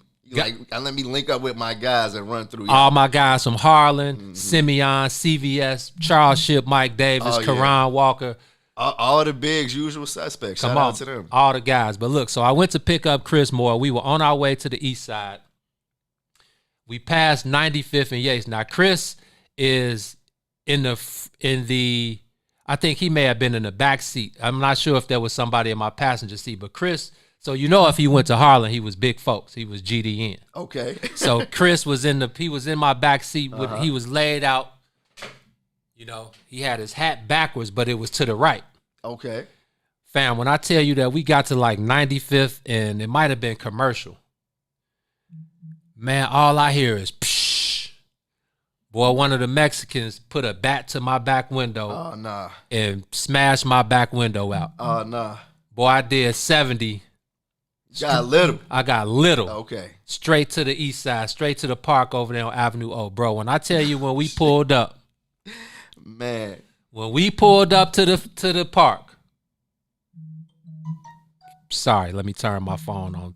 People telling you, hey, you got people texting you, damn, I remember that. Jew, I was asking my mama, how did you even remember that? Because I was in her car and her window got busted out. Oh, no. I was her car. And I'm sure that's one of the situations was like, okay, I'm glad you're good. Dude, when I tell you I pulled up when we got to the park,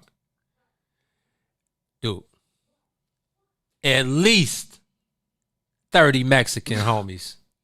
Oh, coming out of the woodwork. Boy, I know that. Fam, coming out of they looked like they was gremlins coming out of the water, bro, just appearing out of nowhere, just out of nowhere. Dinner time. Come on. Fam, so it was like, obviously it was like 10 of us on the team.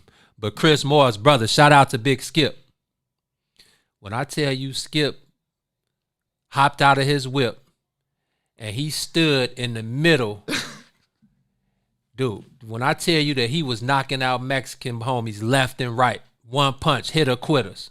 Dog, what? Now this sounds like a movie. I know. Okay. And anybody that's on here that knows Chris and knows our team can vouch for Big Skip. I'm talking about, and Skip was one of the coldest baseball players of all time in Chicago.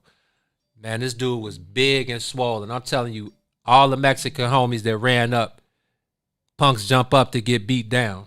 I'm talking about Skip laid every last one of them out. He laid out about 9 or 10 in a row, one hitter quitter. And y'all are watching. We just standing there because he stood. It's like, damn, you don't even need help.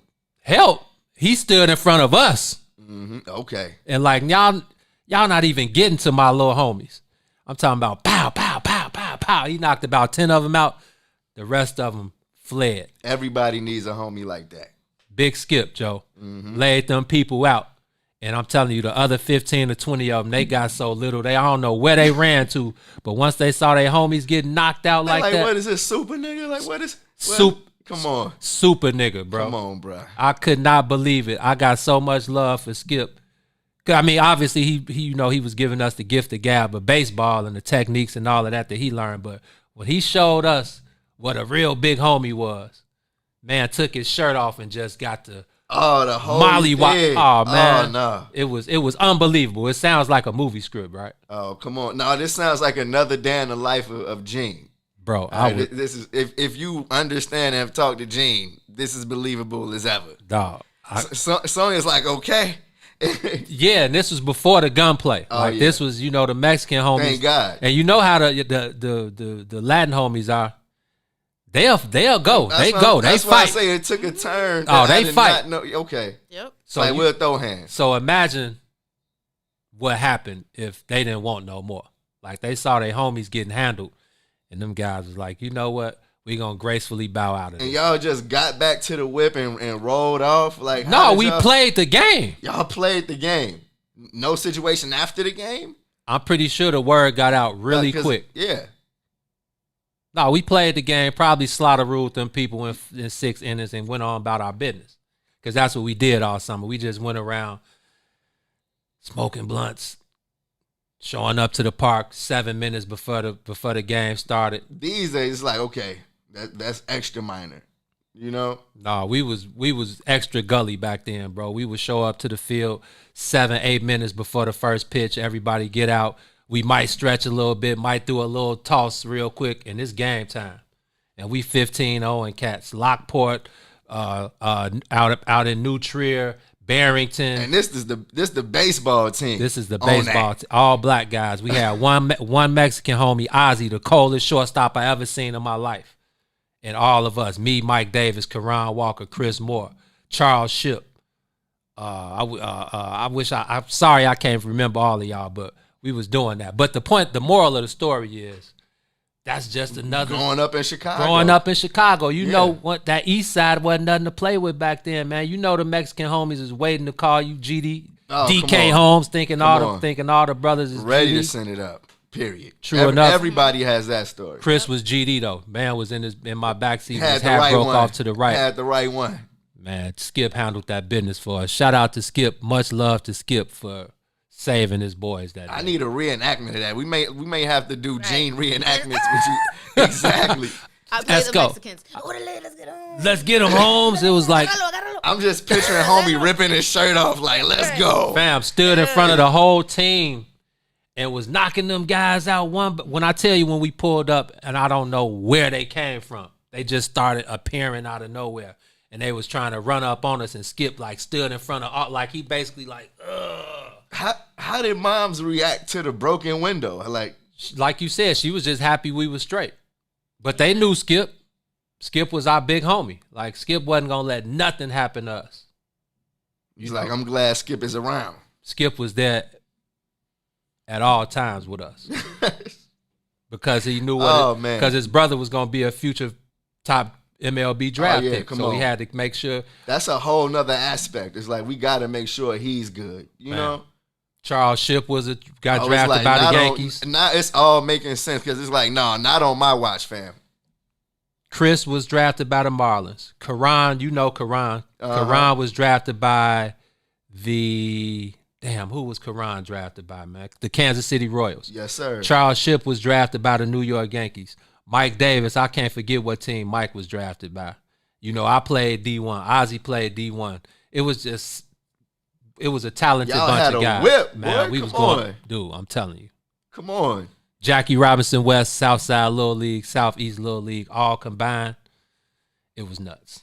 Yes, sir. Hey, and y'all won both games. Y'all won the fight and the game. Yeah, we definitely played that game and got busy though. Okay, yeah. So it's like, yeah, we gonna whoop y'all ass too. So hey, I'm glad y'all made it out of that one, G. That's too wicked, low key. I'm kind of mad you went through that, but at the same time, I'm glad you was covered. I'm glad you still here. You know? Yeah, man. Stuff like that. You know, it'll make you or break you. You know what I'm saying? And I was just, I grew up on the Grove. I grew up in Grove Heights. Yes, sir. So going up over there with the Mexicans, it was like, hey, with a carload, with a car fully loaded. Yeah, it's like, hey, man, that's just, they just some different type of game bangers. I grew up with the Lords on one block, the Moles on the block, the next block, the Mickey Cobras on the couple blocks down, the GDs on the other side of Cottage. You know about Burnside. Come on. So it was just another day, man. From kindergarten to 8th grade, Thule Park every day. Come on, so know all about it. Being chased, man, was it was. I'm not gonna say it was fun, but it was like an adventure. You know, getting chased is some whole other shit. Not fun. It's it's some whole other shit. Getting chased is some whole other shit. You know what I mean?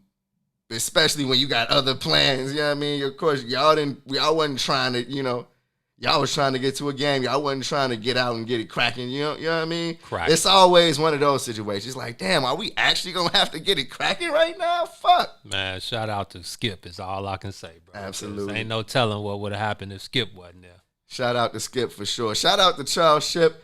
All of you know what I mean? I appreciate those guys holding it down. And plus, they still to this day hold it down, so. Let's go ahead, jump into our first break song. You're on the soil with the bigs. WIFTBPM. Introducing your trusted source for high-quality black emojis, better known as Blackmoji. We believe black is beautiful, and that beauty should be reflected in the digital market. Now there is an app that does just that, starting with Black Greek letter organizations.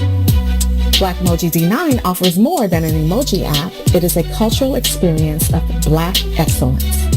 Download the app in the Apple or Google Play Store to access a specially curated catalog of emojis representing the Divine Nine.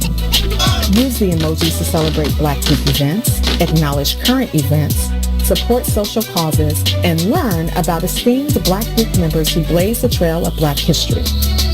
A portion of every subscription goes toward a scholarship fund specifically for members of Black Greek letter organizations to help keep the legacy alive. Download the Blackmoji app today. Shop at Black-owned and operated Solo Beauty, where you are appreciated and respected. Located at 8158 South Cottage Grove, Solo Beauty can supply all of your black hair care needs. Solo Beauty is open from 11 a.m. to 8 p.m., Tuesday through Saturday. Hi, I'm Dr. Willie Wilson, and I'm running for U.S. Senate for the state of Illinois. I will never give up on inclusion and equality, prison reform, reduced property taxes, and economic opportunity for all. I want to get to know your neighborhood and the problem that you face every day. And I want to serve every man, woman, and child in the state of Illinois. A vote for me is a vote for you. Paid for by Willie Wilson for Senate 2020. WIFTBPM.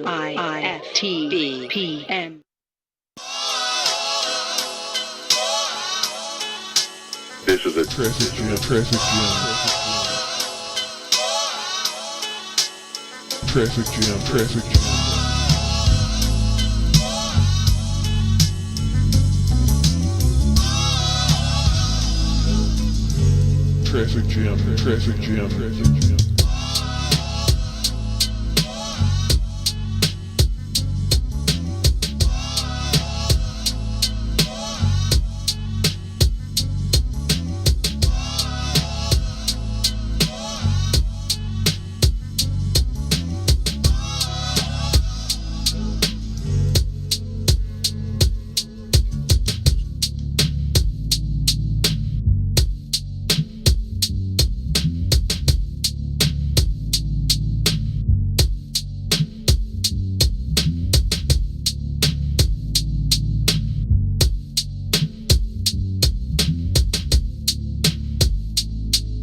We were able to get a Meek Mill song on in the locker room. I reminded me of Philly a little bit, so I'm not gonna lie, that got my juices going. So shout out to Meek.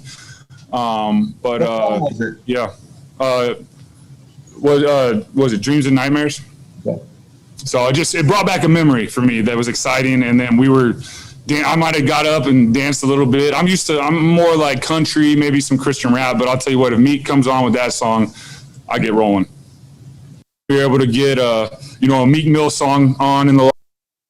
That was Nick Foles feeling himself after a 23-16 victory versus the Carolina Panthers. The Bears are now 5-1.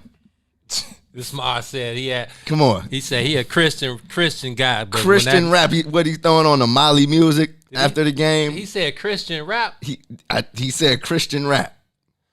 So who are the Christian rappers on your playlist, G? G Herbo, Lil Durk, and Kanye West.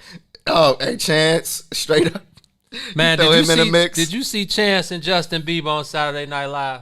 I did not see Chance and Justin Bieber on Saturday Night Live. No, I did not. No. You didn't either? Hey, man. I heard that they've been doing music together, so they must have dropped a new song. It was Huff. It was completely. I heard the Chance the Rapper stripper song. Did you hear that? That's new. It's like about a month old. No, I haven't heard. You got to hear that. You mean a stripper song? It's for the strip club. Stop it. It's for the scrippers, bro. Now Chance. Nah, come on now.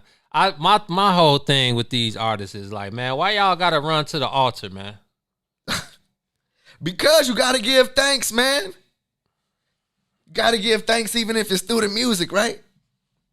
If you say so, brother. Hey, obviously they have a fan in Nick Foles, and if Nick Foles is a fan, I'm all for it because I feel like the man had another decent game on the way to the Bears' 5th win of the season. The guys are 5-1, and of course, I got to ask my guy, Gene. I'm not going. I'm not going. I was going to ask him, was he going? Okay. Just why are you not going off the Dude. Bears? What is going on? What would it take to convince you another elite defensive performance from the Bears? Okay, so now let's what you got to say, Esco? I just want we got the pressure on you. What's good? So I will give you the props. Okay. You said the defense was elite. I said, you know what? No, we got to wait till about week 8 or 9. The last 3 performances I've seen from the defense, okay. We have a top-notch championship level defense. Facts. Which is what we expected. I feel like they're playing better than I expected. Okay. You know, I was wondering how much they had left. You know, we saw how they played last year, and I felt that all the things that you said, you know, it was right that you weren't going. You couldn't go off how the Bears played last year at all. I feel like they've come in these first 6 weeks of the NFL season and just proven that they just might be, I'm going to take it there, the best defense in the league. Okay. Look at how Kyle Fuller is playing. I think Kyle Fuller is a throwback to like the Ronnie Lott and the Champ Bailey days. He's going to lay one on you. They got several bogus penalties Sunday. NFL referees, y'all got to stop that. The refs are absolutely huff. I mean, for both teams. I feel like the Panthers got hosed on a few roughing the passer calls. It was a couple of huff defensive pass interference calls called on the Bears where I feel like it was absolutely perfect defense played by Jalen Johnson, the Bears rookie cornerback. Jalen Johnson has been very, very good. I'm definitely not surprised because I don't think that they would have drafted a guy who they hadn't done all the research on, but just being basically being a kid out there on an island with these top-notch receivers in the NFL and being able to hold your own. Yeah, he's going to get beat every now and then. Yep. Yeah, he's going to miss a tackle. Yeah, he might miss an assignment here and there, but overall, that kid has definitely been a bright spot for that backfield. But like you said, Kyle Fuller, man, is so throwback. Them hits that he's putting on these guys, I love it. He's doing 23 proud. You mean I feel like any time that you put on the number 23 in Chicago, you better represent. And I feel like Kyle Fuller is holding it down masterfully because he's putting hits on people that I feel like we haven't seen in the NFL in years because guys are defenders are afraid to put those kind of hits because it's like, okay, it's going to be a foul. I'm going to get fined. I'm going to hit this dude in the head. They're going to think I'm leaning with the crown of my helmet. Right. It's so many calls and things that make it difficult for defenders to put those kind of hits on people.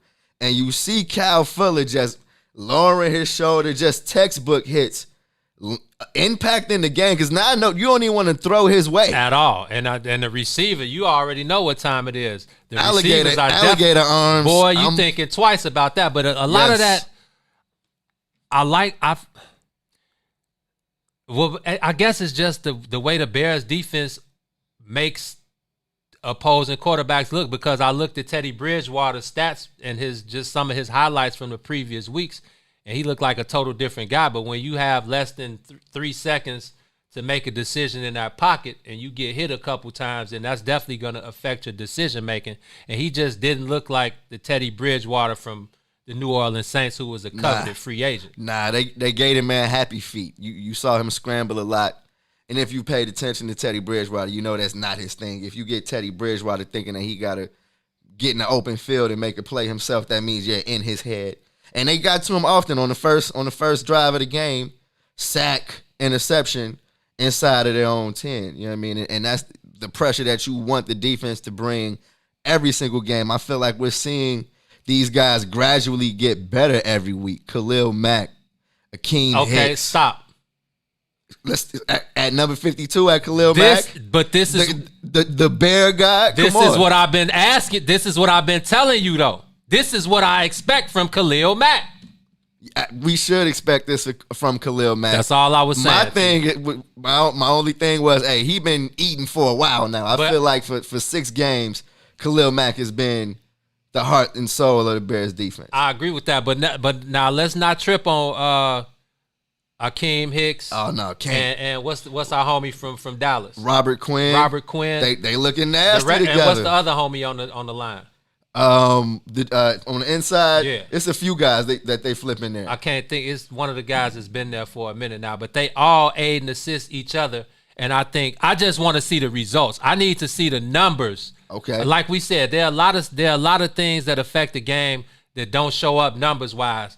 But at some point, I need to see the numbers. And this is the Khalil Mack that I've been asking you about for the last 3 weeks. I want to see the numbers. Totally. I feel you. Now, remember last week I said in the predictions I was betting on the Bears defensive touchdown. Almost had that. It got called back. Did. Yeah, got called back. I thought I was in the money, but no, it didn't go down. But you gotta like these guys are turning in the ball hawks, fam. Like they're getting the turnovers. They are at the right point of the game. The Panthers put up 16 points. Mike Davis had been running over the league since he took over for Christian McCaffrey. He didn't do a thing against the Bears. So I feel like that bodes well for the Bears moving forward. G, I'm excited. But I do feel like the offense, the offense is another story. The offense is trash. I think they're consistently inconsistent, but I still feel like trash. Come on, Nick Foles. Nick Foles ain't trash, but Nick Foles is the Nick Foles. If you look in Merriam-Webster right now and you look up regulation, Nick Foles is gonna be right there. The picture of Nick Foles is the definition of regulation. I feel like Nick Foles had one bad throw, that crazy ass, goofy ass interception that he threw right after after they got a turnover. It's like you can't do that. But then he threw that touchdown to Cole Kmet. I'm like, that's one of the craziest throws I've seen this year. That was spot on. That was spot on. That was a Nick Foles play. Roy Robertson, Harris, and Bilal Nichols are the two. Exactly. And they are fierce, G. Like Roy Robertson Harris is probably one of the fiercest defenders on the team. Like he's just not going. You know what I mean? If anybody can, find some interviews, and he talks a lot of shit, but he backs it up on the field every week. So, but now let's get back to the O though. Okay. Huff. And who's the culprit? Because Matt Nagy is the culprit, man. First is of all, the play calling? It's the terrible dude. You act like you got the Kansas City Chiefs offense, bruh. You don't. Calm down the bogus extra play calling, all of the difficult, complicated play calling, man. Yeah. Screen plays. You got guys running all over the field. Stop that, man. Tone it down. Make it easy. Like Flows when he asked Matt Nagy about the run game. David Montgomery needs 20 carries at least, man, to make this thing work the way it's supposed to.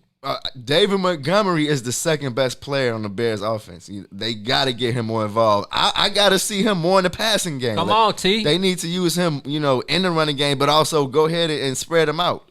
We got one of the comments when Flows was doing this thing that said that in college, David Montgomery was an all-purpose back. They used him in the passing game and everything. So you definitely want to see him utilize David, one of your playmakers a little bit more. He showed that he can make people miss. Period. We saw that. Period. So yeah, go and use David Montgomery more. But here's where the play calling got real kind of crazy for me.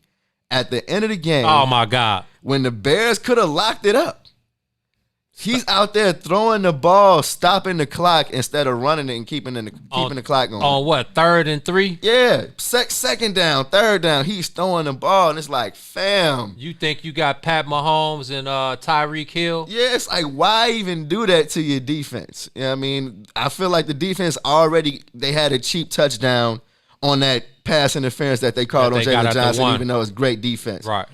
Other than that, the Panthers didn't have a chance of scoring. They should never touch the ball at the end of that fourth quarter. And it's because Matt Nagy was out there off the smoke. That man was out there off that missile pack, man. Hey.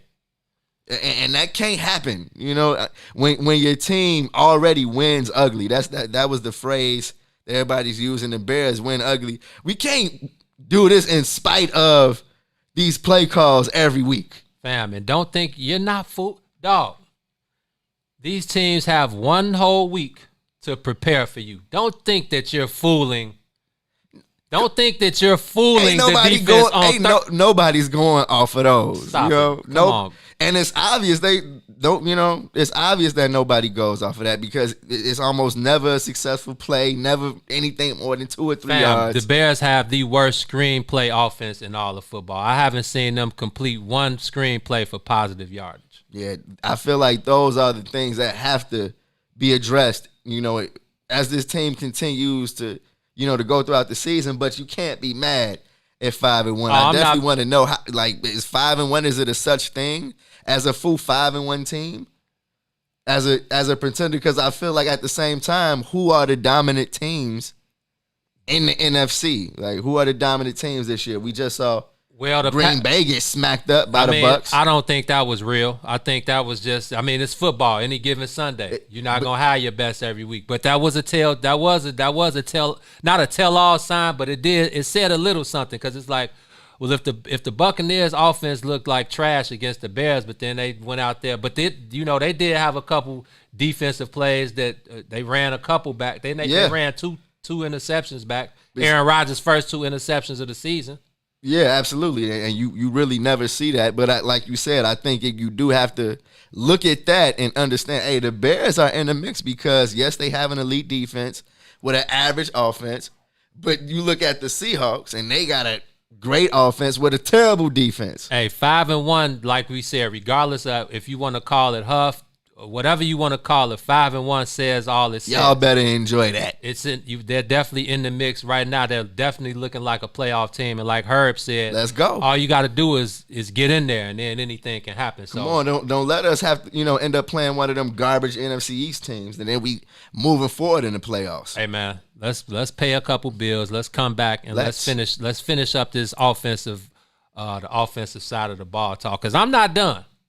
Let's do it. You're on the soil with the bigs. WIFTPM. The Chicago Legal Network is the collaboration of attorneys that concentrate in many areas of the law most needed in Chicago neighborhoods. The CLN lawyers focus on personal injury, criminal defense, and other issues. The CLN lawyers all average over 20 years of legal experience and are dedicated to helping the Chicago community. The Chicago Legal Network is committed to developing black lawyers through mentorship and co-representation. So if you were injured in a car accident, slip and fall, or injured on the job, or you need assistance with criminal defense, including driving violations and DUI, check out chicagolegalnetwork.com for more information, or call 773-912-3545. 773-912-3545. Are you curious to explore the intellectual currents that channel our thoughts and frame our reality? Have you ever meditated for relaxation and accidentally discovered the universe in the process? These matters and many more you may never have even thought of will be yours to explore as you come with me into Muwakil's world. Every Monday, Wednesday, and Friday from 11 to 1, right here on What's in It for the Black People Media. WIFTPM. Hold up, man, you know what I'm saying? So I'll be telling these niggas, man, shit ain't the game, man. Shit Tell them, real. With the power,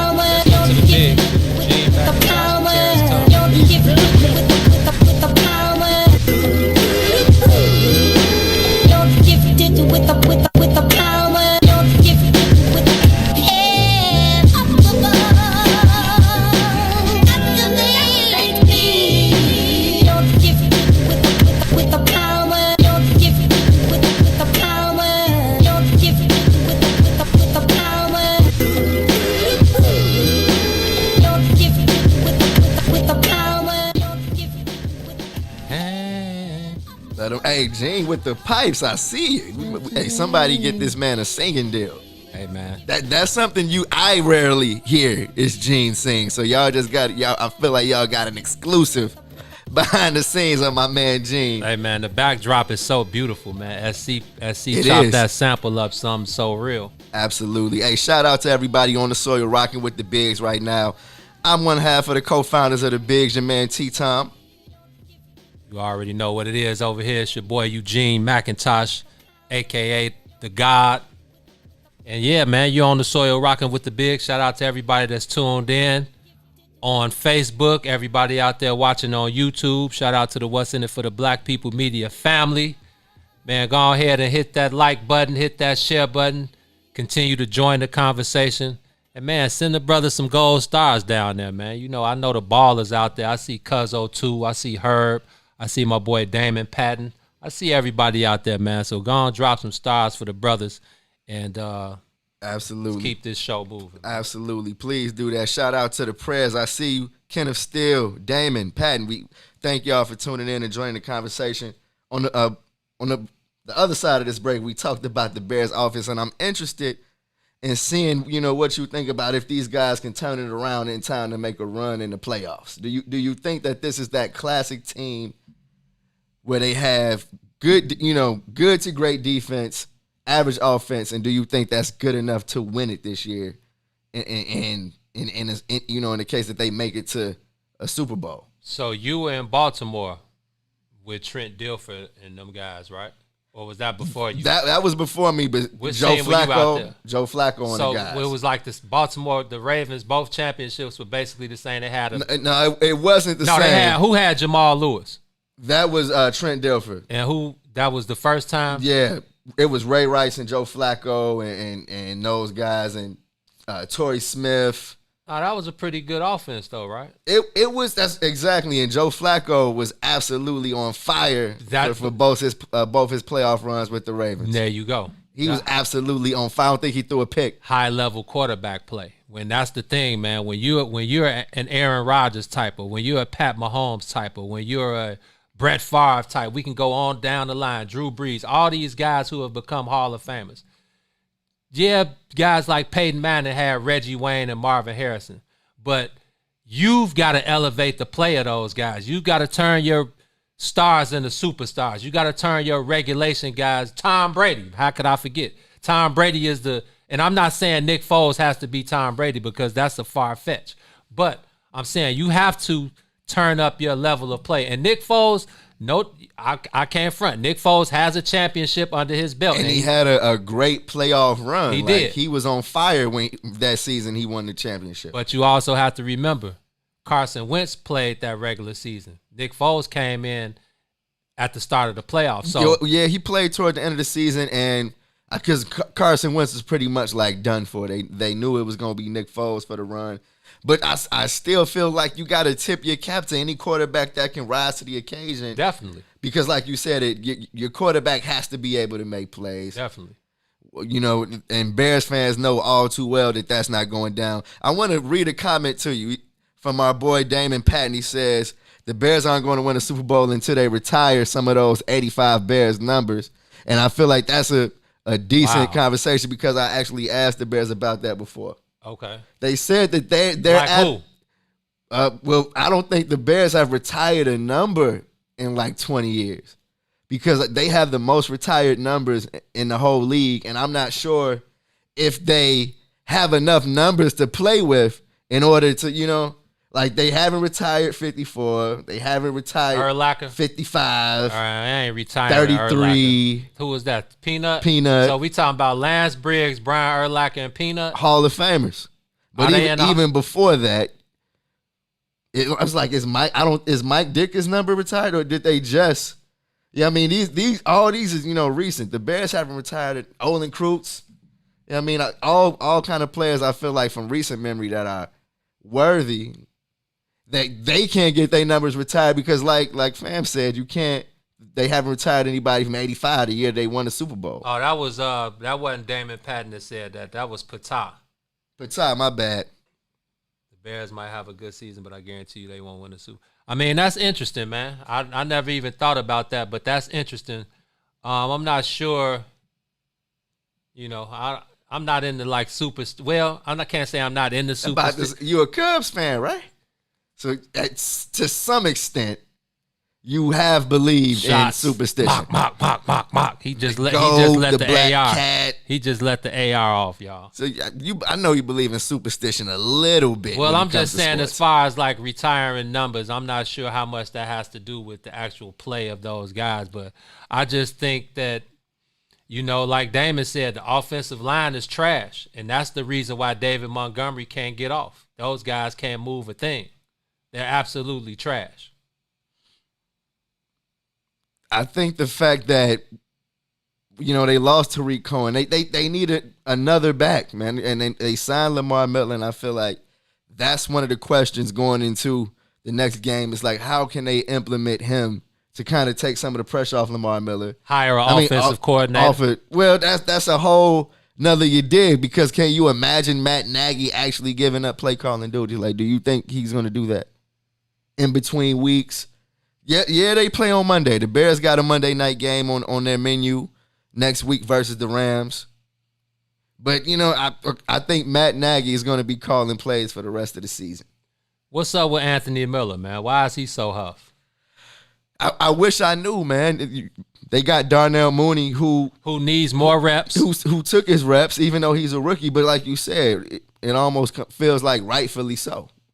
You know what I mean? And we saw Anthony Miller do one of those plays where he got the ball and went backwards and didn't get the first down. Come on, bro. That's what you don't want to see from him. You know what I mean? So, although I wouldn't give up on him, like you said, Darnell Mooney is out there looking like he can be something special for this offense in the big picture, moving forward. Where's Ridley? Come on. I don't remember the last time that he suited up. I know he wasn't active yesterday. I feel like he's been inactive I think he's been inactive every game this year. And that sucks because I think he was their second highest drafted player last year and he can't see the field. So yeah, that's a huge disappointment. Where's Ted Ginn Jr.? Who? Exactly. All you got to say is Cordarrelle Patterson. You know what I mean? And I'm tired of seeing Cordarrelle Patterson in the backfield. They got to stop that anyway. I feel like that's why they signed Lamar Miller, because they got to stop that. Because like Flo said, that's really a gimmick play anyway. Like, he's not a running back. You're not going to give him more than 2 or 3 carries a game. You know what I mean? But if they throw it to him out of the backfield, cool. That's a whole nother you dig. But see, we did get a Cole Kmet sighting. And he was their first round draft pick last season, got his first touchdown it felt like his first catch. I think he's got 2 or 3. Yep, 2 or 3. Yeah, so yeah, they're not, I don't feel like they're utilizing. Of course they're not. Him as well, but I seen they put Demetrius Harris, he got a few looks over Cole Kmet, and you got to look at Nagy like, what's that about?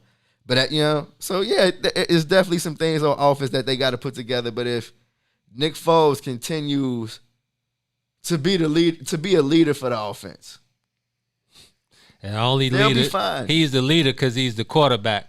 But that doesn't mean you're the leader. You feel look what happened to Dallas last night. Trash. They lose their leader. Now what? Andy Dalton's supposed to come and be the voice of the offense? No way. You know what I mean, so I feel like at least what they have in Nick Foles is a smart quarterback that's going to learn from his mistakes, going to make the right decision in the clutch, and going to lead. Like, they're going to enjoy playing with Nick Foles. I just feel like in this era of the NFL, with the changing of the guard, and we see the way that the quarterback position is headed, Nick Foles ain't it, man. Yeah, like you said the last time we were on the soil. Is Nick Foles the Bears' future? Hell no. But right now, like you said, this is all we got. We take this thing, you take this thing week by week, game by game, and then you worry about the future as it comes. And like you said, maybe this is you don't know how much more the defense has left. About to say, because the future is now anyway. So all I'm saying is, hey man, you think Ryan Pace is like, yeah, let's wait a couple of seasons? No, bro, your seat. They got their fingers on the eject button anyway. Man, his head is definitely on that chopping board, man. So it's when not. It's right here, ready to just hit the button and chop and nobody would shed a tear if it went that way. You know what I mean? If things go south and then the next conversation is who's leaving town. You know what I mean? People don't want that. So yeah, that's why they had to make the Trubisky decision. That's why Nick Foles is going to be the quarterback for the rest of the season. Nick Foles is our quarterback. And I like it. I feel like it's kind of crazy how much better the offense is with Nick Foles. How much better? Yeah. Man. Yes. They are a lot better. I thought the Bears were 2-0 with Mitch behind the helm. Yeah, but he not the quarterback of this team for a reason. Well, neither is Nick Foles, man. You going too hard on Nick. Nick is a professional quarterback. Nick is a professional quarterback, but we got Pat, a starter. We got Pat. We got Russell Wilson. We got Lamar Jackson. We got Jared Goff. We got Jared Goff. Jared Goff is a good quarterback. But he just looked pedestrian versus them guys are huff, versus though. the 49ers. Who was he throwing to? He got two of the best tight ends in the league. I don't know who they are. He got two of the best tight ends in the league. He got Robert Woods, Cooper Kupp. Quarterbacks would die for that kind of supporting cast. Well, I'm just saying they would kill for that. The level of quarterback play in the NFL. I wonder if Nick Foles had that. I mean, because No way. he really only has Allen Robinson. I mean, he really only has one dangerous weapon that I feel like the Bears trust, and it's Allen Robinson. So Monday night, we'll see if they can make it 6-1, man. We see if we can keep this thing moving. The next 6 weeks, man. The Rams, the Saints, the Vikings, the Packers. That's when I can. Come on, That's when I'll start to give Green Bay. That's when I'll start to give Nick Foles props, man. But until then, and maybe even still, the offense is trash overall, man. I'm just not going. They're inconsistent. They're trash. They're inconsistent. They're trash. They're not trash. They're not inconsistent either. They're trash. They move the ball at an average pace. It's not an average pace. It's not a trash offense. Man, this is a trash offense, guys. And then add on the fact that the Bears found a kicker. Come on. Best part of the offense. No. Hey, man. I get why you would say that, because the Bears haven't had a kicker in fucking years. Like, and that's like, I feel like the least they can do is find a competent kicker. But the best thing about the offense is the potential that Nick Foles and Allen Robinson have. I disagree. Come on. 5-1. Come on. Allen Robinson has been a top wide receiver in the league. Allen Robinson had 2 catches last week. Maybe 3. He had the biggest catch of the game. Whatever, man. But I want you to, he had the biggest catch of the game, y'all. L's. Come on. 5-1. Hey, man. 5-1, no L's. I'm with you. It's just 5-1. Bear down. The next 6 weeks will tell it all for me. It will. The offense Fasten is your seatbelts, y'all. The offense is still trash. The defense is playing at a very high clip. We'll see how far the defense can take us. It's time to pay some bills, man. I think we got Rob Smith coming on the other side of the break. Absolutely. Let's talk to the legend on the other side of this one. You're on the Sawyer with the Bigs. WIFTBPM. Jordan, Chicago famous. Tony Scope, was there still that pushback against comedians becoming radio personalities, or was it accepted around that time? In Chicago, we was used to having some funny on the radio in the morning, so. I make you laugh. I'm here to fucking amuse you. Man, I remember one time I was at a Bulls game, and I'm at the little concession stand. This dude in front of me, this little OG dude turned around like, yeah, you that cat, you that dude. that replaced Dale. We don't like that shit. Word. Why are you here? I'm like, I'm just trying to buy a hot dog, sir. I'm just trying to buy a hot dog. And then what make it so bad when Sam left and I got the job, I called my mom. I'm like, Mom, I'm getting ready to do afternoons. She's like, oh yeah, baby, yeah. I'm like, yeah. She's like, oh yeah. I'm like, I'm replacing Sam. So she was like, hold on. Wait, you replacing Sam Silk? Where's Sam going? I'm like, my mama was upset. Right, your mama. Right. I'm like, Mama, did you just hear that let me replace Sam Silk? And she was like, okay. Where's Sam going? But yeah, so I think that was the point where I really realized that, I had a chance of actually making a career. Chicago famous, 3 to 6, Monday through Friday, right here on What's in It for the Black People Media.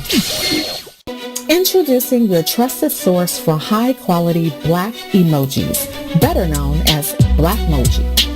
We believe black is beautiful, and that beauty should be reflected in the digital market.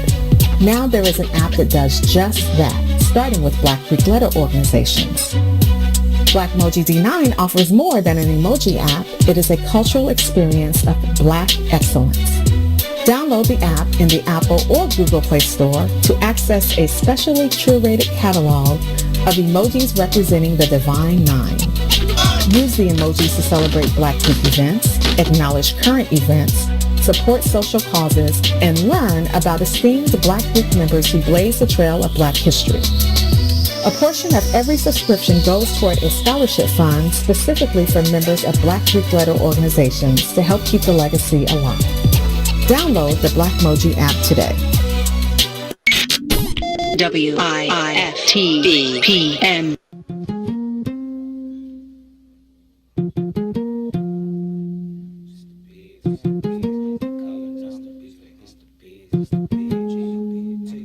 It's the bigs, they calling us the bigs, it's the bigs, but not because our size. It's the bigs, they calling us the bigs, it's the bigs, but not because our size. It's the bigs, they calling us the bigs, it's the bigs, but not because our size. It's the bigs, they calling us the bigs, it's the bigs, but not because our size.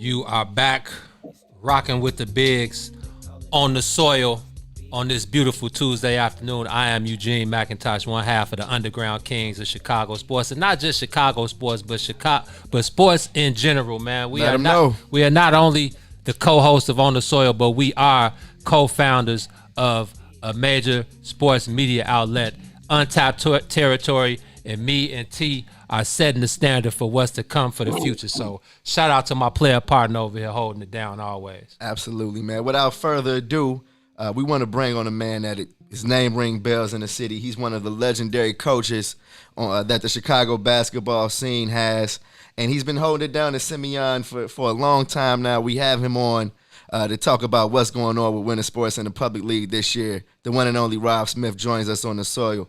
How you doing, Coach? I'm good. What's up, fellas? What up with you, Rob? How you feeling, brother? I'm cool, and I got one question, man. What took so long to get me on the show, man? Oh, come on, Coach. You know we got to – I think you're still in the top 4 for us. You should have been number 1 for sure. You know we're going to have you on regardless. Yeah, I mean, I'm a big Cubs fan. I seen y'all out there doing y'all thing with the Cubs. So I'm like, man, they need to get me on so I can talk a little baseball with them. Come on, man. You already know what time it is, man. You want to talk some baseball real quick before we get into some CPS talk? Plenty. It's like, what's going on with those guys, Coach? Are we going to see the Cubs, touch a World Series again, or get close to it? I hope so. Our pitching staff definitely has to get better. We got to do a better job with our pitching staff, especially our middle relief. I think our starters are good. Our middle relief was really suspect this year, and some of our closers, but our starters were really good. I think the future, the backlash on the Cubs as far as the pitching is concerned is, they haven't had any homegrown pitching in a while. So I think that's definitely in the books for the future for the Cubs to, kind of have some homegrown talent. We saw it coming down towards the end of the year with Adbert Alzolay and the guy that they had brought up right at the end of the season. I can't think of his name, but like you said, going forward, going into next year, I think that's going to be a key element in the Cubs' future. But I also think that one of the main things is what's Theo Epstein going to do. What do you think is on the brinks for Theo, man? That I don't know. I mean, I can see a big change coming through with some of the players too, because they're starting to come up on their contracts. Yeah. That Chris Bryant thing is going to be huge for us. What we're gonna do with him and Javi Baez in those situations. But I think Baez didn't have a great year. It was okay, but not coming from last year. It was a little bit down for me. I mean, I expected a little bit more from last year, but we'll see what's on the making. But let's get into this hoops now. Let's do it, Coach, man. We got some news to talk about because I know you and all the guys in the public league are waiting to find out, if you guys are going to have opportunities to play. I do know that the private schools and Catholic schools in Chicago have been able to have practices, but you guys haven't. So can you bring us up to speed with, how you guys as a coach have been handling, being in limbo as far as if you guys are going to be playing the season this winter? I mean, it's definitely been challenging, at about this time of the year, this when your juices start to flow. All right. And you getting ready for it, especially for us, like we bring back our whole team just about. We had 3 seniors, so we definitely ready to get back at it and see if we can repeat at the city championships and see what happened downstate. But most importantly, it's the safety. I'm really big on the safety portion of it, and I guess CPS is doing a great job of just being cautious right now instead of just having the widespread of things going wrong. For the CPS. So I honestly think what they're doing right now is good for the coaches and the players. How has the adjustment been as far as you and your players? Like you said, this is around the time that the juices get flowing, that you guys really start to pick it up. What type of adjustment and how were you guys able to maintain during the pandemic? And have y'all been doing Zoom calls, or how have you kept your team, up to date as possible?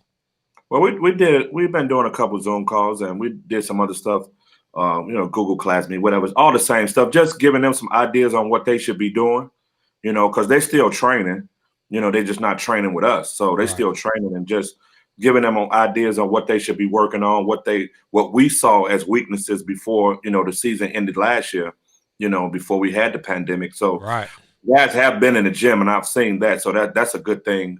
Just watching them through social media, they've been in the gym. And I'm just now remembering that you guys were not able to finish the high school season. So how tough was that? Like you said, guys being city champions and wanting to go downstate and win it, and then right before it was time to make that move, everything got cut short. So how did that affect you as well as the players?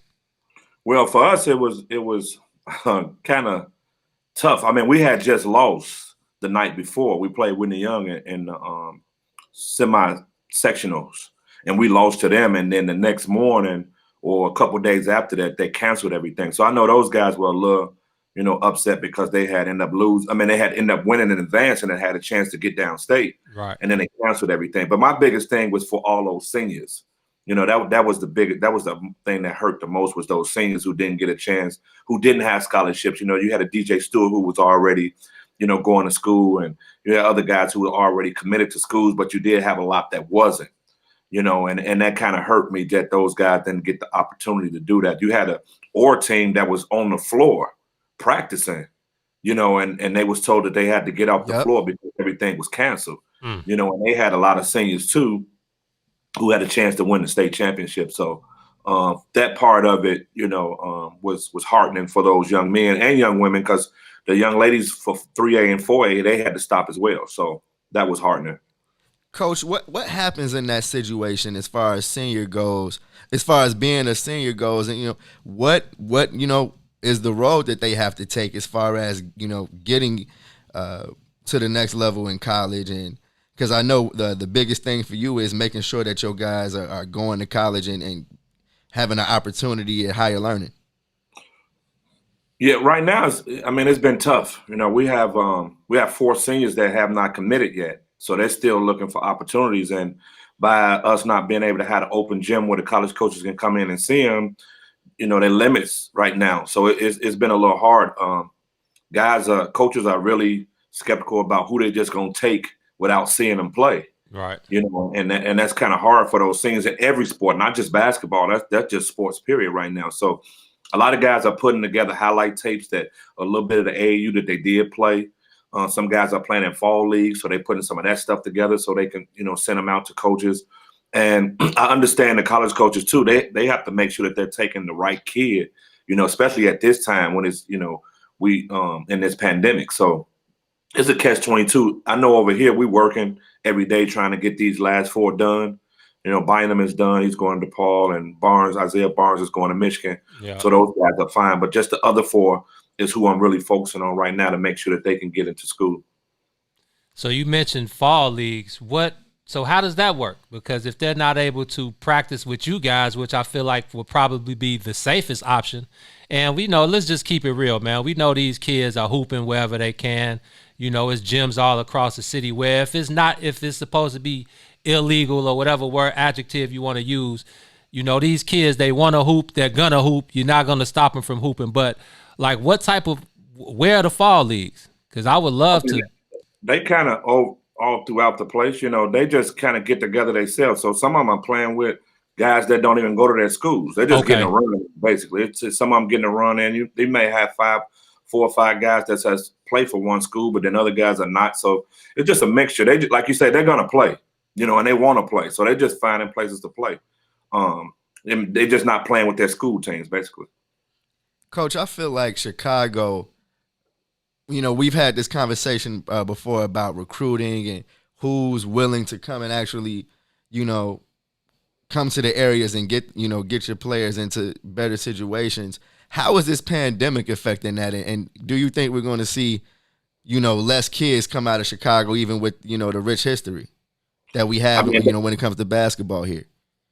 We're hoping not. You know, it's challenging everywhere. The colleges, they having a challenge. You know, we're having a challenge. It's just rough right now trying to figure it out. You know, like I said, if you kind of looked at it, I mean, I don't know if you guys have been paying attention. We haven't had many kids that have committed anywhere, you know, in the last couple of weeks because coaches, they just can't come out and see, and they got to see. So it's been a little rough, you know, all of us getting together and talking. I know I talk to Coach Slaughter all the time about, you know, his kids and what he's been doing. And I talked to Coach Lou over at Orr about the same thing about his kids and some other guys about their kids on what are they doing, what are their suggestions, what can we do collectively to try to help, you know, these young men get to college, not just our own students or our own players per se, but just throughout the whole city, you know, to make sure we continue to have our young men and young women get to college.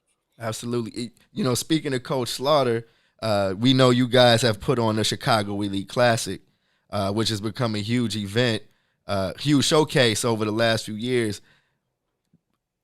Maybe I'm asking for some inside information, but could we possibly see you guys, you know, put something together as far as a showcase for your players in the event that there is no season or you know, IHSA decides that winter sports can't be played? Well, I mean, we observing all, you know, ideas right now. You know, we thinking all the way out the box, you know, on what we can do if that does occur. So we're just still going through some stuff with some ideas and just trying to figure it out and talk to some other people. And, you know, I'm the athletic director at the school, so I'm on the meetings with the IHSA, so I'm fully involved in what's going on, and I see what's going on. And to their standpoint, I give them credit. They really want the winter sports to be played, you know, but they have to do what's going to be best for the student athletes, so they have to listen to the doctors. So once that's done and then they figure out what's going to be best, and that's what we'll go with. But just listen to them on the calls. I know the IHSA is really heavy on us playing it, and CPS as well. This is just a thing that's going to have to go with the doctors. It's not going to be a call where somebody from one of those organizations just say, no, we don't want to play. It's not. It's going to be the doctors who are going to really be the determining factor of that. And I know it's probably tough for the kids because they're seeing, you know, Catholic schools and kids in the suburbs get to do them. But when it comes to CPS, they're just sitting out here on a limb, not knowing what's next. So I know that's pretty tough. So, I mean, you know, Rob, we in this. Like you said, we on the soil. So we know the ins and outs of this thing. Like we both said, these kids are going to hoop, whether it's legal or illegal, or if they got to go to some side gym, or if one of the coaches got to open up the gym on the slide just so the kids can get it in. You know, I think it's important that, you know, these guys have a safe haven, because basketball is like a safe haven. And at this point, with this pandemic and with school, with this e-learning and all of that stuff going on, I mean, it's not hard for these kids to get out here and, you know, get on some BS, get in trouble, and end up somewhere they don't want to be. So, you know, I commend guys like you and Ty and Lou Orr and all the rest of the guys around the city who, you know, have the kids' best interests at heart, because that's really what matters the most. Basketball, we all know it can take you across the country and it could put a lot of money in your pocket. But I think having, you know, older people who have been through it and being able to listen and take some things from guys like you and Lou and Ty, I think that's, you know, the most important thing for them. Well, I know, you know, Lefty down on the low end, Lefty Boyd, he's doing a great job. keeping those young men off the street and open up the doors down there at Overton. Huge. You know, that's been big. I seen a lot of highlights, so I know a lot of my players have been down there working out and just staying out of the way. You know, you touched on something big. This Chicago, it only take a second for us to, you know, be from here to the bottom. You know, and these young men, they do, and young women, they do need something to do, and they do need places to go. So, like I say, Lefty is doing a great job down there with keeping young men in the building and, you know, keeping that door open for them to be able to come in and release some of this stuff, because it is a lot. It's all new. I mean, you're sitting in front of a computer all day learning, you know, then after that, what do? Do you stay in the house? Do you go outside? You know, you have no stress reliever. So I big ups to Lefty, you know, for what he's doing down there. Some other places that's opening up their building, sometimes the kids got to pay, but they still open it up for them to be able to come in and at least play and be safe.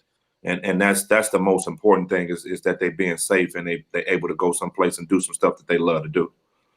No, that's huge, Coach. You know, is it a date where, you know, when they're supposed to decide on, you know, how things are going down? Do you guys know any of that? Well, we're looking at some dates that they threw out. I know the IHSA has a date for October the 28th. I mean, the dates really, to me, don't matter, because you can say on the 28th that everything is open and we can go play, and then this pandemic can rise even more, and then November the 2nd, you could say that it's canceled. You know, so it's more about what's going on in society than the dates that they given or the time that they saying that we can play. You know, we just have to make sure that we continuing to be safe, you know, and taking care of ourselves and understanding that this virus is real and this is not a joke.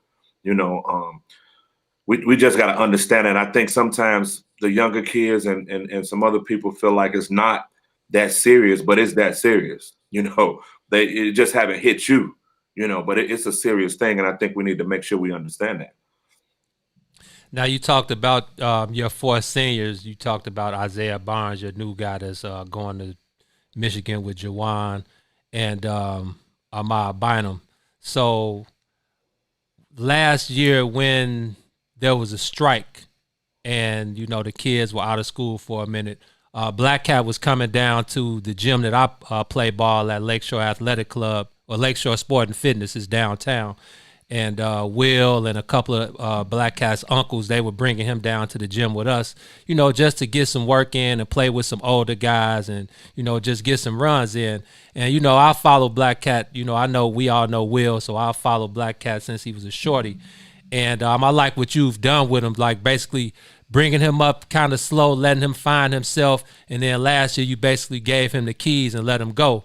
And I think, you know, I would tell Black Cat, I would be straight up with him, like, you know, basically my only knock on him, and it's not a knock because he's a kid. He's a young kid still learning the game. He's got all the skill. He's very athletic, and he's got the family blood in him. You know, Will having a stint in the league and, you know, just that family history. But I think my biggest thing for Black Cat is being able to play with his teammates, because there were a lot of times where he would just go off on his own. And he can run off 10, 12 points in a row with no problem. Making the toughest shots like NBA players do. But I think at this point in time, you know, going into his senior year, I think the most important thing for him is learning to play with his teammates and making those guys better. So I wanted to know from you as his head coach, what do you think is, you know, the one thing that the Black Cat probably needs to work on to take his game to where Dave Lato and those guys at DePaul, the reason they came to get him?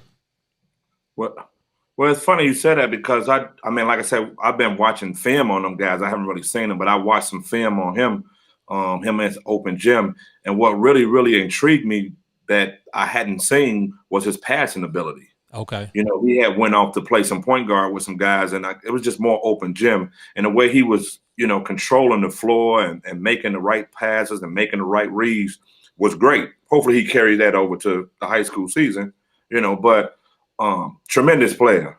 I mean, gonna be one of the greats to ever play here. You know, he can score in bunches, like you said. And if you look at what he did and how he orchestrated and the way he played in the city playoffs last year, he pretty much played how you said you would like to see him play. You know, and that's why we were so effective, because he played like that. You know, he took good shots, he made good passes.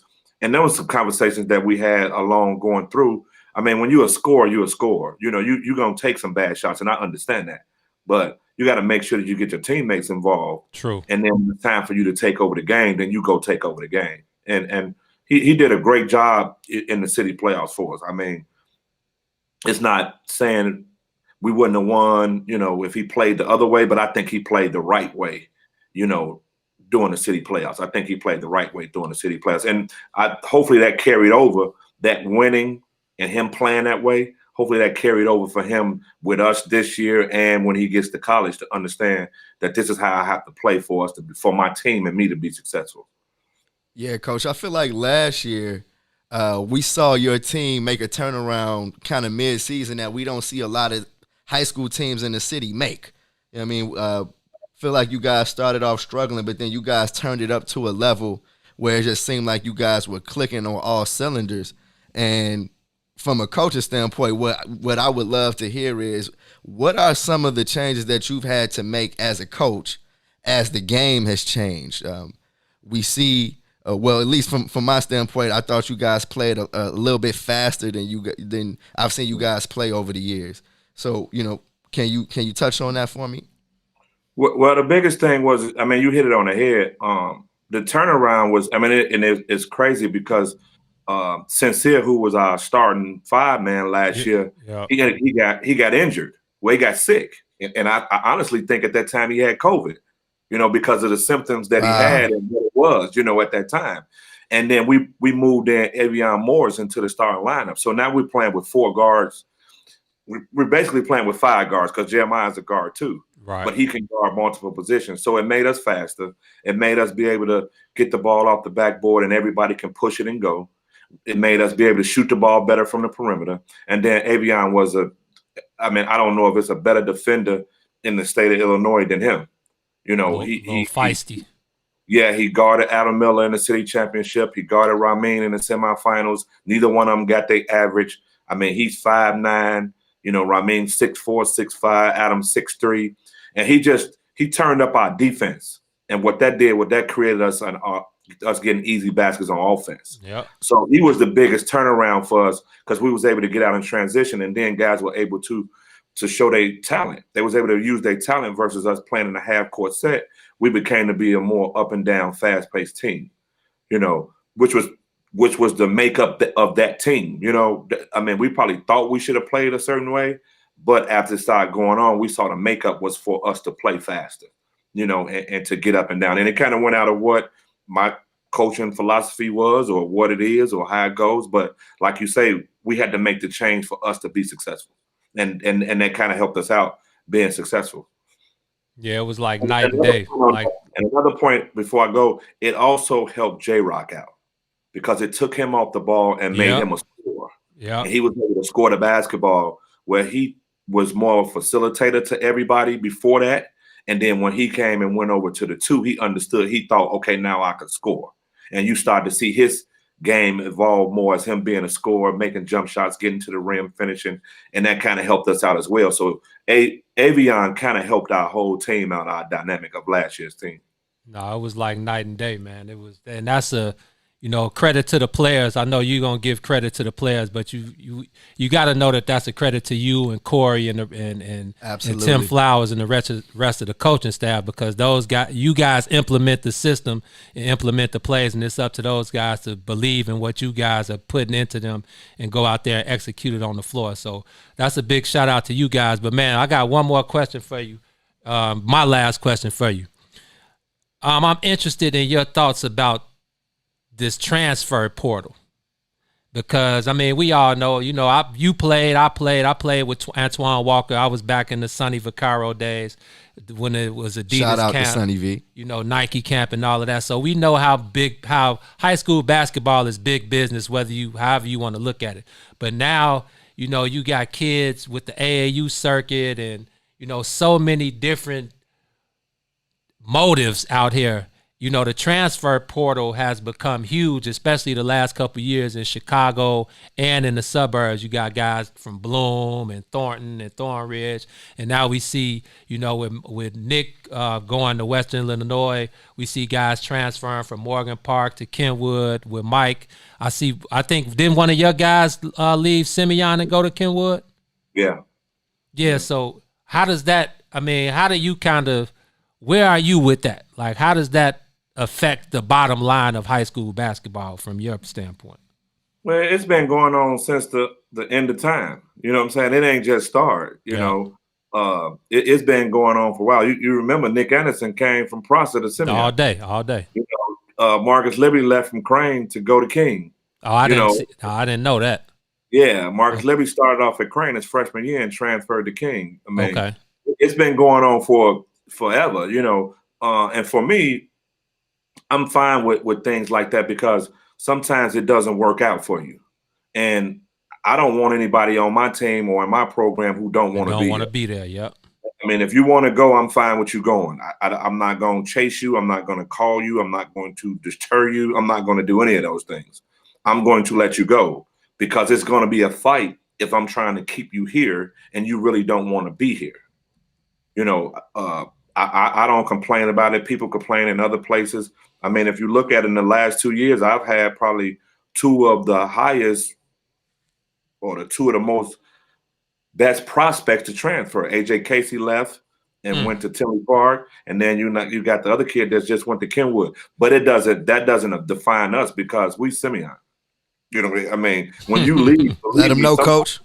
Somebody wants to take your place. Right. Somebody's happy to go. Exactly. Somebody on the team or somebody who thinking now maybe I can transfer that or I can come there and take his spot. So, I don't have an issue with it. I know some people do when kids transfer. I just don't feel like it's that big of a thing. It happens. It's in college. You look at what's going on professional. People are teaming up to go play professional now. It's a little bit more now because of what we're doing. It's right. Even with the AU, I'm going to play with him. So in high school, I'm going to go and play with him. In college, what college you going to? I'm going to go play with you. It's no more of this competing like you say you good, I'm going to show you I'm better than you. Right. It's more of, I'm going to go play with you and we're going to both go together and we're going to be shining, instead of me saying I'm better than you. And if I want kids who want to say I'm better than those people. Coach, if they say you're number one, I'm number one. No, I feel like that's the conversation me and Gene have often. In terms of we had the whole LeBron conversation last week about how he got his rings as opposed to how some other greats got his ring, and I feel like that mindset that you touch on, hey, I want to beat you, I want to show you that I'm better than you, is something that we don't see in a lot of players. But what I want to say is I feel like we've seen that in Rob Smith coach players. We got a chance to see Taylor Horton Tucker in the Western Conference Finals. He has a ring now. We saw Kendrick Nunn really turn it up in the finals after having to recover from COVID-19 and really be the scorer that the Heat needed when Goran Dragic went out. How was it like as a coach watching two still very young players, on that stage, and just a couple of years ago, you had them under, on your team. What was it like watching those two guys? Well, it was a great feeling. It was good for our program. And those are not two guys when they walked in the door, people was going to say was going to be professionals. They worked hard to be professionals and they did what they needed to do, to be professionals. And just to be able to see them out there and be able to talk to them, through that process was great. Little sad for me because I couldn't pick a team. I had two people, so I couldn't really pick a team. It didn't matter to me. I knew one of them was going to come home with a ring, and I knew the other one was going to be upset, but I knew whichever one was going to be upset was going to be back in the gym ready to go to try to get another ring because they winners, and they come from a winning program. And I think sometimes people get that, they don't take that serious, how could you leave a place like this when you got everybody from here being professionals? And they learning how to be professionals and they going to college and they doing all these different things, that don't happen every place. But I talked to Coach Cal some years ago when he first went to Kentucky, and his first thing was like, Coach, everybody can't play at Kentucky. Mm. And that's my motto here. Everybody can't play here. Everybody can't play for me. And he said the same thing. Coach, everybody can't play for me. And his biggest thing, and this is when Boogie Cousins was at Kentucky, he said, Coach, he couldn't play for no other coach in the country but me, because he has this attitude, he has this, and I can talk to him where other guys not going to be able to talk to him, and he ain't going to respect other guys like he respect me. Mm-hmm. That kind of hit me on the head. Like, I would see them sometimes when Cousins was coming out, they would be having, these heated conversations, and then when game over with, they hugging each other, Cousins hugging them going out the door, after they done won. So that those things do a lot of, everybody can't play here, and everybody can't play for me, and that's not saying that it's a bad thing. It's just reality. No, that's real. And I think that when you mentioned that, I think that's the same issue that was going on with Antoine Walker when he went to play for Rick Pitino at Kentucky, because he had Jerry Tarkanian and Steve Fisher, Jim Boeheim, and all those guys recruiting him. But it was something about Rick Pitino, and I think that's exactly what you just said when you hit it on the head. It's like, that was probably the only coach that Twan could play for, because Twan, he was number 1, number 2 in the nation. He was hot-headed. He came from Motown. He was from the inner city. And certain guys he just wasn't going to honor. But, coming with Rick Pitino, Rick had that aura. He had the background. And, he just had that it factor. And I felt like that was a big reason why Twan was able to, go gracefully from Mount Carmel to Kentucky, win a ring, and be a lottery pick. So, man, that's science that you just dropped there, Rob, straight up. It's funny you say that, because I had a conversation with Twan. He was on a show that I was doing with me, Nick, Ty, and Gordon. And one of his things was his freshman year, he went in and told Rick Pitino he was transferring. Or it might have been during his freshman year. And he said Rick Pitino told him, well, just let me know what you're going to do. Mm-hmm. If you're going to leave, just let me know. And it wasn't a tug of war. He like, man, I'm good. I'm this person. You supposed to be. He said, Rick Pitino just said, let me know what you're going to do when you leave. And that turned his whole life around. He like, now nobody's catering to me. Nobody's, kissing my butt. I got to come in here and work. I got to do like everybody else. And he said it turned his whole career around on who he was. And he said to today, he respect Rick Pitino for that, because he didn't bow down to him because he was the number 1 player in the country, or number 2, whatever that number was. Yeah. And he was really good. And he was like, hey, man, if you're going to leave, you're going to leave. And that's how I am. If you're leaving, just go and let me figure out how I'm going to do this to win another one. That's what I got to do. Coach, I feel like kids need to hear that. Straight up. They definitely got to have respect for the program, because, man, that Simeon resume, is golden. It's special. And totally, when you put on that jersey, you're representing a lot. You're definitely representing a lot. And, Coach, I just want to thank you, for jumping on the Sawyer with the Bigs. You can come back anytime, Coach. You got an open door policy with us. You already know. All day long. Okay, y'all my people. Yes. Hey, our super producer Sonia says hi. You one of her favorites, Coach. She's over here waving at you, letting you know. Tell her I say hey. Absolutely, absolutely, Coach. Thanks for jumping down on the Sawyer with us. I know you probably got a lot you got on your plate for the rest of the day, man. Go ahead and get back to it and enjoy the rest of the day. Okay, I appreciate you guys. Yeah, we'll touch down with you, Rob. Appreciate you, brother. Okay. Absolutely. All right. Yeah. That was legendary Simeon coach Rob Smith on the Sawyer with the Bigs. Hold on. Did he leave? Yeah, Rob. Yeah, Rob got. Rob has left the building. Damn, I was gonna say I got him his championship. He would remember me from the Bolingbrook game. They was playing Bolingbrook in the championship, and I sat behind the bench and razzed their ass the whole first half. They was getting their ass kicked. Where was it? In Peoria. Okay. It was for the state. They was in the Okay. Final Four. Okay. And I talked so much shit. I had on this red fucking blazer. Like, imagine I had the seats right here. Right behind like the bench. Y'all and I'm like, Bolingbrook finna kick y'all ass. King Heckler. Like, to the point where Talon, every motherfucking body, I can't remember they short ass point guard. but the motherfuckers came. They was all playing. Every time they scored in the second half, They was looking at you. looking at me like, Right. yeah, motherfucker, yeah. Like, What's in it for the black people, and I was gonna say he owed me a thank you for a trip to the. He owe you a state championship Nah, ring. They didn't win the championship. That extra motivation. Remember, it was Whitney Young and the white boys from. I think I was down there. I was down. Yeah, we was down down there. there. That Yeah. year. Yeah. Mhm. Yeah, because it was Fenwick was in it. Fenwick played I can't remember, but it was Bolingbrook and Simeon in the first round, and Whitney Young and somebody else. I remember that. And then Whitney Young, who nobody thought was gonna win, With Javon Freeman. but like and them. literally, even the coach at the end of the game was like, Yeah, nigga. like yeah. And what's my man Corey Bradford? Corey, yeah. So the only Corey Bradford I knew was Party man Corey. So this one, I got a video of Corey being like, yeah, man, we felt like after, because I ran into him at the hotel, because it was like all the Simeon motherfuckers and all the Bolingbrook motherfuckers, and we was all at the bar talking shit, and they was like, this nigga, like the whole Simeon squad was like, God damn, dog. We had to beat you just to shut your motherfucking ass up. Had to beat you too, right? King Heckler and shit. Absolutely. That's Hey, the ultimate heckler.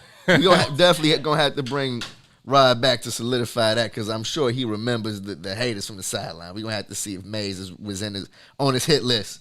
But let's jump into a break real quick. You're on the Sawyer with the Bigs. WIFTBPM. I'm Dr. Willie Wilson. Tax burden of the average middle class American goes way beyond income taxes. There are sales taxes, real estate taxes, gasoline taxes, and many, many more. As an international businessman, I know that by reducing the billions of dollars we give to other countries, we could help fund our own country. We need to rethink our tax laws and lower the taxes for our own citizens. Paid for by Willie Wilson for Senate 2020. Mays Jackson. If you could make up a social media holiday, what would it be? Randy said National Don't Let No One Put You Down Day. No one. What you gonna do? So when they say something crazy, you slap them? Be like me said. Remy said a Juke-a-thon day. Man, we about 60 years old. I be done had a heart attack. You gotta get your heart rate up. Okay, not that far. Yeah. All right, Mario said my favorite one. My friends and I do what we call National Call Off from Work Day. As a business owner, I don't. You don't like that? Yeah. I don't like that one. Because I'm the boss of this family. We got Marcus Garvey Day from Remy too. Marcus Garvey Day. All right, what will we do on Marcus Garvey Day? Call off from work. I'm going to need you to go ahead and come in tomorrow. That would be great. Okay? Yeah, right. Every black holiday has something to do with calling off from work. You're cool. You, I'm out. How about National Join a Positive Black Organization Day? Because I don't want to be recruited. I don't want to be recruited and the brothers be like, thank you. Thank you. How about National Tell White People the Truth Day? Tell them how you really feel. You can't handle the truth. Why don't we call that National Black People Get Locked Up Day? I'm going to tell them there's an African-American man threatening my life. Hello. The most dangerous show in the morning. WIFTBPM.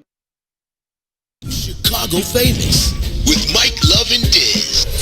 The Destin legend himself, Leon Rogers. Yeah. What's going on, Playboy? Man, listen, honored to be here with radio legends, man. Two brothers I looked up for and patted my success. You walked away from your day job and you went straight in the Man, brother, first time somebody called me to do the gig, they was like, hey, I got my grandmama's 85-year-old birthday party. She's turning 85. She has a brain tumor. I mean, now she's not going to be able to hear because she's in a coma, but she'll be laying in the room and we just want the good vibes.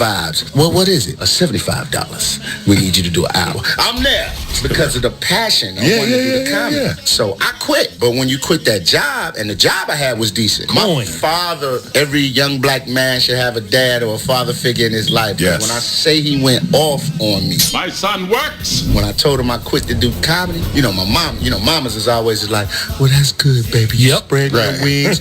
Realizing what God wants you to do. Right. My father like, you got to be the dumbest son of a bitch in the world. I can't believe you came from my ball sack. $65,000 a year. Me and your mama combined don't only make 80. You dumb mother. I mean, going off. Like, me and my pops actually kind of fell out. You know, old school black fathers, old school mindset. They came up working. They know how hard it is. Hands, knuckles, black. Hands look like he worked at the steel mill, like he was dipping them in the lava. So, you know, he pissed. My hands manicured. He's super cool and he know kung fu. I'm clean. I work on computers. Drives a $5,000 car and wears a $100 suit. Right. He like, I'm out here getting lung poisoning from inhaling all these steel mill fumes and touching people's mail. Look at my hands. I can't even pick up a fork and knife. Your mama got to cut my food for me. And you want to quit to do some damn comedy. He hell. Chicago Famous, 3 to 6, Monday through Friday, right here on What's in It for the Black People Media. What's good? You back down on the soil rocking with the bigs on What's in It for the Black People Media. Traffic jam, traffic jam.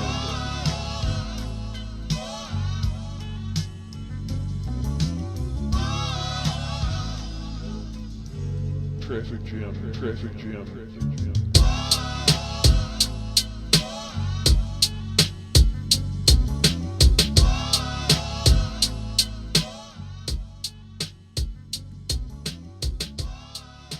You are back on the soil with the brothers, the bigs. I am Eugene McIntosh in the building with my player partner. His name is T. Tom. What's good, family? Y'all might know him as Terrence Tomlin, but man, it's been a lot of Derrick Rose to the Lakers talk, man, this last few days that I've been seeing floating around.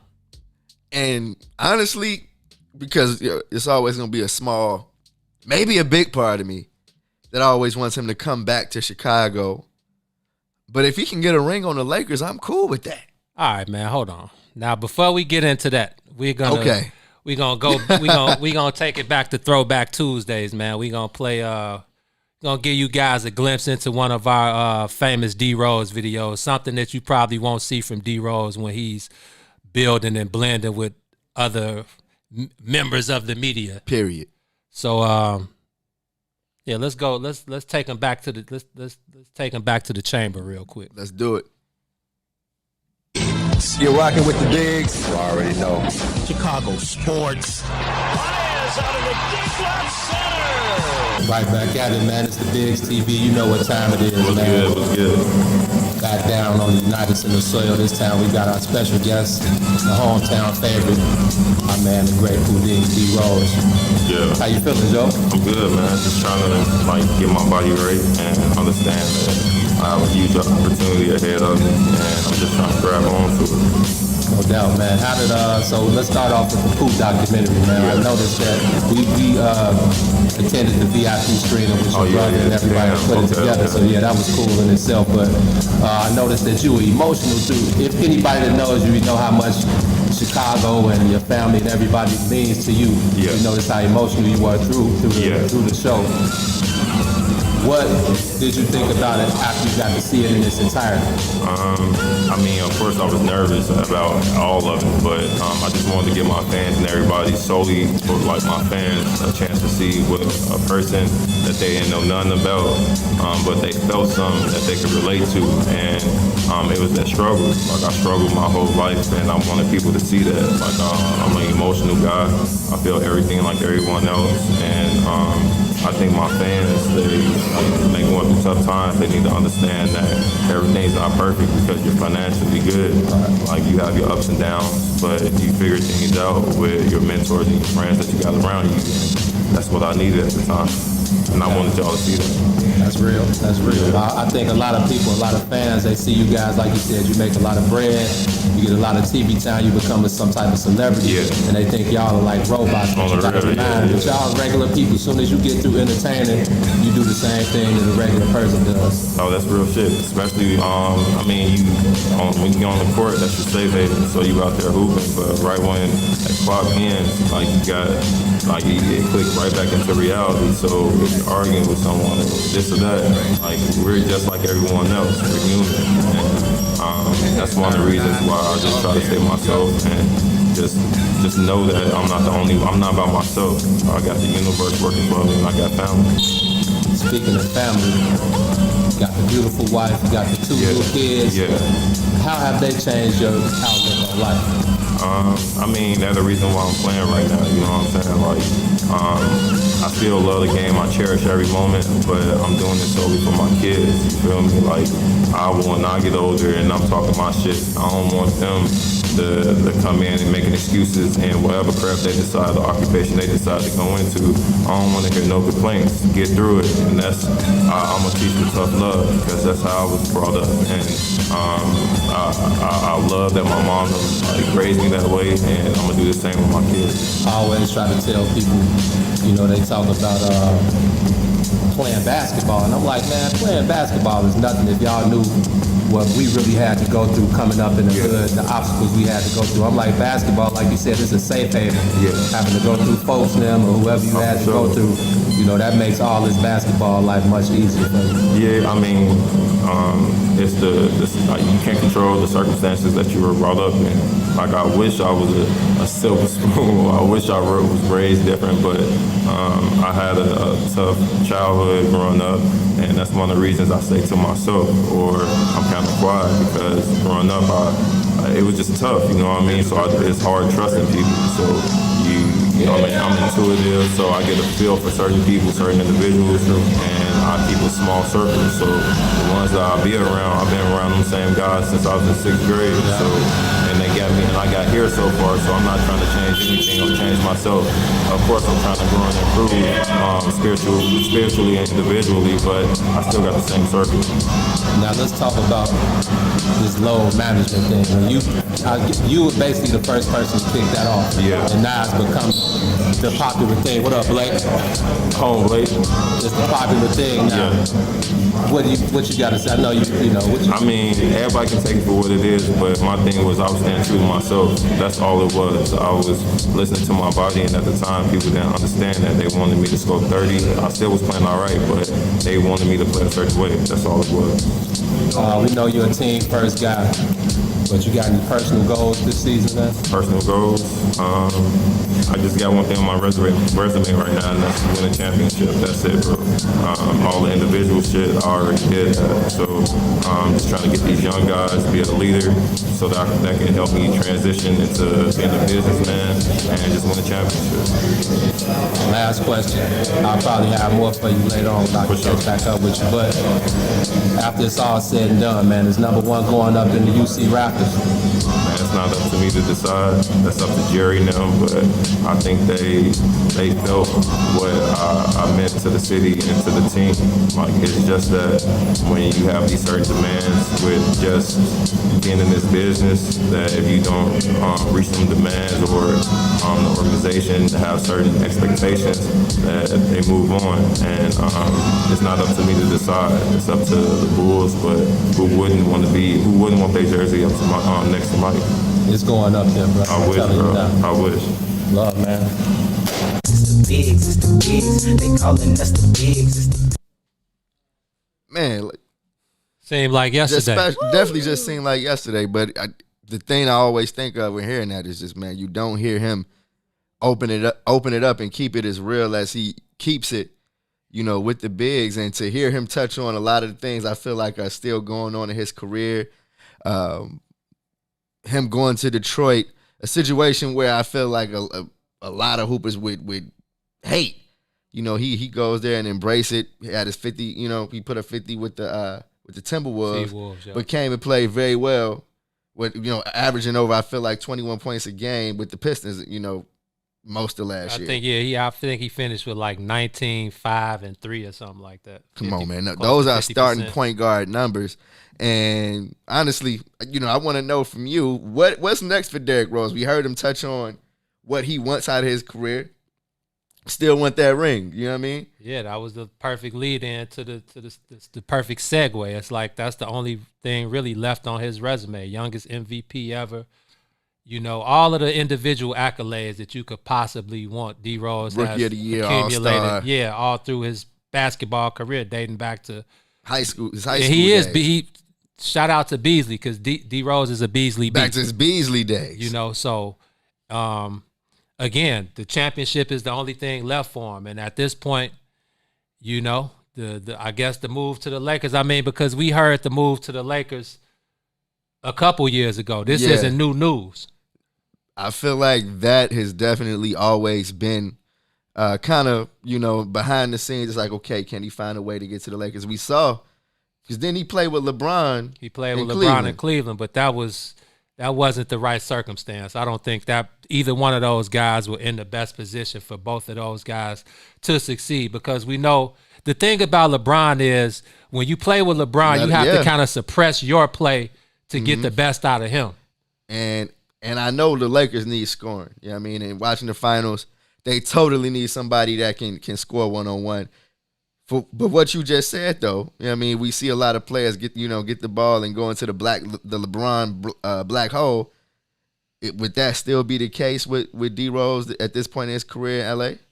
No, I agree with you. Like you said, they need scoring. They definitely needed another scoring outlet. I think Rondo did a great job for what he brings to a team just because he has the championship acumen. And with this new style of basketball, offense is the way to go. So guys that usually may have averaged 8 or 9 points may put up 15 or 16 because that's the way the game is being played now. So I think D Rose will probably fit in well with the Lakers. But like Damon Patton just said, he said D Rose to the 305. That could be a decent move. Yeah. Because Spo and Pat Riley and those guys, they definitely are going to put you in the best possible position to succeed. And I think D Rose, like he said, he's a whole different guy than he was when he was in Chicago. And like you said, they also need scoring. You know what I mean? With Goran Dragic, getting up there in age, he got a few miles on his body. Coming back from a few injuries, I definitely am looking for them to possibly upgrade the point guard position, even with Kendrick Nunn putting in work most of the year at the point guard position for the Heat. And I like that Jimmy Butler-Derrick Rose combo. They've played together before. We heard the way Jimmy Butler gave all the love in the world to D Rose and Joakim and Luol Deng for basically turning him into a dog and showing him what it took to be in this league initially. You know what I mean? Those are some of my favorite quotes out of everything last season, was hearing the way Jimmy talked about the way practices used to go. It's like, oh, you missed that assignment, motherfucker. All of that shit. And where did he say he got that from? Yeah, come on. He got it from the guys. He got it from the dogs. You know what I mean? And I feel like when those guys were together, that's why we rooted for them the way we did. Yeah, they put on the Bulls jerseys, but they played the style of play, is made us all proud. You feel me? I wouldn't mind seeing Derrick Rose in Miami. Yeah, I just want to see D Rose, a healthy D Rose, wherever he wants to play. Don't forget Brooklyn is getting KD and Kyrie back, though. It's like go out west. Kyrie, D Rose, and KD. Let Kyrie play the two. All you want to do is score anyway. Come on, Brooklyn. Where Brooklyn at? Come on. I got to start saying it now. Hey, I'm for any situation that Derrick Rose can win in.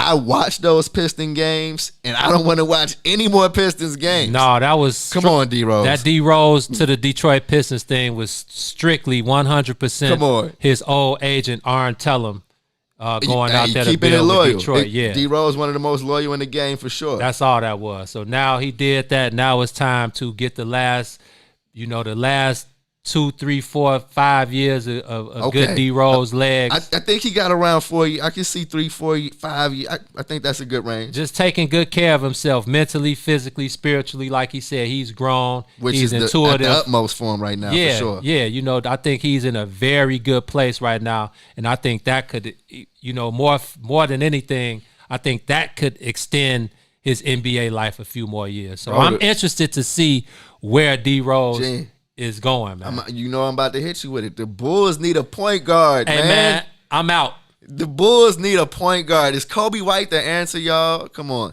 I want to know from the people. Can we get D Rose back in the Bulls uniform? Is that too much to ask? We got new management. Man, I don't want D Rose back. Only reason I want to see D Rose back selfish.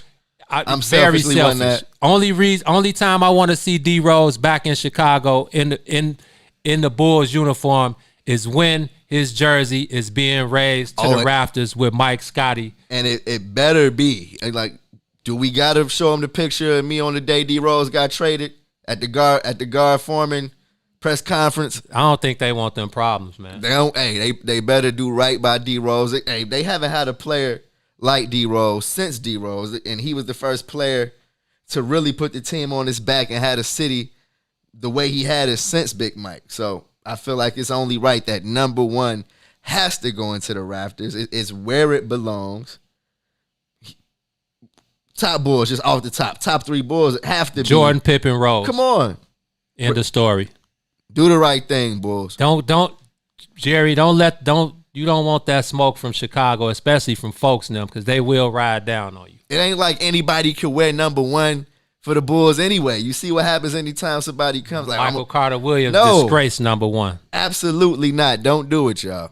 Hey, with that being said, we've wrapped up another episode of On the Soil. Yes, sir. Esco. You here? Actually, what was that, Mick Luda? You already know. Come on. I'm sure our loyal viewers know who that is coming through the speakers right now. Esco, I was actually going to ask you, though, do you have that? You got that Tony Stanza? Do you have Tony Stanza in there? That blackout? I think I may have sent it to you. There we go. Let's end with that. Shout out to everybody that tuned in today.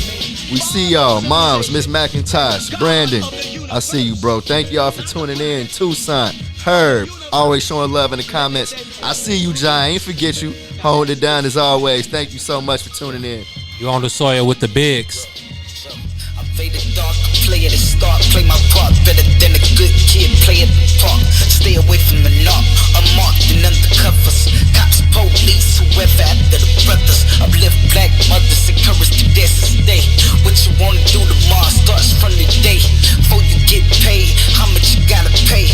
Long with dudes, get it right, don't be confused. Keep cool, cool, cool, cool.